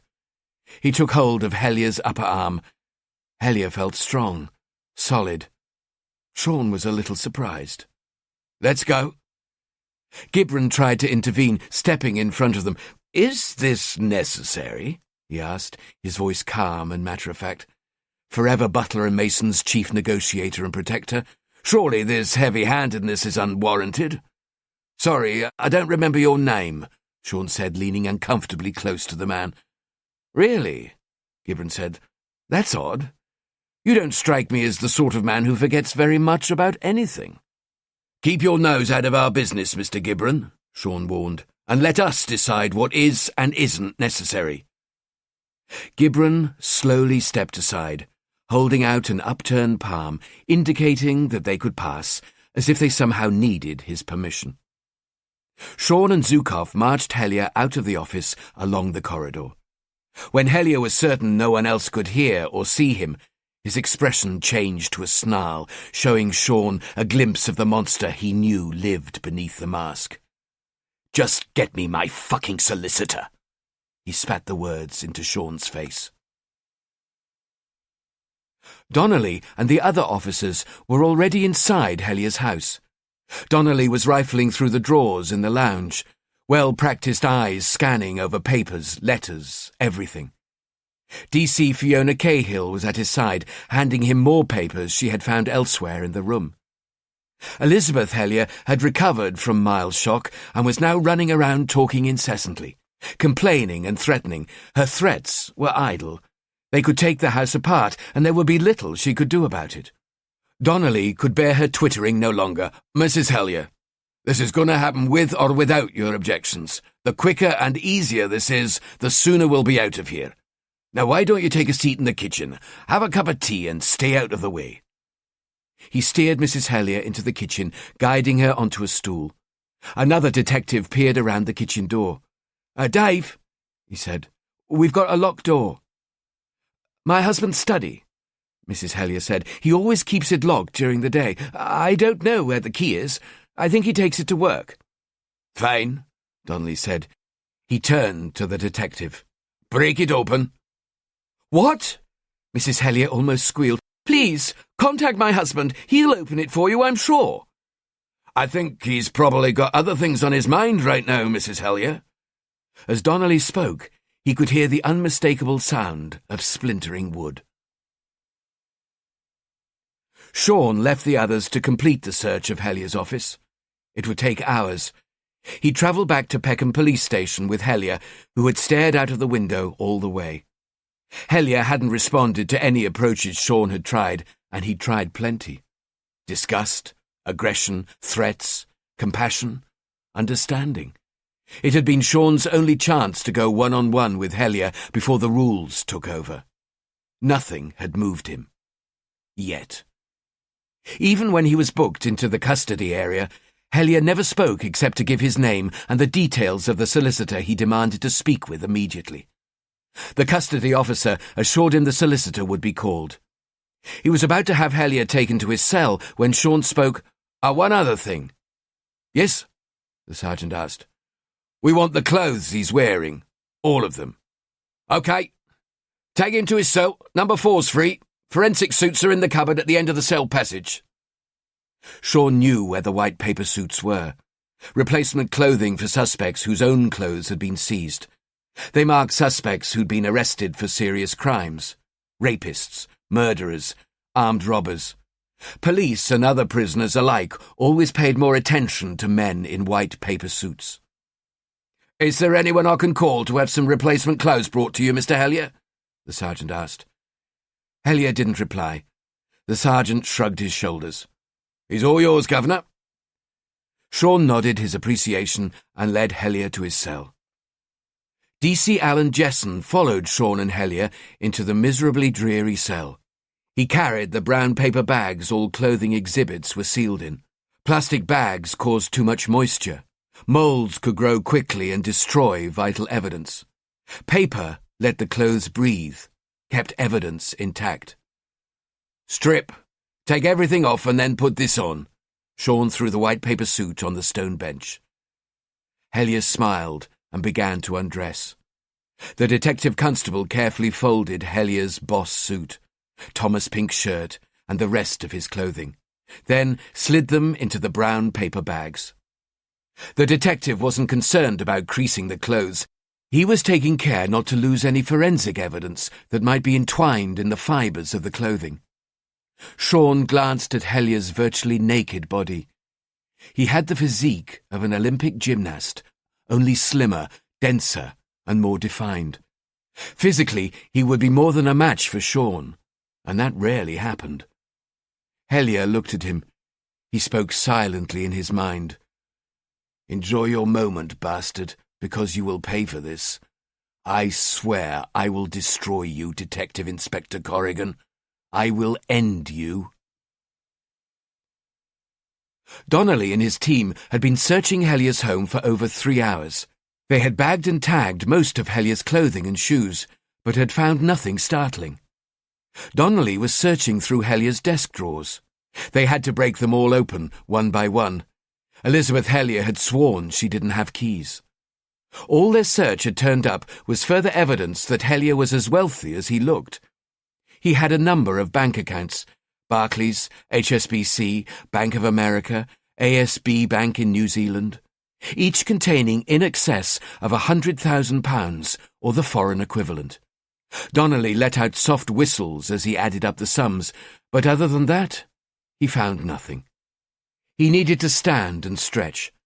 As he pushed the chair back from the desk, he felt a stinging pain in his thigh. He looked down and saw a rip in his trouser leg. "Oh, you bastard," he declared. "What the bloody hell was that?" He put his hand under the desk and felt around. He touched something. It was small and cold. Something metal. He pushed the chair away and ducked under the table. He saw them immediately. Not one, but 2 shiny keys taped underneath the desk. He didn't touch them. "Peter, get the photographer in here. I need a picture taken." Only when the keys had been photographed and fingerprinted did Donnelly remove them from under the desk. The tape used to hold them in place had been carefully removed and sealed in a plastic evidence bag. Who knew how many microscopic pieces of evidence clung to its sticky back? He held the keys up and asked the room a question. "Now, what do we use keys for?" Slowly, he looked down at the drawers they'd broken open. The locks remained intact. He winced as he put one of the keys into the drawer lock. It didn't fit. He tried the other. It fitted. He grimaced before turning the key. The lock clipped open. "Oops," he said. "I think we might be getting a bill for some broken antique furniture." He tried the other drawers. The key fitted them all. He dropped it into an evidence bag and sealed it straight away. He tossed the other key around in the palm of his hand and called out across the office, "Anyone finds a locked anything, let me know." A detective searching the walnut cabinets attracted Donnelly's attention. "Oh, hold on, there could be something under here." Donnelly moved closer and watched over his shoulder. He pulled back the carpet at the base of the cabinet. They stared at the floor safe. They looked at each other, then at the key in Donnelly's hand. He pushed the key into the lock. He could feel it was precision-made. He slid it into place as if it had been oiled. The heavy door opened upwards. The first things he saw were bundles of cash, neatly rolled and held in place with rubber bands. He touched nothing. He could see they were mainly US dollars, $100 bills, some sterling too, £50 notes, and Singapore dollars, again in 50s. How much in total he could only guess. He saw the unmistakable red cover of a British passport. He flicked it open. It was in Hellier's name. This man could leave the country in a hurry if he had to. There was something else lying under the passport. A small black book. An address book. Donnelly was still on his knees. He looked up at the detective who discovered the floor safe. "You'd better get that photographer back in here, and the fingerprint lady too. I don't know what all this is about, but it's got to mean something." Sally's search team had arrived back at about 2 p.m. She sat with Sean in his office, briefing him on what they had found and seized.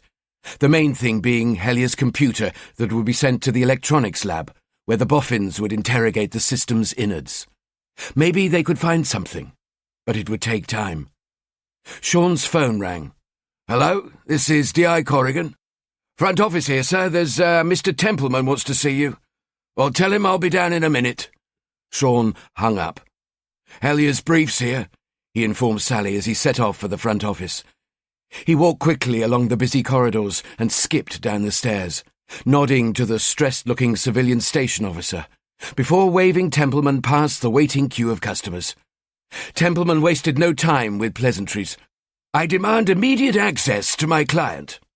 "Of course," Sean agreed, and guided him through a side door into the station. "I'll take you to the custody suite. Follow me." "And when do you plan on interviewing my client? Soon, I hope." "When the Section 18 searches are complete and I've had time to assess the evidence." "How long, Inspector?" 2 or 3 hours. "That's totally unacceptable," Templeman argued. "Clearly you're in no position to interview my client. Therefore, I suggest you release him on bail until such time as you are ready. Later this week, perhaps." "I'm investigating a murder," Sean reminded him, "not some Mickey Mouse fraud. Hellier stays in custody until I'm ready." Sean typed in the code on the security pad attached to the outside of the custody suite. When the pad gave out a high-pitched beep, he pushed the door open, immediately looking for the jailer to take Templeman off his hands. "Murder or fraud, Inspector, everyone is entitled to a fair and vigorous defence," Templeman continued, "and that's what I'll ensure my client gets." "Everyone except the dead," Sean replied coldly. "Everyone except Daniel Graydon." He grabbed a passing jailer before Templeman could reply. "This is Hellier's brief," he said. "He'd like to see his client as soon as possible." "No problem," the jailer responded. "If you follow me, sir, I'll sort that out for you." Sean was already walking away, Templeman calling after him. "I need to see any relevant statements you have. I'm entitled to primary disclosure, Inspector. I'm entitled to know what evidence you have against my client." "And you will," Sean answered, already looking forward to the moment when he would reveal Hellier's fingerprint had been found in Daniel Graydon's flat, but undecided who he was most looking forward to seeing squirm, Hellier or Templeman. Sean bounced up the stairs and back along the corridors to the incident room, tired legs suddenly alive again. He reached the incident room in time to hear the volume within rising. It could mean only one thing. Donnelly's search team were back. Sean headed for his office, passing Donnelly en route. "My office when you got a minute, Dave." Donnelly dumped several evidence bags on his own desk and headed straight for Sean's office. "Well, what do you got?" Sean said. "Oh, you've seized every bit of clothing he owns and his shoes, so we'll get that up to the lab tomorrow." "I need something now. Something for the interview. I want to charge Hellier tonight. Tomorrow at the latest." "Oh, sorry, boss. No smoking gun in the house. But it's all wrong there. He keeps his office locked all day when he's not in there, even when he's at home. His wife says she doesn't know where he keeps the keys. She also says she knew nothing about the floor safe." "Floor safe?" Sean asked. "The jewel in the crown. Guy's got a floor safe in his study. Plenty of rich people have got floor safes. Doesn't mean much." "True, but how many keep rolls of US dollars in them with their passports? There was an address book, too." "So, he's prepared to leave in a hurry. Who knows why? If it was a crime not to trust banks, we'd all be in jail.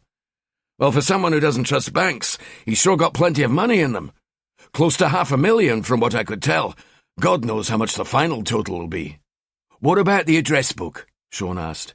Often it was the smaller, less dramatic items that held the vital clues. A scrap of paper with a number written on it amongst pristine bank statements. An old person's collectible in a young man's flat. If it seemed out of place, no matter how slight, it could be the biggest lead of all. "I just had a cursory glance. Nothing more than initials and numbers. If they're phone numbers, then they're definitely not local. Probably overseas. It's not arranged alphabetically. I've already checked for the victim's initials. DG. Not in there." "Hellier could be using codes," Sean said. "Get every number in there up to SO11, and have them run subscribers checks on the lot anyway. Tell them we need names and addresses by tomorrow lunchtime at the latest." "Well, I'll ask, boss, but that'll be tight. Or do it anyway. In the absence of anything else, I'll press on and interview Hellier. Let's see what he's got to say about his fingerprint being in the victim's flat." Donnelly sat in on the interview, but it would be Sean who'd ask most of the questions. The interview room was barren. A wooden table, 4 uncomfortable chairs. The walls were dirty beige. No pictures. The room smelled of rubber flooring and stale cigarettes. A double-deck tape recorder lay on the table. Microphones were pinned to the wall. Sean, Hellier and Templeman sat quietly, watching Donnelly break the cellophane tape around 2 new audio cassettes. He put both into the recorder and slapped the machine shut. Sean broke the silence. "When we press start, you'll hear a buzzing sound. That'll last about 5 seconds. When that noise stops, we're recording. Do you understand?" Templeman spoke for Hellier. "We understand, Inspector." Sean could feel a no-comment interview coming his way. He nodded to Donnelly, who pressed the record button. The 2 tape reels began to turn together, the buzzing noise louder than anyone had expected. Even Sean felt his heart skip a beat. After a few seconds, the noise stopped. There was a second of silence before he found his voice. "This interview is being recorded. I'm Detective Inspector Sean Corrigan. The other officer present is..." He let Donnelly answer for himself. "DS Dave Donnelly." Sean continued. "I am interviewing. Could you please state your name for the tape?" Sean spoke to Hellier. Hellier looked at Templeman, who nodded that he should speak.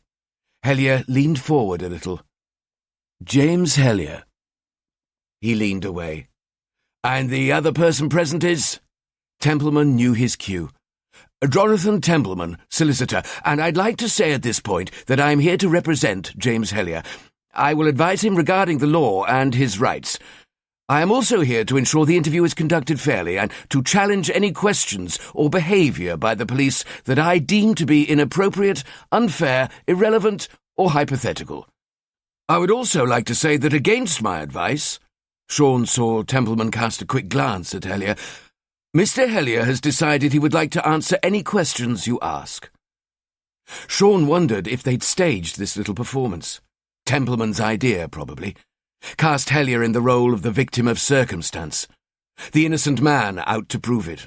Whatever it was, Sean hadn't seen it coming. He continued with the pre-interview procedure. You have the right to consult with a legal representative or solicitor. You can consult on the phone or have one attend the police station, and this right is free. As we know, you have your solicitor, Mr. Templeman, present here anyway. Have you had sufficient time to consult with your legal representative in private? Templeman continued to speak for Hellier. Yes, we have. I must remind you that you're still under caution. That means you do not have to say anything unless you wish to do so. However, it may harm your defence if you fail to mention, when questioned, something that you later rely on in court. Anything you do say may be used in evidence. Do you understand? He understands, Templeman said. Sean decided to break this routine. I would like Mr. Hellier to answer for himself. I need to hear that he understands from his own mouth. Templeman was on the verge of protesting, but Hellier spoke. There was no feeling in his voice. I understand, Inspector. The time has come for explanations. Sean's stomach tensed. Was Hellier about to spill? Had the burden of guilt caught up with him? Few had the strength to carry their darkest secrets all the way to the grave. Hellier and Sean locked stares.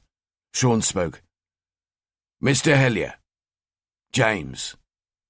Did you kill Daniel Graydon?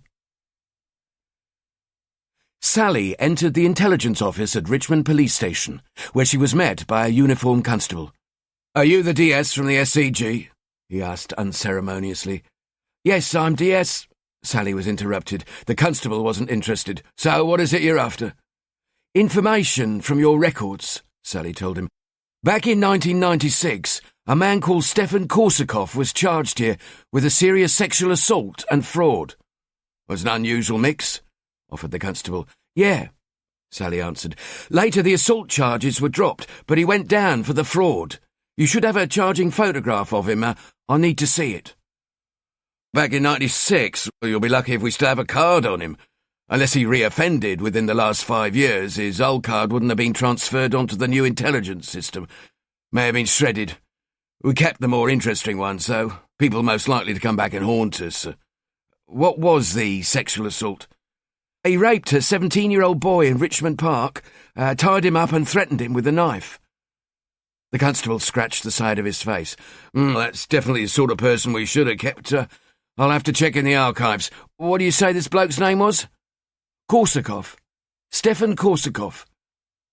The constable began to move alongside the metal filing cabinets, which were just big enough to hold the old intelligence cards. As he did, he spoke to himself. K. Here we are. He stopped and opened the cabinet containing records of people whose surname began with K.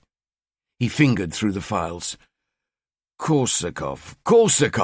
Stefan Korsakov. He pulled a thin card from the cabinet. You're in luck. We kept his card. His smile soon turned to a frown. Oh, bloody typical. Problem? Sally asked. The photographs. They're not here. Some bastard's taken the lot. Did I kill Daniel Graydon? No, Inspector, I didn't. No matter how hard you find that to believe, it's the truth. Hellier's eyes were giving nothing away. Damn, he was difficult to read. Why did you lie to us? Sean asked. You told us you were never in Daniel Graydon's flat, which leaves me very confused as to how your fingerprint ended up on the underside of his bathroom door handle. Hellier sighed. I lied to you, and that was wrong. I was foolish to do so, and I can only apologize for wasting your time.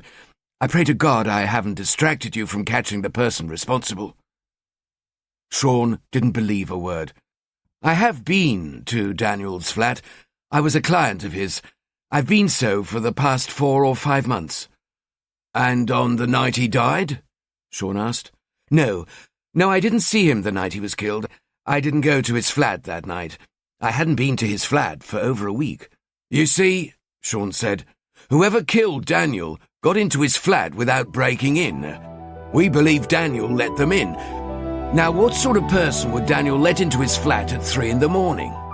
A friend, perhaps? Or maybe... Sean paused a second to make sure he still held Hellier's gaze. A client?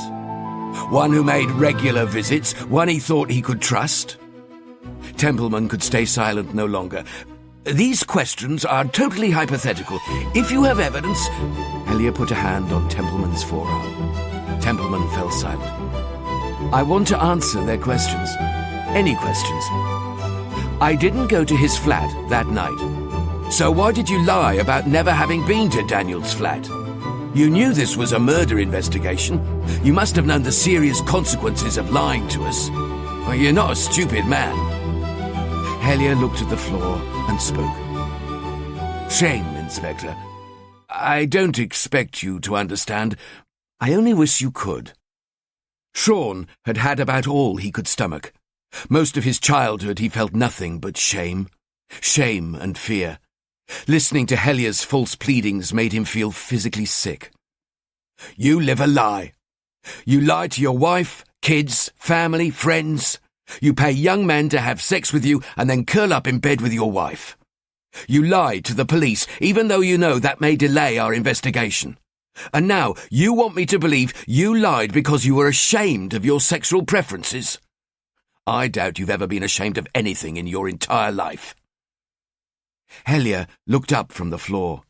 His eyes were glassy. "You're wrong, Inspector. I am ashamed. Ashamed of it all. I'm ashamed of my life." Sean studied him for a few seconds, looking deep into the darkness that he knew seethed behind Hellier's eyes. "So, what was so special about Daniel?" He wanted to keep it personal. "Why keep going back to the same boy?" He used the word boy deliberately. "I have needs. Daniel helped me with those needs." "Enlighten me." "I practice sadomasochistic sex. So did Daniel. I went to him for that. I generally saw him once every 2 or 3 weeks. That's what I was trying to hide. I was a fool, I know." "What did this practice involve?" Sean asked. "That's hardly relevant," Templeman interjected. "There are unexplained marks on the victim's body. Mr. Hellier's sexual behaviour may explain those marks. It's relevant." "Nothing too shocking," Hellier answered. "I would tie him up by the wrists, usually, with rope. We used blindfolds, sometimes whips. Mainly it was role-playing. Harmless, but not something I wanted the world to know about." "Oh, I can understand that," Donnelly said. "Did he ever tie you up?" Sean asked. "No, never. So, when you say sadomasochistic, you filled the sadist role, yes?" "Well, not always. Daniel would beat me sometimes, but I never felt comfortable being in bondage. Daniel said I lacked confidence. He was probably right."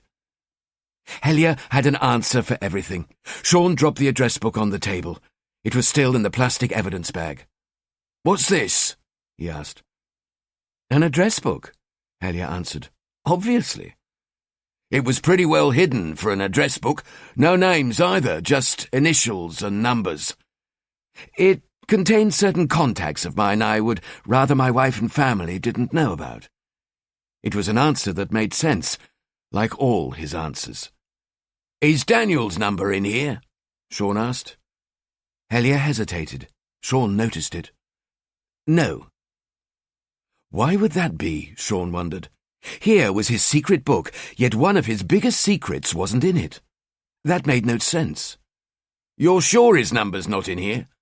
"Yes," Hellier said. "His number's not in there." Sean decided to let it go for now until he understood more. "And the cash? I believe it was about 50,000 in mixed currency, mainly US dollars. I like to keep a decent amount of cash about. These are uncertain times we live in, Inspector." "And the money spread across the world in various bank accounts belonging to you? Hundreds of thousands from what we can see." Sean knew these questions would get him no further, but they had to be asked. "One thing I won't do, Inspector, is apologize for my wealth. I work hard and I am well rewarded. Everything I have, I've earned. My accounts are in order. I can show you where the money came from, and the Inland Revenue can unfortunately vouch I'm telling the truth." Sean was getting nowhere, and he knew it. He needed to knock Hellier out of his stride. Get personal and see how Hellier reacted.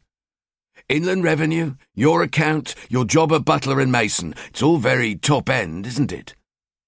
He noticed a small, involuntary contraction of Hellier's pupils that disappeared as quickly as it came. And you, in your £1,000 suits and £300 shoes. You're a polished act, James, I'll give you that. I don't know where you're going with this, Templeman interrupted. It hardly seems relevant or proper. Sean ignored him. But underneath that veneer of yours, there's an angry man, isn't there, James? So what is it that's really pissing you off? Oh, come on, James. What is it? What are you trying to hide? A working-class background? Maybe an illegitimate child somewhere? Or did you disgrace yourself in some previous job, got caught with your hand in the cookie jar? Everything was smoothed over, but still you were shown the door. Oh, come on, James. What is it you're hiding from me? From everyone? Hellier just stared straight into him, his eyes never blinking, lips sealed tightly shut. Possibly the faintest trace of a smirk on his face as his muscles tensed, controlling his facial reactions, making him impossible to read. You know, James, Sean continued, you can have it all. The job, the money, the wife and kids, the Georgian house in Islington. But you'll never really be like them. You'll never be accepted as one of them. Not really. You'll never be like Sebastian Gibran, and you know it. Another contraction of Hellier's pupils told Sean he'd hit a raw nerve. You can try and look like him, even sound like him, but you'll never be like him. He was born into that role. He's the genuine article, while you're a fake, a cheap imitation, and you can't stand it, can you? He leaned back, but still Hellier wouldn't break. Sitting silently, his hands resting on the table, one on top of the other, seemingly unmoved. Sean tapped a pen on the table. He had one other question he was burning to ask, something that just didn't make sense about the fingerprint they'd found. But some instinct warned him that it wasn't the right time yet. Like a champion poker player knowing when to slap his ace down and when to hold back, a voice screamed in his head to save the question until he himself understood its significance. We'll have to check on what you've said, so unless you've anything to add, then this interview is concluded. No, I have nothing to add. In that case, the time is 7:58 and this interview is concluded. Donnelly clicked the tape recorder off. Now what? Templeman asked. No doubt you'd like another private consultation with your client, and then he'll be returned to his cell while we decide what's going to happen to him. There is no reason to keep Mr. Hellier in custody any longer. He answered all of your questions and should be released immediately, without charge, I should add. I don't think so, Sean dismissed him. Templeman was still protesting vigorously as Sean and Donnelly left the interview room. A uniformed police constable guarded the door. Sean and Donnelly headed back to their murder inquiry office. Sean felt deflated. The interview hadn't gone well, except for one thing. Why wasn't Daniel's name in Hellier's secret book? That made no sense. Somehow, and in some way, it was another piece of the puzzle. Sally quickly studied the man who opened the front door of the detached Surbiton house. He looked about 50 years old, 5'9". His slim arms and legs, combined with a beer belly, reminded her of a spider. His hair was thick and sandy-coloured, his eyes green and sharp. Sally saw an intelligence and a confidence behind them. She reckoned that Paul Jarrett had been a good detective during his years as a Metropolitan Police officer. Mr. Jarrett? Sally held out a hand. Jarrett accepted it. D.S. Sally Jones.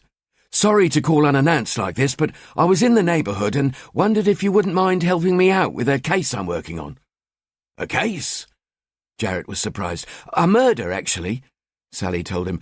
A few years ago, you dealt with a case involving a man who could be a suspect for our murder. You'd better come in, then, said Jarrett. She entered the tidy house and followed Jarrett to a large, comfortable kitchen. Tea? Coffee? Or something cold? He offered. Tea would be good. Milk and one, please. I'll make a pot, Jarrett said, smiling. So, how long you been out for? she asked. Half the force dreamed of being out, the other half dreaded it. Which was Jared? About 4 years now. Ill health. An old back injury finally caught up with me 5 years short of my 30. I qualified for a full pension and some medical benefits, so I'm not complaining. I get a bit bored sometimes, but you know. Anyway, what can I help you with? Sally recognised the cue to get down to business. I'm investigating a murder. A bad one. Young gay man, Daniel Graydon, stabbed and beaten to death. A homophobic attack? Jared asked. No, we don't think so. Something else, although we're not quite certain what, which is why you may be able to help. Well, I'm not sure about that, Jared answered. I spent most of my time on the fraud squad. Number crunching was my game, not murders.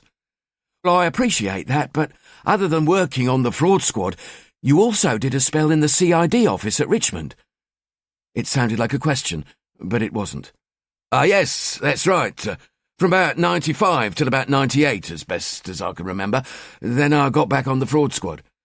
It was a case you dealt with at Richmond that interests me. A man called Stefan Korsikov, back in 96. He'd been arrested by Park's police for raping a young boy, Jared interrupted. He bound and gagged him in Richmond Park, threatened him with a stiletto knife, then raped him. Well, I shouldn't think I'll ever forget Stefan Korsikov. And if you'd met him, you wouldn't either. There was silence in the kitchen. The comment was unusual. Police officers never exaggerated the impact criminals had on them. Sally wondered what it could have been about Korsikov that had Jared so spooked. She tried hard to think when a suspect had ever affected her in that way. Nothing came to mind. She sensed Jared's fear of Korsikov was personal. What made him so memorable? She asked. No remorse. Absolutely none. His only regret was he got caught, and that only bothered him because it meant he was off the street and wouldn't be able to do the same thing again to someone else. He never said so during interview. In fact, he never said anything during interview. But I knew he would have killed that young lad if he hadn't been disturbed. There's no doubt. It was a hell of a blow when the boy's family wouldn't let us prosecute him for rape. I could still remember the smirk on Korsikov's face when I told him the charge had been dropped. Talk about the devil looking after his own. It would have been better for everyone if he'd taken a long fall from a high window. Know what I mean? Sally smiled uncomfortably, but didn't answer. Jared sensed her reaction. He stood and moved to the sink, pouring his tea away as Sally watched him, and tried to sense his emotions. Jared's nausea looked real enough. Well, I'm sure I don't have to tell you what it feels like to watch an animal like Korsikov walk away, knowing it's only a matter of time before he rapes again, or graduates to murder. But he didn't walk, Sally reminded him. He went down for the frauds. I hear you made certain of it. It was a compliment. Yes, I made certain he went down for something. I got a sniff of Korsikov's little fraud operation and dug in. He went down all right, but, well, it was a hollow victory. He got 4 years, that was all. All those people he screwed, and we never recovered the money. No matter what we tried, we couldn't find it. I even had a couple of old friends from the serious fraud squad in the city who owed me a favour, helped me look for it, but nothing. He was a clever bastard, I'll give him that. Sally was interested in the fraud. It helped build the picture of Korsikov. But she was more interested in his violent nature. That was the road that could lead to his capture. Did he show awareness of forensic evidence or police procedures? Sally asked. Definitely, came the unhesitating reply. The clothes he wore, the use of a condom, the victim he picked, and even the venue was pretty good. He just got unlucky. Thank God he did. And he would have learned. He would have got better and better. He was clever enough to learn from his own mistakes. Very organised, too. His frauds were brilliantly simple. And, as I've already mentioned, clever enough to hide the cash where no one could find it. And that's not easy to do these days, Jarrett continued. Billionaire drug dealers, bent city accountants, corrupt governments, they all spend fortunes trying to hide money in the legitimate banking system. You can't keep millions of pounds under the mattress, and even if you could, no one accepts cash anymore, not for major purchases. Cash makes people nervous. You've got to get it into the banking system. That's where we so often catch 'em out and recover the money. But not with Korsakov. He was too cunning. So, tell me, D.S. Jones, he's committed another rape or murder, hasn't he? Sally hesitated before answering. She was unsure why. We don't know if it's Korsakov. There are similarities between your case and the one we're investigating, so we're doing a little background digging. One thing's bothering me, though. Jarrett looked at her, expressionless. Go on. Everything points to Korsakov being a repeat offender. You said it yourself, that he'd offend again. Yes. Yet he hasn't come to police notice at all. No convictions, arrests, no information reports, nothing. Then he's either out of the country or he's dead, Jarrett answered. Only pray it's the latter. Or maybe we just haven't caught him. Jarrett gave a low laugh. I know we're not perfect, but there's never been a repeat offender who hasn't been caught within a couple of years. Even in the dark ages, before computer cross-referencing, DNA, Crime Watch, we still caught the people eventually. They would always make a mistake. Now, if he was in the country, he would be offending. He wouldn't be able to stop himself any more than we could stop treating everybody with suspicion. It's in his nature. Or he may have become a ghost, never keeping one identity too long, never staying in one place longer than a couple of months. He's capable. I'll check with public records, said Sally. See if they have anything on him. And, thanks to you, we'll have a set of fingerprints for him. I'll have them compared to any marks recovered from our scene. Jarrett's eyes narrowed. If it's a death certificate or fingerprints you find, then please call me. If he's sunning himself in Thailand, I'd rather not know. Sally thought Jarrett suddenly looked old. She wouldn't push him any further. Well, thanks for your time, she said, and stood to leave. Oh, one more thing. Yes? You did take photographs of Korsakov when you charged him? Of course. It's just, when I checked his intelligence records at Richmond, there were no photographs attached. Unfortunate, but not unusual, Jarrett replied. Can you think of anyone else who may have wanted or needed photographs of Korsakov? Sally asked. Maybe I can still track them down. Not really, Jarrett answered. No one's ever approached me about him. Sally sighed. Oh well, never mind. Jarrett led her to the front door. His hand rested on the handle, but he didn't turn it. Can I ask you what put you on to Korsakov? He asked. What put you on to me? Method index, Sally told him. You were down as officer in the case. Jarrett said nothing. Oh shit, Sally suddenly said, fumbling in her handbag. I almost forgot. Could you do me a favour and have a look at this photo? She pulled the surveillance photograph of Hellier out and handed it to Jarrett. Do you recognise him? Jarrett held the photograph and looked at it without interest. Sally saw nothing in his face. No, he said. Is it someone I should know? Just a loose end I wanted to tie up, and now I have. Anyway, thanks for your time. Any time, Jarrett said. It's nice to feel useful again. They shook hands before Sally left and headed to her car. He's a sly one, all right, Donnelly said, thinking on his feet, covering our evidence as we find it. Then we'll have to find more, said Sean.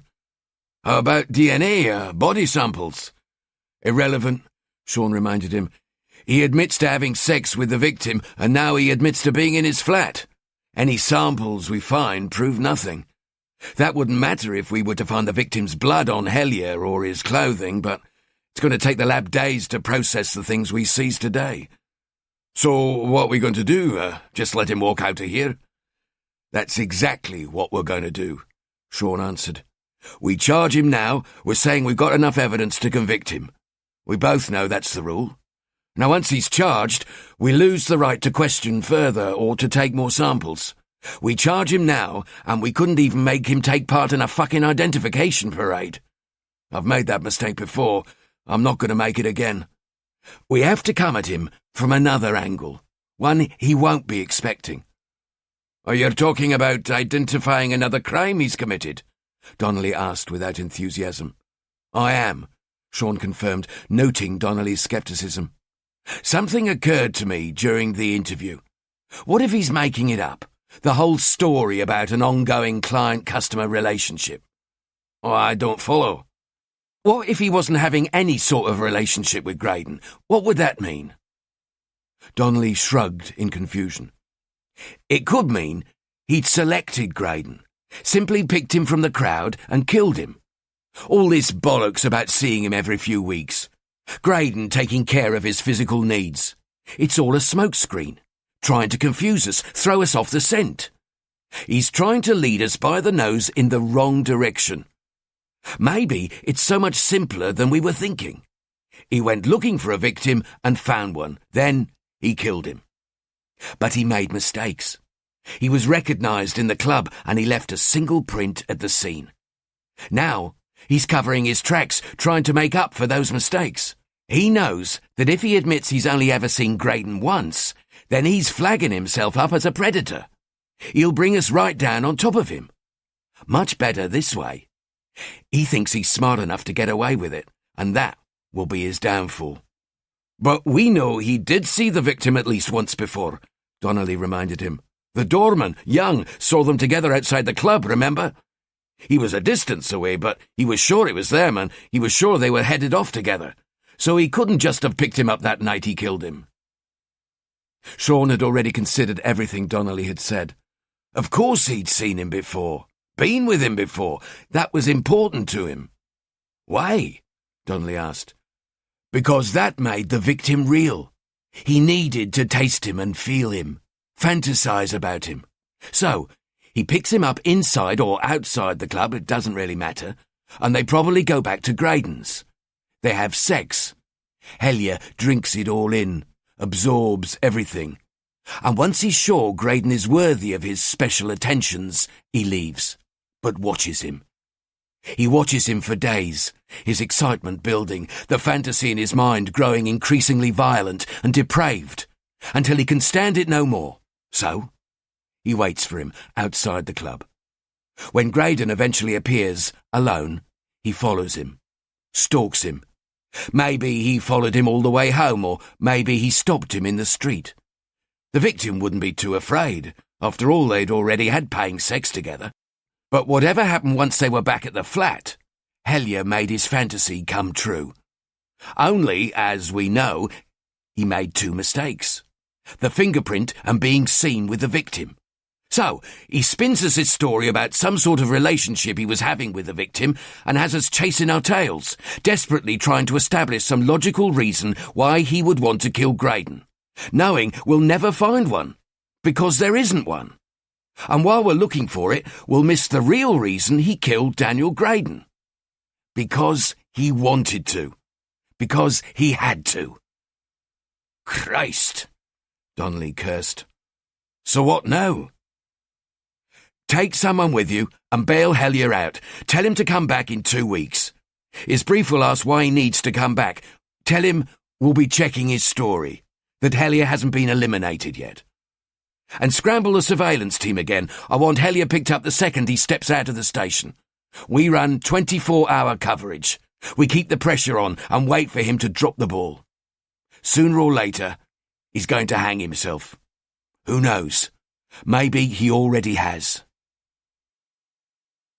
Hellier stood in the corridor of the police station, waiting to exit the building. First, Templeman went outside to ensure no one was about. When he returned, the news wasn't good. I'm sorry, James. Looks like the media's got hold of this. What? Hellier snapped. You sure they're here for me? I am afraid so. They've already asked me for a statement. They know you've been arrested on suspicion of murder. That bastard Corrigan. He told them. He's trying to destroy me. Hellier's words were venomous. Listen, said Templeman, you need to stay calm. I'll speak to them. Deny you've been arrested. Tell them you're helping the police with their inquiries. You stay in here until I'm finished, then I'll bring the car around. And I also recommend you cover your face when we leave. What? Hellier's voice was raised. Just in case there's a photographer sneaking about. You can use my raincoat. You want me to crawl out of here with that over my head, like some paedophile? You might as well tell them I'm guilty. Please, James, try and stay calm. Templeman almost had his hands on Hellier's chest. A name's nothing if they don't have a face to go with it. Hellier sounded cold. Fine, but hear this. No one humiliates me without paying the price. I wouldn't be talking about revenge if I were you, James, Templeman advised. A look of disgust spread across Hellier's face. He put his face close to Templeman's. Templeman could smell a virile animal stench on Hellier's breath. You do as I fucking tell you and get me out of here. I'm expected at the damn Industry Awards dinner tonight. There'll be hell to pay if I'm not there. Sebastian's already on my back.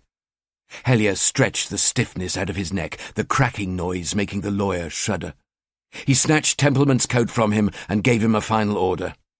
Get me a damn taxi. By the time Sally arrived back at the murder inquiry office, it was already early evening, and she was keen to catch up on developments. The place was all but deserted, except for Sean, who sat alone in his office. Sally knocked on the doorframe, making him look up. Everything all right? She asked. Wonderful, Sean answered sarcastically. I take it Hellier didn't confess then? Correct. And his fingerprint in the victim's flat? Said he'd lied earlier. He now admits to having been there on several occasions in the past. That's exactly what I'd say if I was in his position. Me too, Sean agreed. We bailed him, pending further inquiries. Anyway, how did you get on with, what's his name? Korsakov, she reminded him. I managed to track down one of the original investigating officers, which was interesting enough, but he couldn't tell me much more than Method Index had. The intelligence record at Richmond was a bit thin. No photographs either. If you have no objections, I thought I'd have Korsakov's prints compared to any recovered from the scene. Well, you never know your luck. Be my guest, Sean told her. The identification officer dealing is I.D.O. Collins. Now, if you'll excuse me, I need to go home before my kids forget what I look like. You should go home too. Get some sleep. I will, she said, then hesitated. If he's guilty, we'll get him sooner or later. It'll only be a matter of time before we can prove it. Of course we will, Sean assured her. We always do in the end. By the way, speaking of Hellier, did you show your man the photograph? I did. And? Meant nothing to him. Sorry. Oh, don't worry about it, Sean said. It was a long shot anyway. Jarrett sat at home with his wife and daughters. An article on the local evening news programme caught his eye. Someone had been arrested for the murder of Daniel Graydon. That was the name D.S. Jones had mentioned, the name of the murder victim. The reporter standing outside Peckham police station had used the term helping police with their inquiries. Jarrett knew that meant he'd been arrested. It was only a small item on the news. The death of a prostitute caused little stir in London these days. He listened to the reporter's closing statement. Although the police have so far refused to comment, it is believed that the man helping with their inquiries is one James Hellier, a renowned accountant and partner with the respective firm of Butler and Mason, whose offices are in the exclusive Knightsbridge area of central London. The solicitor representing the man, believed to be Mr. Hellier, claimed his client had nothing to hide and was happy to assist the police in every possible way, although he declined to confirm the man was indeed James Hellier. This was disastrous. Everything he feared most was becoming a reality. Jarrett's chest was close to exploding. He excused himself and went to the kitchen. He poured too much whiskey into the first glass he saw. His hands shook as he took large sips. He needed to calm down, get control of himself and the situation. He thought he might be about to have a heart attack. He knew what was coming next. Sean sat quietly staring at the television without really watching it. He'd chosen to sit on a chair instead of next to Kate on the sofa. She could feel his tension. "Sean," she called across to him. Nothing. She called again. "Sean!" He rolled his head to face her. "Do you want to talk about it?" she asked. Sean puffed his lips and exhaled. "Not really." "It might help to talk," she persevered. "It's nothing," he lied. "I thought I had our prime suspect today, but he wormed off the hook." You'll get him. Remember what you always tell me. It's only a matter of time, no matter how difficult it may look at first. Yeah, but this one bothers me. Every time I think I've got him cornered, he worms his way out. At first I thought he was just thinking on his feet, coming up with answers to fit the evidence against him as and when he had to. But now, I'm not so sure. I think he has a strategy. The moment he knew we were onto him, he invented a story to lead us into a blind alley. And it's my fault. I showed my hand too soon. I should never have let him know he was a suspect. I should never have gone to his office in the first place. I should have watched him. Watched and waited for him to lead us to the evidence. Now, I have to play the game with him, and from what I've seen so far, he's a bloody good player. If I didn't know better, I'd say he was even enjoying it. Sean sprang from his chair and made for the kitchen. He grabbed a glass and filled it with water. Kate followed him. She'd seen him like this before, usually during difficult cases, but not always. It was better to get him to talk than allow him to dwell on matters. She wouldn't let him slip away into the dark places his past could take him. Don't let it get on top of you, she warned. To anyone else it would have been an innocent enough comment, but not to Sean. What's that supposed to mean? He asked. Kate realized her mistake. Nothing. I only meant don't let this case get too personal. It's always personal, Sean told her. For me, it's always personal. It's how I stop them. I know, but you need to be careful. Don't try and do everything alone. Why? Sean asked. Afraid I'll lose it? That's not what I meant. Isn't it? He said, his voice calm. She knew his past, about his childhood, his father, the beatings and abuse, everything. Sean had always been honest with her about that. She understood that the rage and hate from his childhood was still inside him somewhere. How could it not be? But she knew he was nothing like his father, like the people he hunted.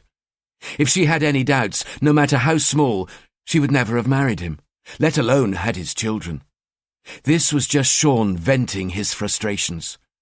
She'd dealt with it before, and she knew she'd have to deal with it again. Don't do this, Sean, she pleaded. I don't deserve this. It was enough to make Sean pause. I'm sorry, he said. He sipped his water. Do you ever think about it, though? Aren't you ever a little afraid I may become like him? Kate knew he was talking about his father. No, never. You realized you had this thing inside of you and you wanted to stop it. Stop it before anyone got hurt. And you did. With a lot of help, he reminded her. None of it would have worked if you hadn't wanted it to. Christ, Sean said before taking another swig of water. Sometimes I feel like such a fucking stereotype. Boy is abused by his father. The boy grows into a man only to become an abuser himself. From victim to offender. It's all too fucking predictable. But you didn't, she reminded him. You grew up to be a cop. You use your past to help people, not to hurt them. A silence fell between them. Kate moved towards him and held his face in her hands. Your past is a curse, but it has left you with a gift. You can think like these people. You can recognize them when others see nothing. You can predict them. Not this one, Sean told her. I can't see through his eyes yet. I don't know why, but I can't. Whenever I try, it's like someone pulling a screen across, blocking me. It'll come, she assured him. Give it time, and it'll come. There was a silence. Then Sean spoke again.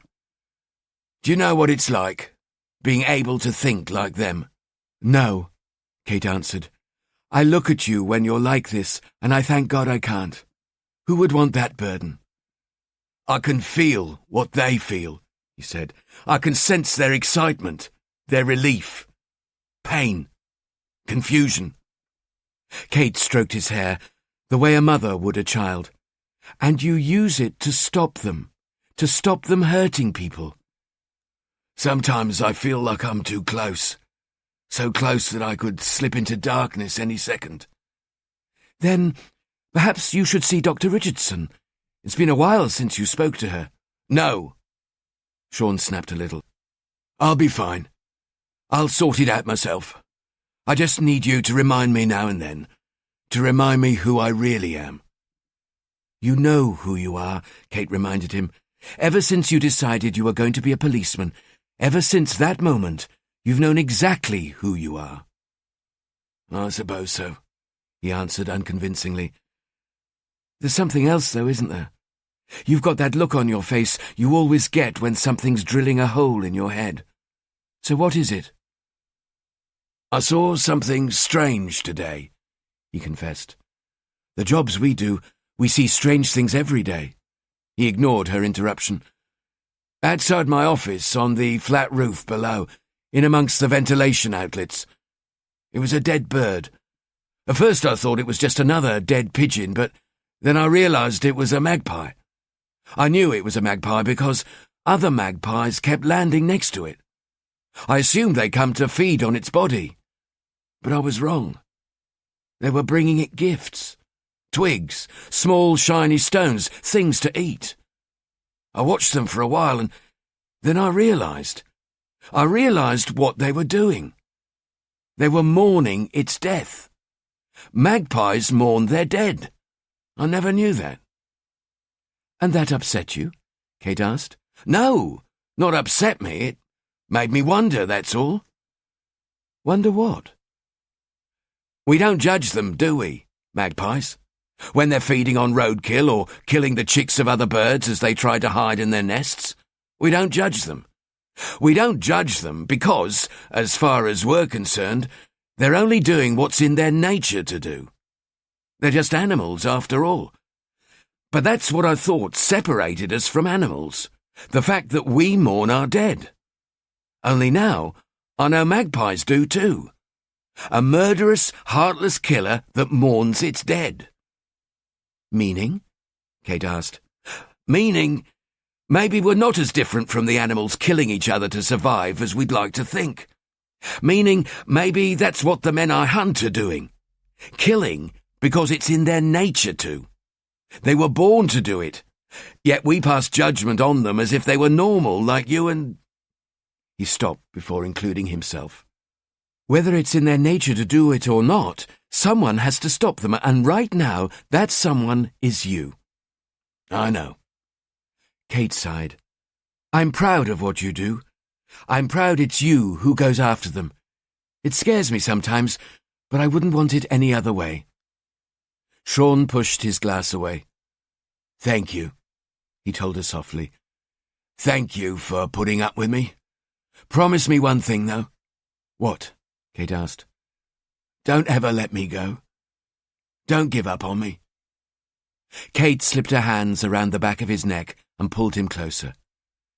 That'll never happen, she promised. I love you. Just don't push me away. Don't ever push me away. Sebastian Gibran sat at his table in the middle of the Criterion restaurant in Piccadilly Circus, an exclusive, expensive and cavernous former ballroom in the heart of the West End. Usually the reserve of the rich, famous and wannabes, tonight it was for the exclusive use of London's financiers. The lights were dimmer than usual, but Gibran could still make out pretty much everyone in the place. As he absent-mindedly joined in with small talk, he searched the room for Hellier. He couldn't see him and checked his watch again.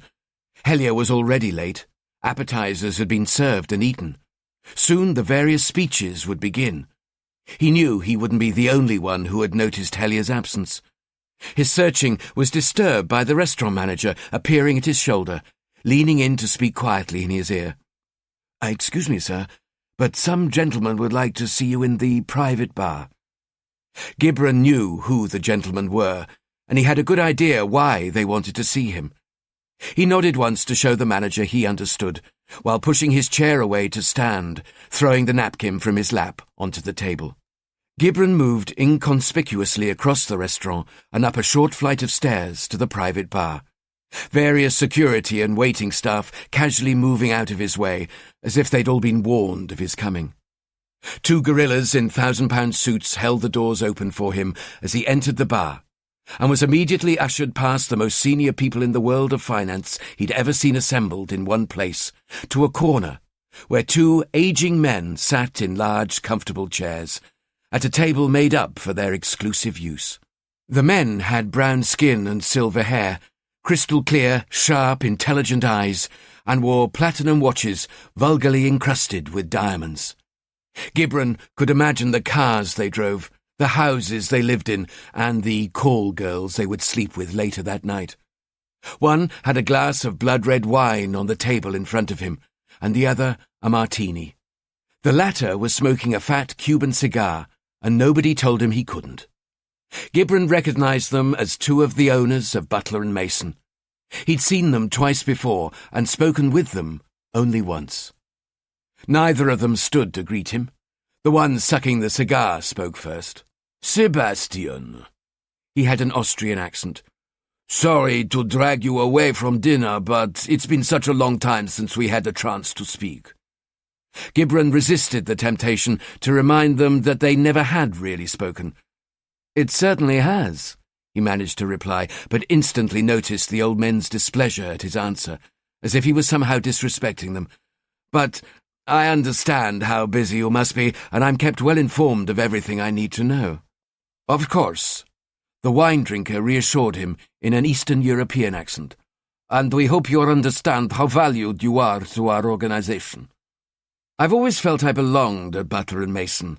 Gibran told them what he knew they wanted to hear. "I believe in what we do, and that's the most important thing for me." "Excellent," the smoker declared. "But now we hear that one of our employees has drawn unwanted attention to our business. Unwanted attention from the police." Gibran found he needed to clear his throat before speaking. "Bad news travels fast," he said, but it prompted no response. The smoker puffed on his cigar and stared at Gibran through the thick clouds that floated from his mouth. "It won't be a problem," he tried to reassure the old men. "I believe it's a simple case of mistaken identity. I expect the police to clear things up very soon." Gibran could feel their eyes dissecting him, and knew that if he made one wrong move now, by morning his desk would have been cleared for him and his name wiped from the company records. But the pressure didn't disturb him. He was used to it. He enjoyed it, and the old men knew it. That's why they paid him as well as they did. "Should we suspend him while we wait for this misunderstanding to be cleared up?" the wine drinker asked. "Best not to," Gibran explained. "We don't have enough evidence of any wrongdoing, and neither do the police, or so his legal representatives tell me. They're keeping me fully informed of any developments. For now, I'd rather keep him where I can see him." "Does this employee know you are talking to his legal people?" the smoker asked. "No, he believes he has client confidentiality." "Good," the wine drinker eventually said. "We know you're aware of your responsibilities." Another veiled warning, Gibran thought. Clear up the Hellier problem, or don't expect to be around too long at Butler and Mason. "I'm always aware of my responsibilities, gentlemen," he replied calmly. "Believe me, there's nothing I take more seriously." "Of course you are," the smoker agreed. "You have a great deal to offer, which is why we were wondering if you have ever considered being involved in politics." Gibran found it difficult to hide his surprise. "Politics?" he asked. "I'm sorry, gentlemen, I'm not a political animal." The man with the cigar laughed, smoke spilling from his gaping mouth. "Trust me, to be successful in politics, it's better not to be political." The wine drinker laughed in agreement, but Gibran didn't see the joke. Just their self-assured arrogance and condescending belief that somehow they understood how everything worked. No, it went beyond that. They believed they controlled how everything worked. "We're not asking you to consider becoming an MP. Merely whether you be interested in a role as a special government advisor. It could be arranged. You'll find all governments are desperate for the advice someone like you could offer them. Otherwise, all they have are civil servants whispering in their ears about things they know nothing about." "Which political party did you have in mind?" he asked them. Again, the mocking laughter of wisdom from old men. "Whichever one you want," the wine-drinker answered. "Our organization makes very generous donations to both the main players. We feel a man like you could almost immediately be placed into a position of real influence at government level. Advisor to the Minister for Trade, perhaps? Or perhaps the Foreign Secretary would interest you," the smoker offered. "We have two plans for the future to remain competitive. To have someone of influence in the heart of government would be very useful for our organization." "Well, I'll certainly take it under consideration," Gibran promised. "But I've always enjoyed working away from the limelight. I like to make things happen without being seen. It seems to suit my personal ambitions better." "Fine," the smoker replied. "But don't take too long to make up your mind. What we're offering you is something very special. Remember, Sebastian, religion is dead. These days, it's not down to priests and popes to tell us who to worship. Heavenly gods are dead to mankind. It's the gods made of flesh and blood that people worship. Urban gods. Would you like to be an urban god, Sebastian?" Was that what these old men thought they were? Gibran asked himself. Gods. And did they really believe he would ever want to be like them, old and weak? Their power was an illusion built on markets that could disappear overnight. The smoker didn't wait for him to reply. "And don't forget to take care of that little problem we discussed before it gets embarrassing." "Of course," Gibran said, "but we should bear in mind that this particular employee knows a great deal about our, shall we say, business practices. If it was felt we needed to move him on, then I think it would be best to move him to one of our less high-profile offices in, say, Vancouver or Kuala Lumpur. Somewhere where we could still keep an eye on him. I would be uncomfortable having someone with that amount of knowledge potentially working for a rival." "Agreed," was all the wine-drinker said. Once again the restaurant manager appeared at his shoulder, speaking softly into his ear. Gibran nodded once, that he understood. "Well, if you'll excuse me, gentlemen," he addressed the old men while getting to his feet, "it appears to be speech time." They said nothing, as they disappeared behind a cloud of heavy, white smoke. Hellier entered the Criterion shortly after 9 p.m., late, but unconcerned. He took his seat at the table and was relieved to see Gibran wasn't there. At least now he could order himself a proper drink. He nodded at the other people around his table, some of whom he knew and others he didn't. He didn't care either way, and neither did he care what they thought of him. He grabbed a passing waiter. "Large scotch with ice," he demanded, "and make sure it's a single malt." He released the waiter and searched the room for Gibran, who was nowhere to be seen. He was probably hiding in a toilet somewhere, preparing his annual speech. Hellier wished they'd let him make a speech. He'd like nothing more than to tell a room full of sanctimonious shits a few home truths. As he waited for his drink and the next speaker, his mind kept wandering to Corrigan.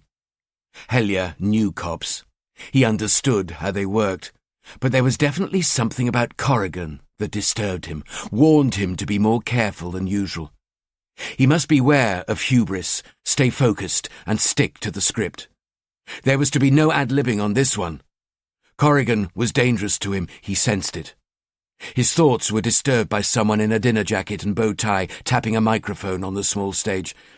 "Ladies and gentlemen, please welcome our next speaker tonight, Sebastian Gibran from Butler & Mason International Finance." The room applauded generously, if politely, while Hellier groaned inside. Thankfully his drink arrived at the same time. He swallowed half of it in one go. Gibran raised his hand to bring an end to the applause. "As most of you know," he began, "I'm not one for making public speeches, but it's always a special privilege to be invited to address so many influential people from our industry." Modest applause rippled through the room, drowning out the obscenities Hellier was muttering under his breath. "Thank you," said Gibran, feigning modesty. "Thank you." He waited for the applause to cease. I've worked in finance all my adult life, but never in more trying times. Times where the creation and ownership of wealth are seen as morally corrupt, not just by those consumed with the politics of envy, but by power-hungry politicians who are all too keen to appease the non-contributing majority.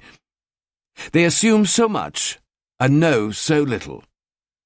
A long time ago, one of the richest men in the world, when he was close to death, gave away everything he had, absolutely everything. When asked why, he said, "There is no greater sin than to be the richest man in the graveyard." Laughter floated around the room. Gibran continued before it had stopped. "The thing is, he was right. There is no point in wealth for wealth's sake. This is not merely my personal ideology. This is the ideology of my organization. Since the banking sector abandoned all caution and reason in the pursuit of quick individual profits, people have lost faith in anyone even remotely connected to the financial markets, and that includes us. We have become fair game for anyone looking to ascribe the blame for their own failings to the mistakes of others. And we need to be aware that this is the brave new world in which we all now live. Only the other day I was having dinner with my wife and friends when a woman boldly informed me that the trouble with people like me is we have no product, that all we do is make money for our masters who reward us with money. That essentially we produce nothing. We're never going to make a beautiful piece of furniture or educate a child. We don't build houses or save the lives of the sick. We create nothing and therefore have no value ourselves." Hellier watched Gibran as his words silenced the audience who sat waiting for him to continue, waiting for him to assure them that they did have value, did have a place in the greater society. Hellier realized how different he was to everyone else in the room, how the mere thought of exclusion from anything terrified them, whereas he was able to embrace it when necessary, to make it his greatest ally. But even he was drawn into the speech and found himself eagerly awaiting Gibran's next words. Study him, Hellier told himself. Watch Gibran perform and learn from it. Study his speech patterns and changes in tone. Study his pauses and body movements, the way he looks around the room, searching for eye contact. If he ever had to make a speech, he would imitate Gibran. Imitate him exactly. His mind flashed back to the interview with Corrigan, the accusation that he was no more than a cheap imitation, a generic copy of Gibran. Corrigan had an insightfulness almost as acute as his own. He must never forget that, if he wanted to win the game. "So," Gibran continued, "I explained to that person that our very essence was about creating product. I explained to her that without people like us, there would be no Microsoft Corporation. Bill Gates's brilliant idea would have remained just that, an idea. It took finance raised by companies like ours to make it reality. And what about pharmaceutical companies and the drugs they make that save millions of lives? Would any of them exist without finance to make their birth possible? No, they would not, and nor would any other non-state-owned business, be that a company making millions of cars or a family business making postcards. They all needed finance to exist in the first place. So, I told this woman, don't ever tell me that I have no product." He took half a step back from the microphone, triggering enthusiastic applause. "But we must do more than this," Gibran continued. "There's no point in having a small, separate class of the super-wealthy if the rest of society is reduced to a disillusioned underclass of the jealous, living their lives without hope or aspiration. In my heart, I'm a socialist, but I believe all men and women should be equally wealthy, not equally poor. However, no government can ever achieve this. Their hands are tied by 4 yearly elections and the need for short-term success. To build a society of the future worth living in takes time. It takes decades, not 4 years, which is why we must accept responsibility for things that have been too long left for the government to control. We should be financing the building of private but affordable schools. And in those schools, we should be educating children who want to learn in environments free of disorder and dysfunction.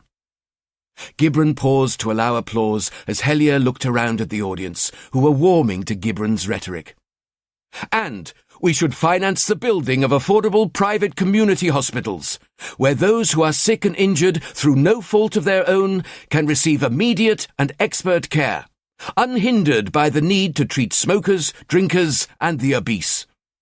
And we should finance the building of private housing estates with their own private police, paid to protect the families and homes of those who live on them. Areas that will be safe from rioters and looters. And eventually, everyone will want this better way of life. They will no longer be prepared to send their children to failing schools or their elderly relatives to failing hospitals. And through the ethical use of profits, insurance and payment protection, the public sector and the billions it sucks up and wastes will become obsolete. Through finance, the private sector will succeed where every government to date has failed. Applause erupted in the room, making Hellier laugh inwardly at how expertly Gibran had played them. But his mood soon began to darken, as he realized he was witnessing the birth of Gibran as a worthy adversary, a dangerous adversary. So now he had two, Corrigan and Gibran. But which one should he be most cautious of? At least Corrigan was obvious and predictable, the raging bull who would keep coming straight at him until he was defeated or victorious. But Gibran was the snake in the grass waiting to strike. He was the shark that swam below a calm sea, waiting until he smelled blood in the water. Hellier would respect the threats they represented, but he would never fear them. He watched as Gibran's speech drew to a close. However, Gibran warned his audience, such ambitions can only be achieved in a new climate of competitive cooperation. Clearly, we cannot be seen to be forming cartels, but true progress cannot be achieved by individual businesses working towards individual goals.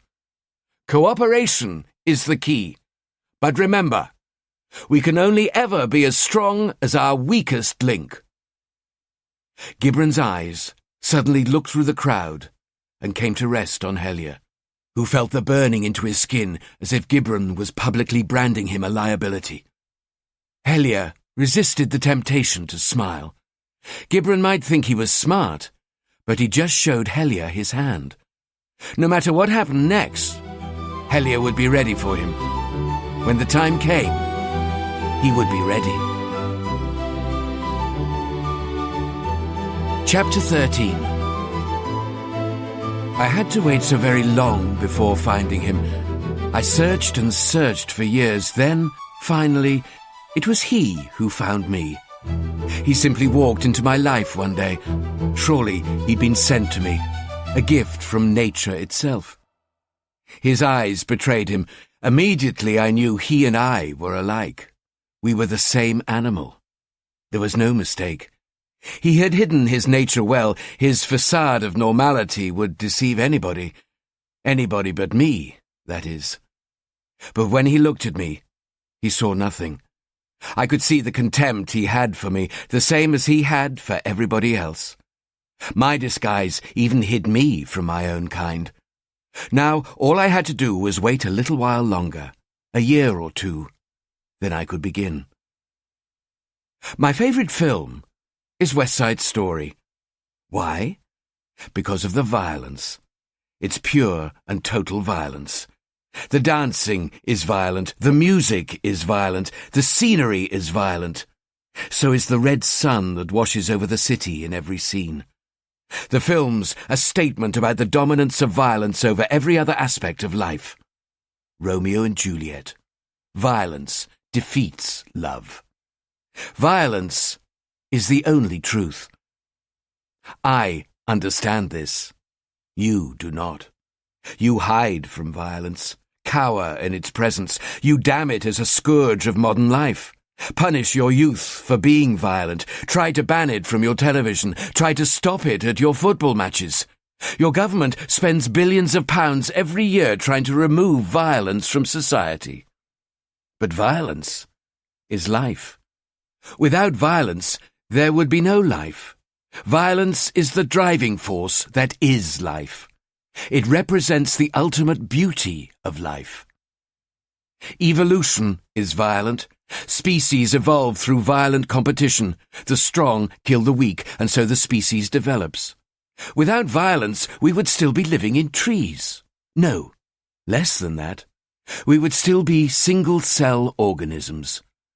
And yet you treat violence as your enemy, when it is your greatest ally. I understand violence. I embrace it. I harness it. Through violence, I am evolving into something beyond imagination. Chapter 14. Tuesday morning. Early morning, and Sean was already at his desk. The office was growing increasingly active as the detectives drifted into work. A knock at his open door made him glance up. Superintendent Featherstone waited to be invited in. "Boss," Sean acknowledged. "How's it going?" Featherstone held 2 takeaway coffees. He placed one in front of Sean, then sat down. "Never known a DI turn down a free coffee?" "Thanks," said Sean, as he lifted the drink. He realised why Featherstone was there. Sean hadn't consulted with him prior to arresting Hellier. Technically, he should have. While you're here, there's a few things I need to update you on." "You don't say," Featherstone said. "Such as the arrest of a suspect, maybe?" "Amongst other things. An arrest I learnt about from the television." "I'm sorry," said Sean. "That shouldn't have happened, and it won't happen again." "I know things can be a bit manic at times," Featherstone said, "but I'm here to keep those that would otherwise interfere off your back, so you can do what you have to do. I can't do that if I don't know what's going on. In future, make a quick call, okay?" "Of course," Sean agreed. Featherstone was as good a senior officer as Sean could hope for, and he knew it. He needed to keep him on side. "This James Hellier character," Featherstone asked, "you sure he's our man?" "As sure as I can be, but that means nothing without some usable evidence." "If there's evidence to find, then you'll find it. Whatever course of action you decide to take will get my backing." "Appreciated." Featherstone stood to leave. "Oh, by the way, this Hellier, he sounds like the sort of man who may have connections, if you understand my meaning." "I'll bear that in mind, Gov. Before you go, are you still able to front a media appeal for me?" "Oh, you should do it yourself," Featherstone answered. "It would do you no harm to increase your public profile. If ever you want to go for your chief inspectors, it's the sort of bollocks they love to see on your CV." "Not really my thing," Sean demurred. "You're cool. So, what do you have in mind?" "I think it's time we did a press conference. I'll arrange it and let you know where and when." "I'll be there," Featherstone replied without enthusiasm. "We'll speak soon." Hellier listened to Sebastian Gibran drone on from the other side of an obscenely wide oak desk, flanked by 2 old men rarely seen in the office. He assumed they were 2 of the owners of Butler and Mason, about whom little was known, even amongst the employees. They had olive skin and spoke only passable English. Hellier thought they looked old and weak. "It's important for you to understand, James," Gibran urged, "that we fully support you in what must be a very difficult time for you and your family, and I speak for the entire firm when I say none of us believe these ridiculous allegations." Hellier was almost caught daydreaming. He realised just in time he was expected to answer. "Yes, of course, and thank you for your support. It really means a lot to my family and me." He sounded suitably genuine. "James," Gibran insisted, "you have been one of our most valuable employees since you joined us. You needn't thank us for supporting you now." Sanctimonious bastard. One of their most valuable employees. I've made these fuckers millions, and they never cared how the money was earned either, so long as it kept rolling in. Support me during these difficult times, huh? What fucking choice do you fools have? You need me a hell of a lot more than I need you. Well, all the same, I'm very much indebted to you all, Hellier lied. I feel very much part of the family here and would hate for that to change. So would I, said Gibran, although his tone and expression were less than reassuring. But incidents such as your late arrival at what is possibly the most important annual event in our diary will not go unnoticed. I'm sure you understand. I understand, Hellier lied, and I apologize for being late unreservedly. Once this whole mess with the police is cleared up, I'll be able once again to give 100% to this firm. Good, said Gibran, because not only are you important to the company, you're important to me personally, James, as a valued friend. Sally had been at the Public Records Office all morning. She was bored and frustrated. The clerk helping her search for the records relating to Stefan Korsakov seemed bored too. He was no more than 25 and still had traces of acne. He wasn't impressed with Sally's credentials. Sally didn't know his name. He hadn't told her. These days, the bulk of the records were on computer, with only the clerk having access to the system. That was fine with Sally, so long as she didn't have to wait much longer amongst the millions of old paper records stacked from floor to ceiling in the dark, cavernous building. She heard footsteps approaching along the corridors of shelving, and she was relieved to see the clerk return, holding a piece of paper. But he wasn't smiling. I found the person you're interested in. Stefan Korsakov, born in Twickenham, Middlesex, on the 12th of November 1971. He put the paper on a desk and smoothed it out for Sally to see. Stefan Korsakov's birth certificate, he announced. This is the person you're interested in? Yes, Sally answered. I was beginning to think I'd imagined him. Excuse me? The clerk said. Never mind. Don't worry about me. Really? The clerk sounded bored again. Is he still alive? She looked up at the clerk. If he's dead, I need to see his death certificate. Do you know where he might have died? Not a clue, Sally answered honestly. Does that help? Well, I take it you want me to do a national search. Sorry. Yes. Sally sensed the clerk's annoyance rising. Well, that'll take days, maybe weeks. I'll have to send out a circular to the other offices around the country. All I can do is wait for them to get back to me. Fine. Sally pulled a business card from her handbag and gave it to him. Here's my card. My mobile number is on there. Call me as soon as you know. Any time, day or night. Will there be anything else? No. The word was barely out before Sally changed her mind. Actually, you know what? While I'm here, there is one more thing I'd like you to check for. Such as? I'd like you to find birth and death certificates, if they exist, for this man. She wrote a name and date of birth on some paper and handed it to the clerk. He read the name. James Hellier. It'll be done, he said. But, Sally finished for him, it'll take time. Yes, I know. Hellier made his excuses and left the office shortly after his meeting with Gibran. No one had questioned why or where he was going. He knew no one would. The police still had his address book. They hadn't let him take a photocopy of it either.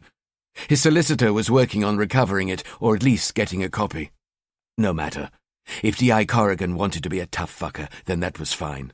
He had contingency plans. He had no sense of being watched this morning. Strange. Maybe his instincts were jaded. He was tired. Yesterday had been a long day, even for him. Maybe Corrigan had accepted what he said in interview as the truth. But he doubted it. So, where were they? Dug in deep, or simply not there? He walked along Knightsbridge, past Harvey Nichols towards Harrods, turning left into Sloane Street, walking fast towards the south. Suddenly, he ran across the road, dodging cars driven by irate drivers.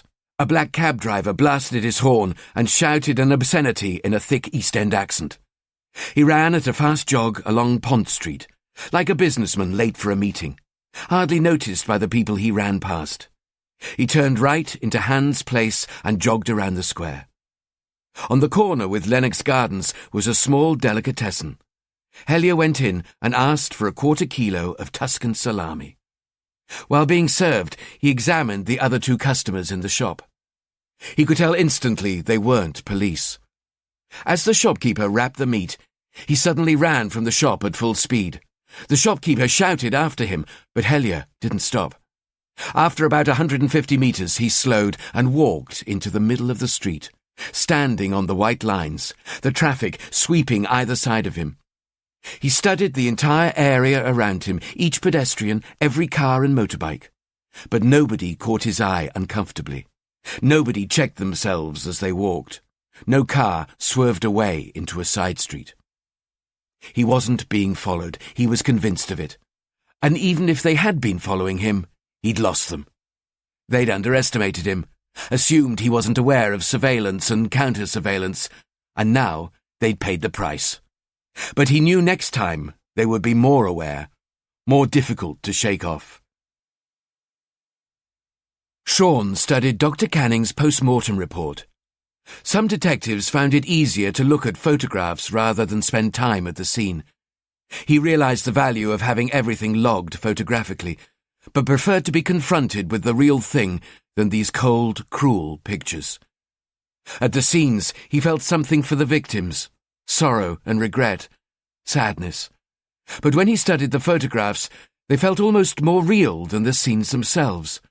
The stark coldness of what they depicted and the harshness of the colours somehow even more unnerving than the actual scenes. The report was excellent, as usual. Dr. Canning had missed nothing. Every injury, old and new, had been observed, examined and described. Sean was totally engrossed. Finally, he noticed D.C. Zukov loitering at his door. "What is it, Paolo?" he asked. This little lot just arrived in dispatch for you, Gov."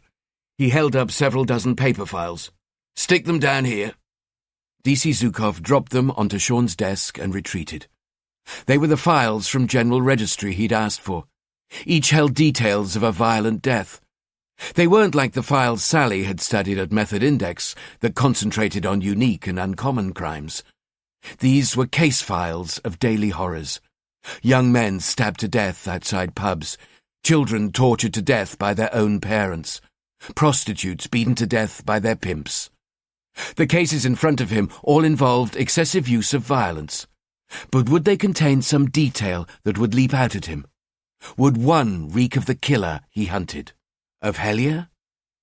He was about to begin studying the first of many when Donnelly burst in. "Bad news, Governor.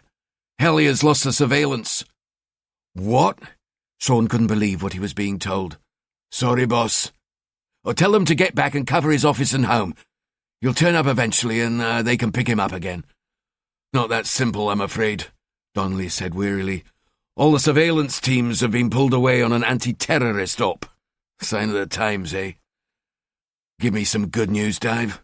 What about the lab? Any news?"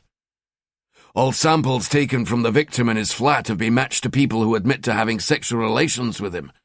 But the lab found no blood on any of those individuals or their clothes. Only Hellier is anything like a genuine suspect. In short, the lab can't help us. They still haven't processed Hellier's clothes, but I won't be holding my breath." "Fingerprints?" Sean asked. "I spoke with them this morning. There's 3 sets of prints they can't match to anyone.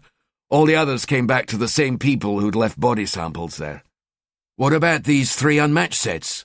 Do they come back to anyone with convictions?" "No. They're no good to us unless we come up with other suspects we can match them to." "Bollocks. OK, we'll cover Hellier ourselves. Who have we got that surveillance trained?" "Well, I am," Donnelly said, "and I think a couple of the DCs are, Jim, maybe Frank." "Good," Sean said, in spite of the fact it was anything but. "We'll split into 2 teams and do a 12-hour shift each. Dave, you lead Team 1 and get Jim and Frank to run the other." Hold on a minute, Governor," Donnelly argued. "We're talking about 2 teams of, what, maybe 5 people? Almost none of whom are surveillance trained. We'd be wasting our fucking time. And I haven't even mentioned the fact he's seen more than half the team when he's got arrested." "That's why I won't be with you," Sean said. "I'm gambling he was concentrating on me when he was arrested. You need to exercise special care too. I doubt he's forgotten what you look like. No offence." "None taken," Donnelly replied. "But this is still little better than hopeless." "We got no choice." Sean sounded desperate. He was. So, let's get on with it. Take whatever cars and radios you need. Apologise to the troops for me. I'll speak to them myself later. Fine, Donnelly said. Sean could hear the dissatisfaction in the DS's voice. He understood it, even if there was nothing he could do to quell it. They had to try something. What else could he do? Hellier arrived at the antique shop in the Cromwell Road at about 1 p.m. The shopkeeper recognised him immediately.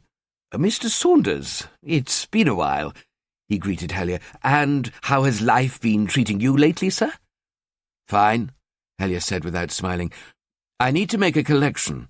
I trust it's safe." "Of course, sir." The shopkeeper disappeared into the back.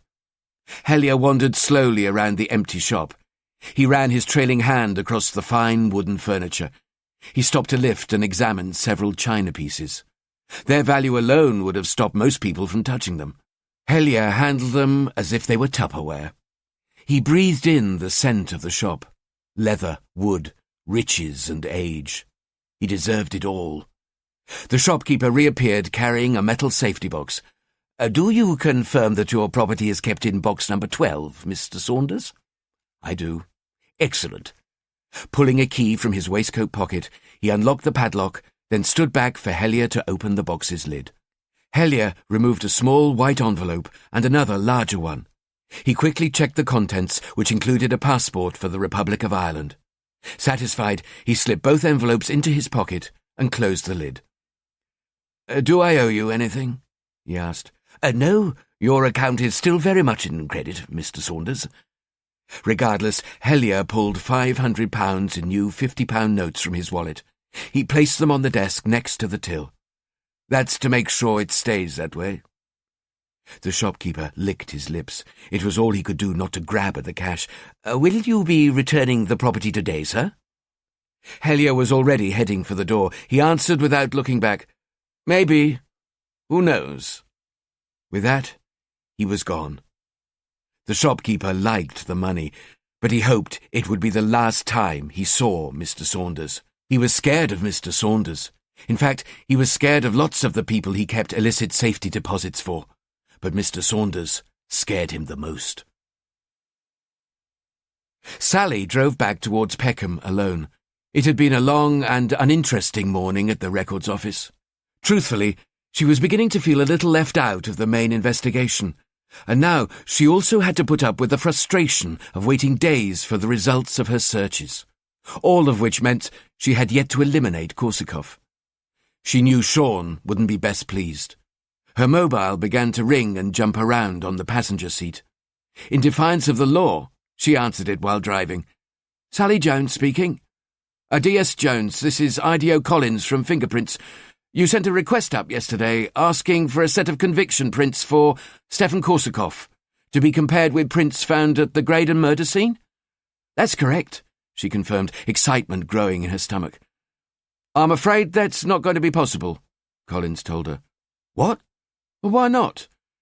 "Because we don't have a set of fingerprints for anyone by that name." "You must have," Sally insisted. "He has a criminal conviction. His prints were taken and submitted." "Well, I don't know what to tell you," Collins replied. "I've searched the system and they're not here." The possibilities spun around Sally's mind. Korsakoff was rapidly becoming the invisible man.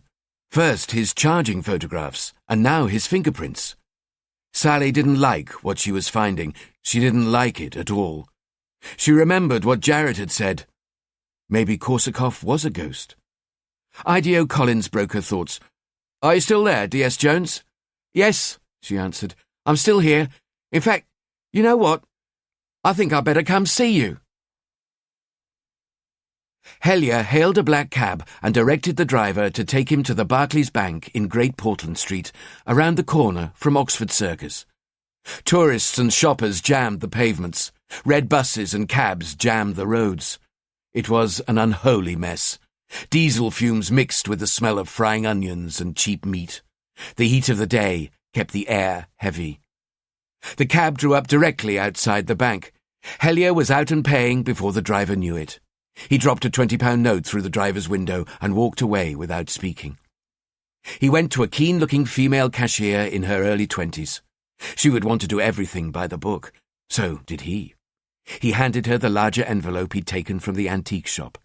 It was documentation of his ownership of a safe deposit box held in the bank's vault. "I would like to access my deposit box, please," he told her. "Of course," she agreed.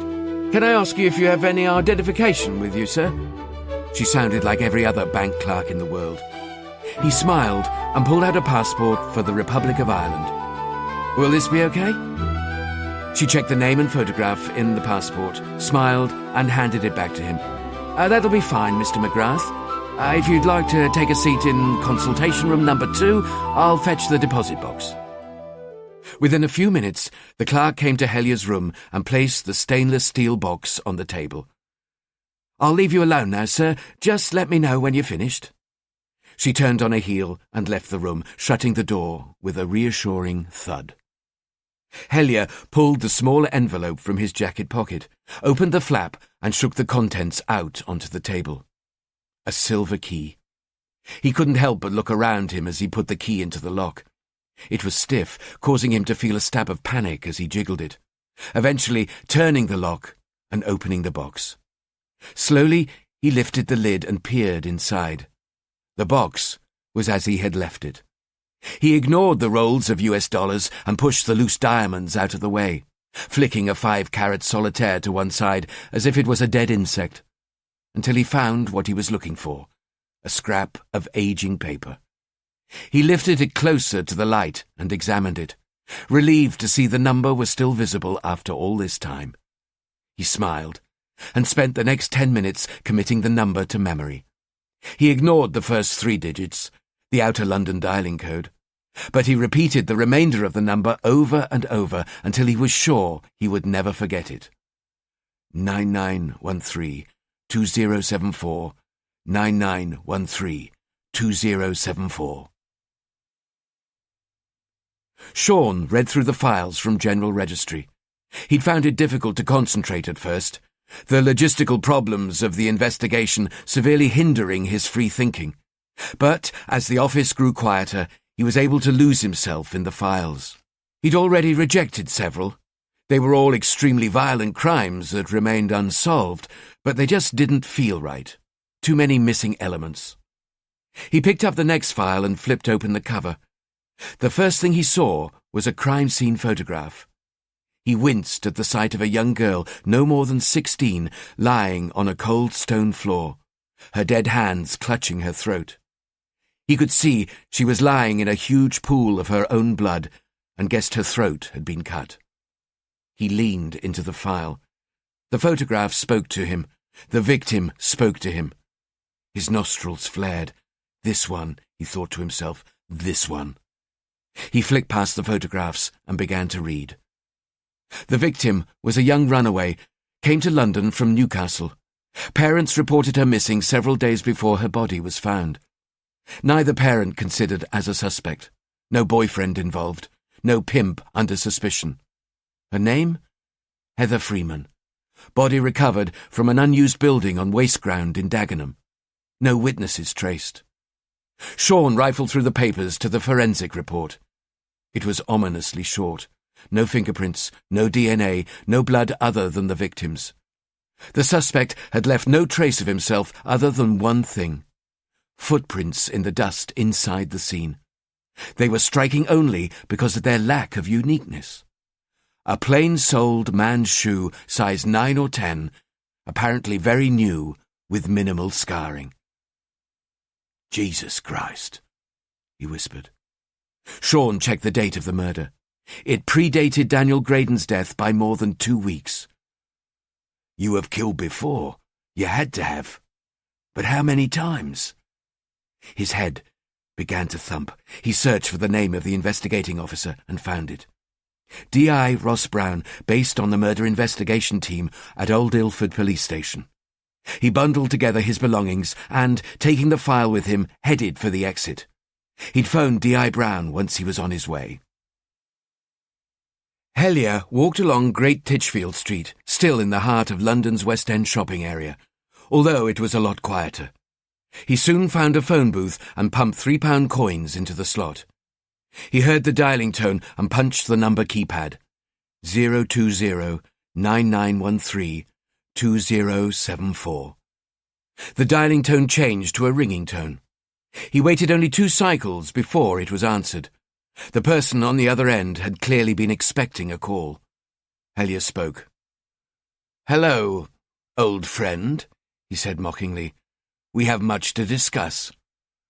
"I've been waiting for you to call," the voice answered. "I expected it sooner." "Your friends took my contact book," Hellier told him, "and you're not listed in the phone book or with directory inquiries. Makes you a difficult person to find." "The police have taken a book off you with my number in it?" The voice sounded strained. "How the hell did you let that happen? Calm down." Hellier was in control. "All the numbers in the book were coded. No one will know it's yours." "Well, they better not," the voice said. "So if they've got the book, how did you find my number again?" "You gave it to me, don't you remember? When you first came begging to me, cap in hand, you wrote it on a piece of paper. I kept it. Thought it might come in useful one day." "Well, you need to get rid of it. Now," the voice demanded. Hellier wished he and the voice were face to face. He'd make him suffer for his insolence. "Listen, fucker," he shouted into the phone. A passerby glanced at him, but quickly looked away when he saw Hellier's eyes. "You don't tell me what to do. You never fucking tell me what to do. Do you understand me?" There was silence. Neither man spoke. It gave Hellier a few seconds to regain his composure. He pulled a handkerchief from his trouser pocket and dabbed his shining brow. The voice broke the silence. "What do you want me to do?" "Get Corrigan to call his dogs off," Hellier replied. "I don't think I can do that. If I could think of any way, but I swear I don't have that sort of pull." The voice was almost pleading. "You're a damn fool," Hellier snapped. "Just wait for me to call you. I'll think of something." He hung up. Feeling better now, he rolled his head and massaged the back of his neck. He glanced at his watch. Time was passing. He needed to get back to work. Sally sat in a side office at the fingerprint branch at New Scotland Yard. A tall, slim man in his mid-50s entered the room nervously. Sally stood and offered her hand. "Thanks for seeing me so quickly." "No problem at all," says I.D.O. Collins. "How can I help?" Sally sucked in a lungful of air and began to explain herself. "This is a sensitive matter, you understand?" "Of course," Collins reassured her. "On the phone, you said you couldn't find Korsakov's fingerprints. So, what I need to find out is how the fingerprints of a convicted criminal could go missing." Collins smiled and shook his head. "It's not possible. You can't remove files from the computer database." "Before that," Sally said, "assume they went missing from the old filing system. Possible?" "Well, I suppose so." Collins began to chew the side of his thumb. "But they could only go missing for a period of time." "Meaning?" "Well, on the old system, officers and other agencies would sometimes ask to look at sets of prints. Mostly they would view them here at the yard, but occasionally they would have to take them away. For example, to compare them with a person the immigration service had doubts about, or to compare them with a prison inmate if the prison service suspected funny business. Somebody trying to serve a sentence on behalf of somebody else does happen, you know. Usually for money, sometimes out of fear." "Or to get away from the wife and kids," Sally half-joked. "Yeah, probably. I wouldn't know." Collins laughed a little. He still sounded nervous. "Anyway, prints might be taken away, but if they weren't returned quickly, within a few days, we'd chase after them. We'd always get them back, always. We simply wouldn't stop pestering until they were returned. They're too important to allow them to disappear." "Then perhaps you can explain how this set vanished." Sally slid a file across the desk. "Stefan Korsakov, convicted of fraud in 1996. He definitely had prints taken when he was charged. No mistake. Prints that you're telling me have since disappeared." Collins looked shocked, but recovered quickly and smiled. "A clerical mistake. Give me a minute and I'll search for them myself." She knew it made sense to double-check. If it'll make you feel better, then it'll make me feel better. I'll be in the canteen. Give me a shout when you're finished. D.I. Ross Brown waited at the old murder scene for Sean to arrive. The police cordon tape flapping loosely in the mild breeze, tatty and spoilt now. It was getting late, but he didn't mind waiting. His investigation had not been going well. Stranger attacks of this type were extremely difficult to solve quickly. Unless you were out to make a name for yourself, they were every detective's worst nightmare. And with only 3 years' service remaining, D.I. Ross Brown wasn't out to make a name for himself. If he thought Sean could help his case, he'd wait all night. Sean found his way to Hornchurch Marshes and drove through the unmanned entrance to the waste ground. A single road wound its way over the desolate and oppressive land to a small outbuilding. Sean could see a tall, well-built man standing outside. He parked next to D.I. Brown's car and climbed out. Brown was already moving towards him, his hand outstretched. "Sean Corrigan, we spoke on the phone." Ross Brown wrapped a big hand around Sean's. His grip was surprisingly gentle. "Good of you to come all this way out east," he said. Just hope I'm not wasting your time," Sean answered. D.I. Brown pointed to the outbuilding. "She died in there. She was 15 years old." He looked sad. "She'd run away from home. Usual story. Mum and Dad split up. Mum gets a new man, kid won't accept him and ends up running away to London. Straight into the hands of some sick bastard. It's not easy to get the homeless to talk," he continued, "to get their trust. But a couple of her friends have provided us with details of her last movements. We're pretty certain she was abducted in the King's Cross area on the same night she was killed, about 2 weeks ago, give or take. We canvassed the area, but no one witnessed the abduction. Our man is apparently extremely cautious and fast. We tried to get the media interested, but we only got minimal coverage. It's difficult to compete with suicide bombers, and they like victims to be the nice, top-of-the-class type, not teenage runaways. The killer drove her to this waste ground. He took her into this abandoned building, stripped her, and then he cut her throat. One large laceration that almost cut the poor little cow's head off." Sean could see Brown was disturbed. No doubt the man had teenage daughters of his own. The nearby giant car plant dominated the horizon. It all added to the feeling of dread in this place. "Poor little cow," Brown repeated. "What the hell must she have been thinking? All alone. Made to strip." There were no signs of sexual abuse, but we can't be sure of what he did or didn't make her do. Fucking animal. "The murder of Daniel Graydon occurred 6 days ago," Sean said without prompting.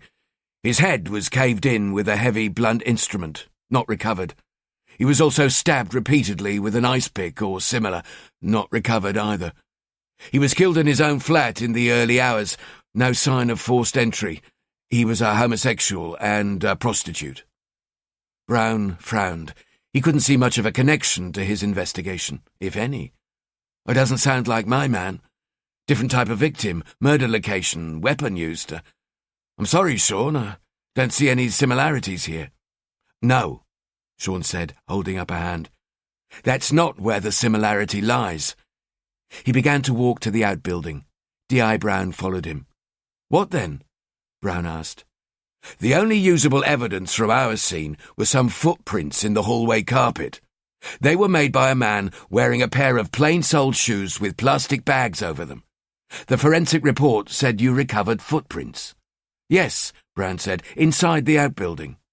"And no other forensic evidence?" Sean asked. "Is that why you're here?" D.I. Brown asked. "Because neither of us have any forensic evidence other than a useless shoe print." Sean's silence answered the question. "Then I guess we're both in the shit," Brown continued.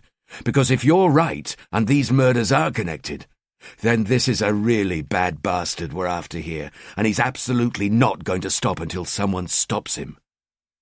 Sean's phone interrupted him before he could reply. It was Donnelly. "Dave?" "Governor, surveillance is in place at Butler and Mason, and guess who's back?" "He's at work. No mistake. I've seen him myself through the window. He's not hiding." "Okay, stay on him. I'll call you later." He hung up. "What the hell are you up to now?" And where have you been that you didn't want us to see?" "Problem?" Brown asked. "No," Sean answered. "Nothing that can't wait." Sally saw Collins enter the canteen and gave a little wave to attract his attention. He sat opposite her, carefully placing an old index book on the table. "From a time before computers," he told her. "I've double-checked both the computer system and searched manually, as well as checking the old records on microfiche. We have nothing under the name of Korsakov." "Which means?" Sally asked. "Well, normally I would have said that you were mistaken, that Korsakov's prints could never have been submitted. But I have this." He patted the index book. "This is a record of all fingerprints that are removed from Fingerprint Branch. We still use it as a backup for our new computer records. And this way we actually get the signature of the removing party, which helps ensure their safe return. This volume goes back to 99. Collins went to the page showing all the fingerprints of people whose surnames began with the letter K that were removed that year. It was a comparatively short list. Fingerprints were rarely removed. "Here," he pointed. "On the 14th of May, 1999, fingerprints belonging to one Stefan Korsakov were removed by a D.C. Graham Wright from the CID of Richmond." "So they were here?" Sally asked. "They must have been. But this D.C. Wright never returned them?" "That's the bit I don't understand," said Collins, frowning. "They were returned 2 days later by the same detective, along with the microfiche of the prints, which he'd also booked out." "Then where are they?" "I have no idea," Collins admitted. Sally paused for a few seconds. "Could someone have simply walked in here and taken the prints and microfiche?" "I seriously doubt it. The office is always manned and all prints and fiches are locked away. Only someone who worked in the fingerprint branch would have that level of access." Why the hell would someone from Fingerprints want to make Korsakov records disappear? Had he corrupted someone there? Paid them for a little dirty work? But in May of 1999 he was still in prison, so how could he possibly have known whom to approach? No, Sally decided. Something else. "When fingerprints are returned, are they checked?" she asked. "Before being accepted?" "A quick visual check, no more," Collins told her. "And the microfiche?" "No, that wouldn't have been standard practice. So long as the fingerprints were in good order, that would have been that." Sean and Brown moved into the outbuilding. There was still light outside, but inside it was dim and damp. Sean could clearly see the last remains of that horrific night. A large circular bloodstain in the middle of the floor. It was rusty brown now. The inexperienced eye would have thought it was nothing. He sometimes wished his eyes could be so innocent. The arterial spray marks went from Sean's left to right across the room. They'd almost hit the wall over 12 feet away. The detectives moved around slowly in the gloom. The scene had long since been examined and any evidence taken away, but Sean studied it closely nonetheless.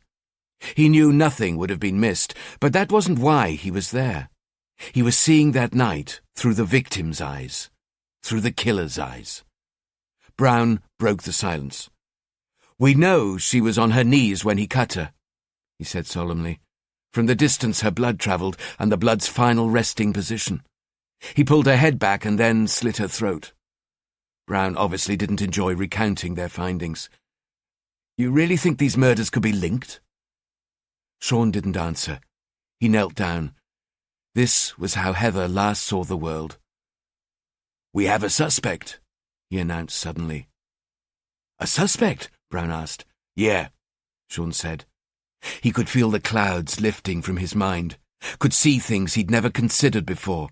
Standing on the spot where Heather Freeman had died fired his mind, his imagination, the dark side he buried so deep. "James Hellyer," Sean continued. "Up until this point he's been hiding from us, hiding behind a mask of respectability, a wife and a children, a career.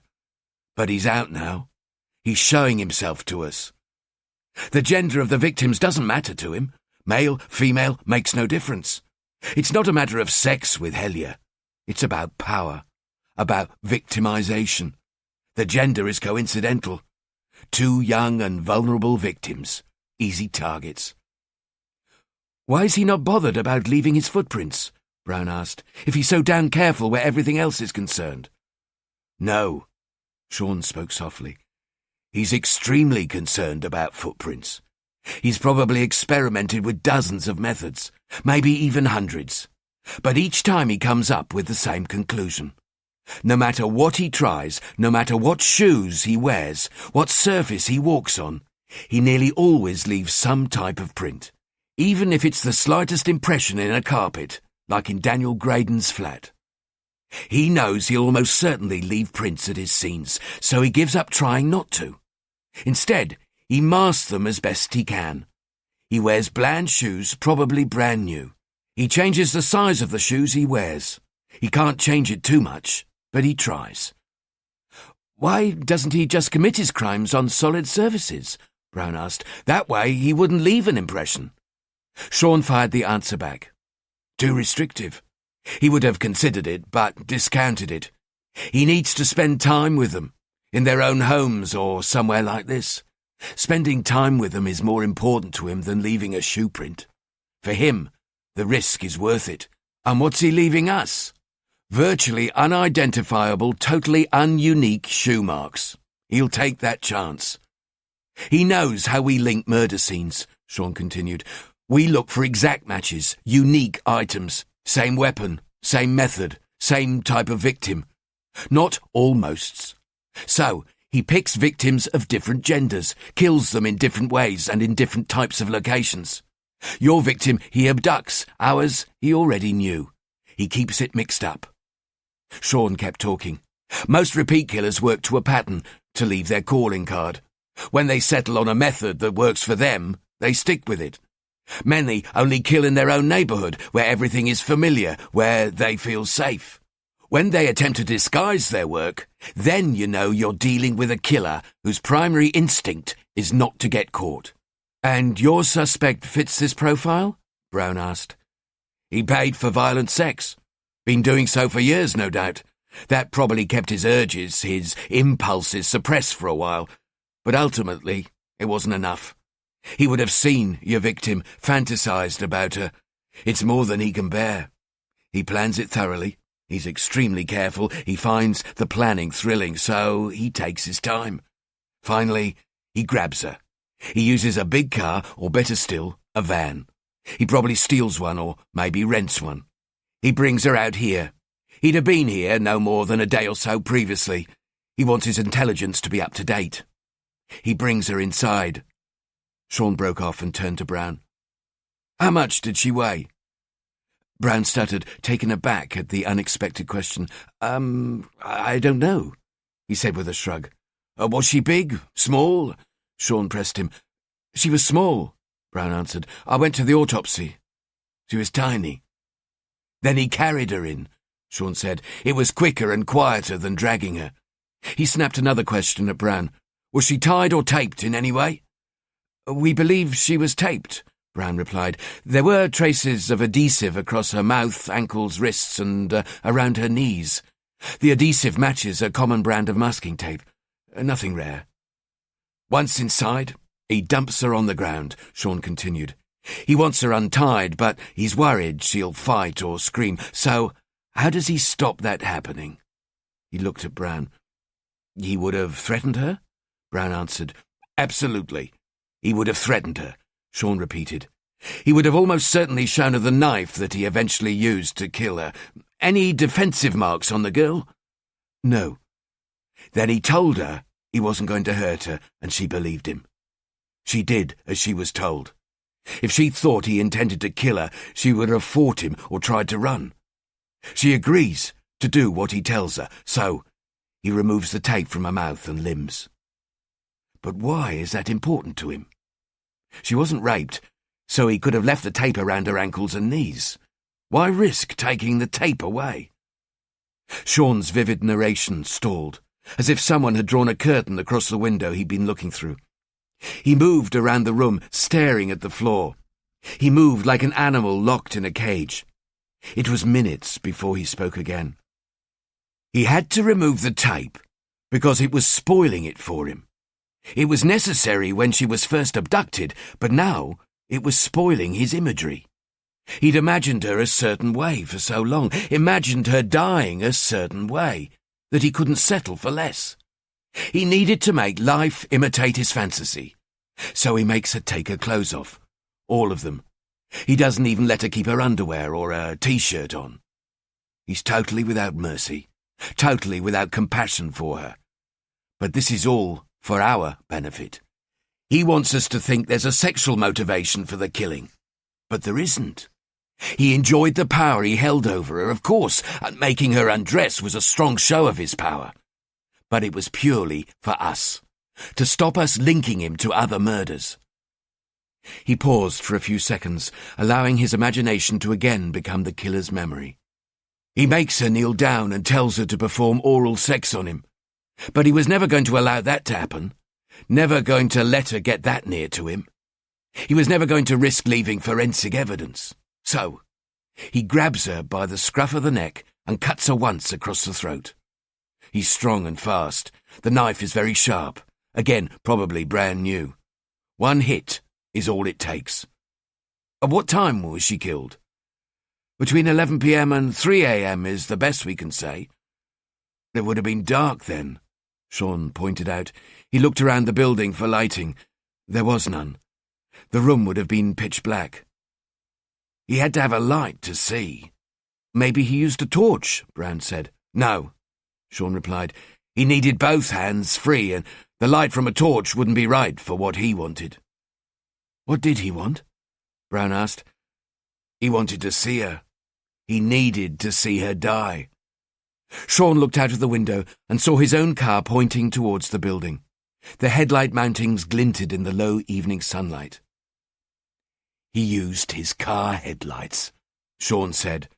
He would have checked that ahead of time, too. He went there on the night of the murder, already knowing car headlights would give him all the light he needed.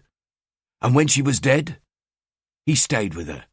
He'd been dreaming about this for too long to just walk away from her, and now she was dead. He stood here and watched her bleed to death, watched until her blood stopped running.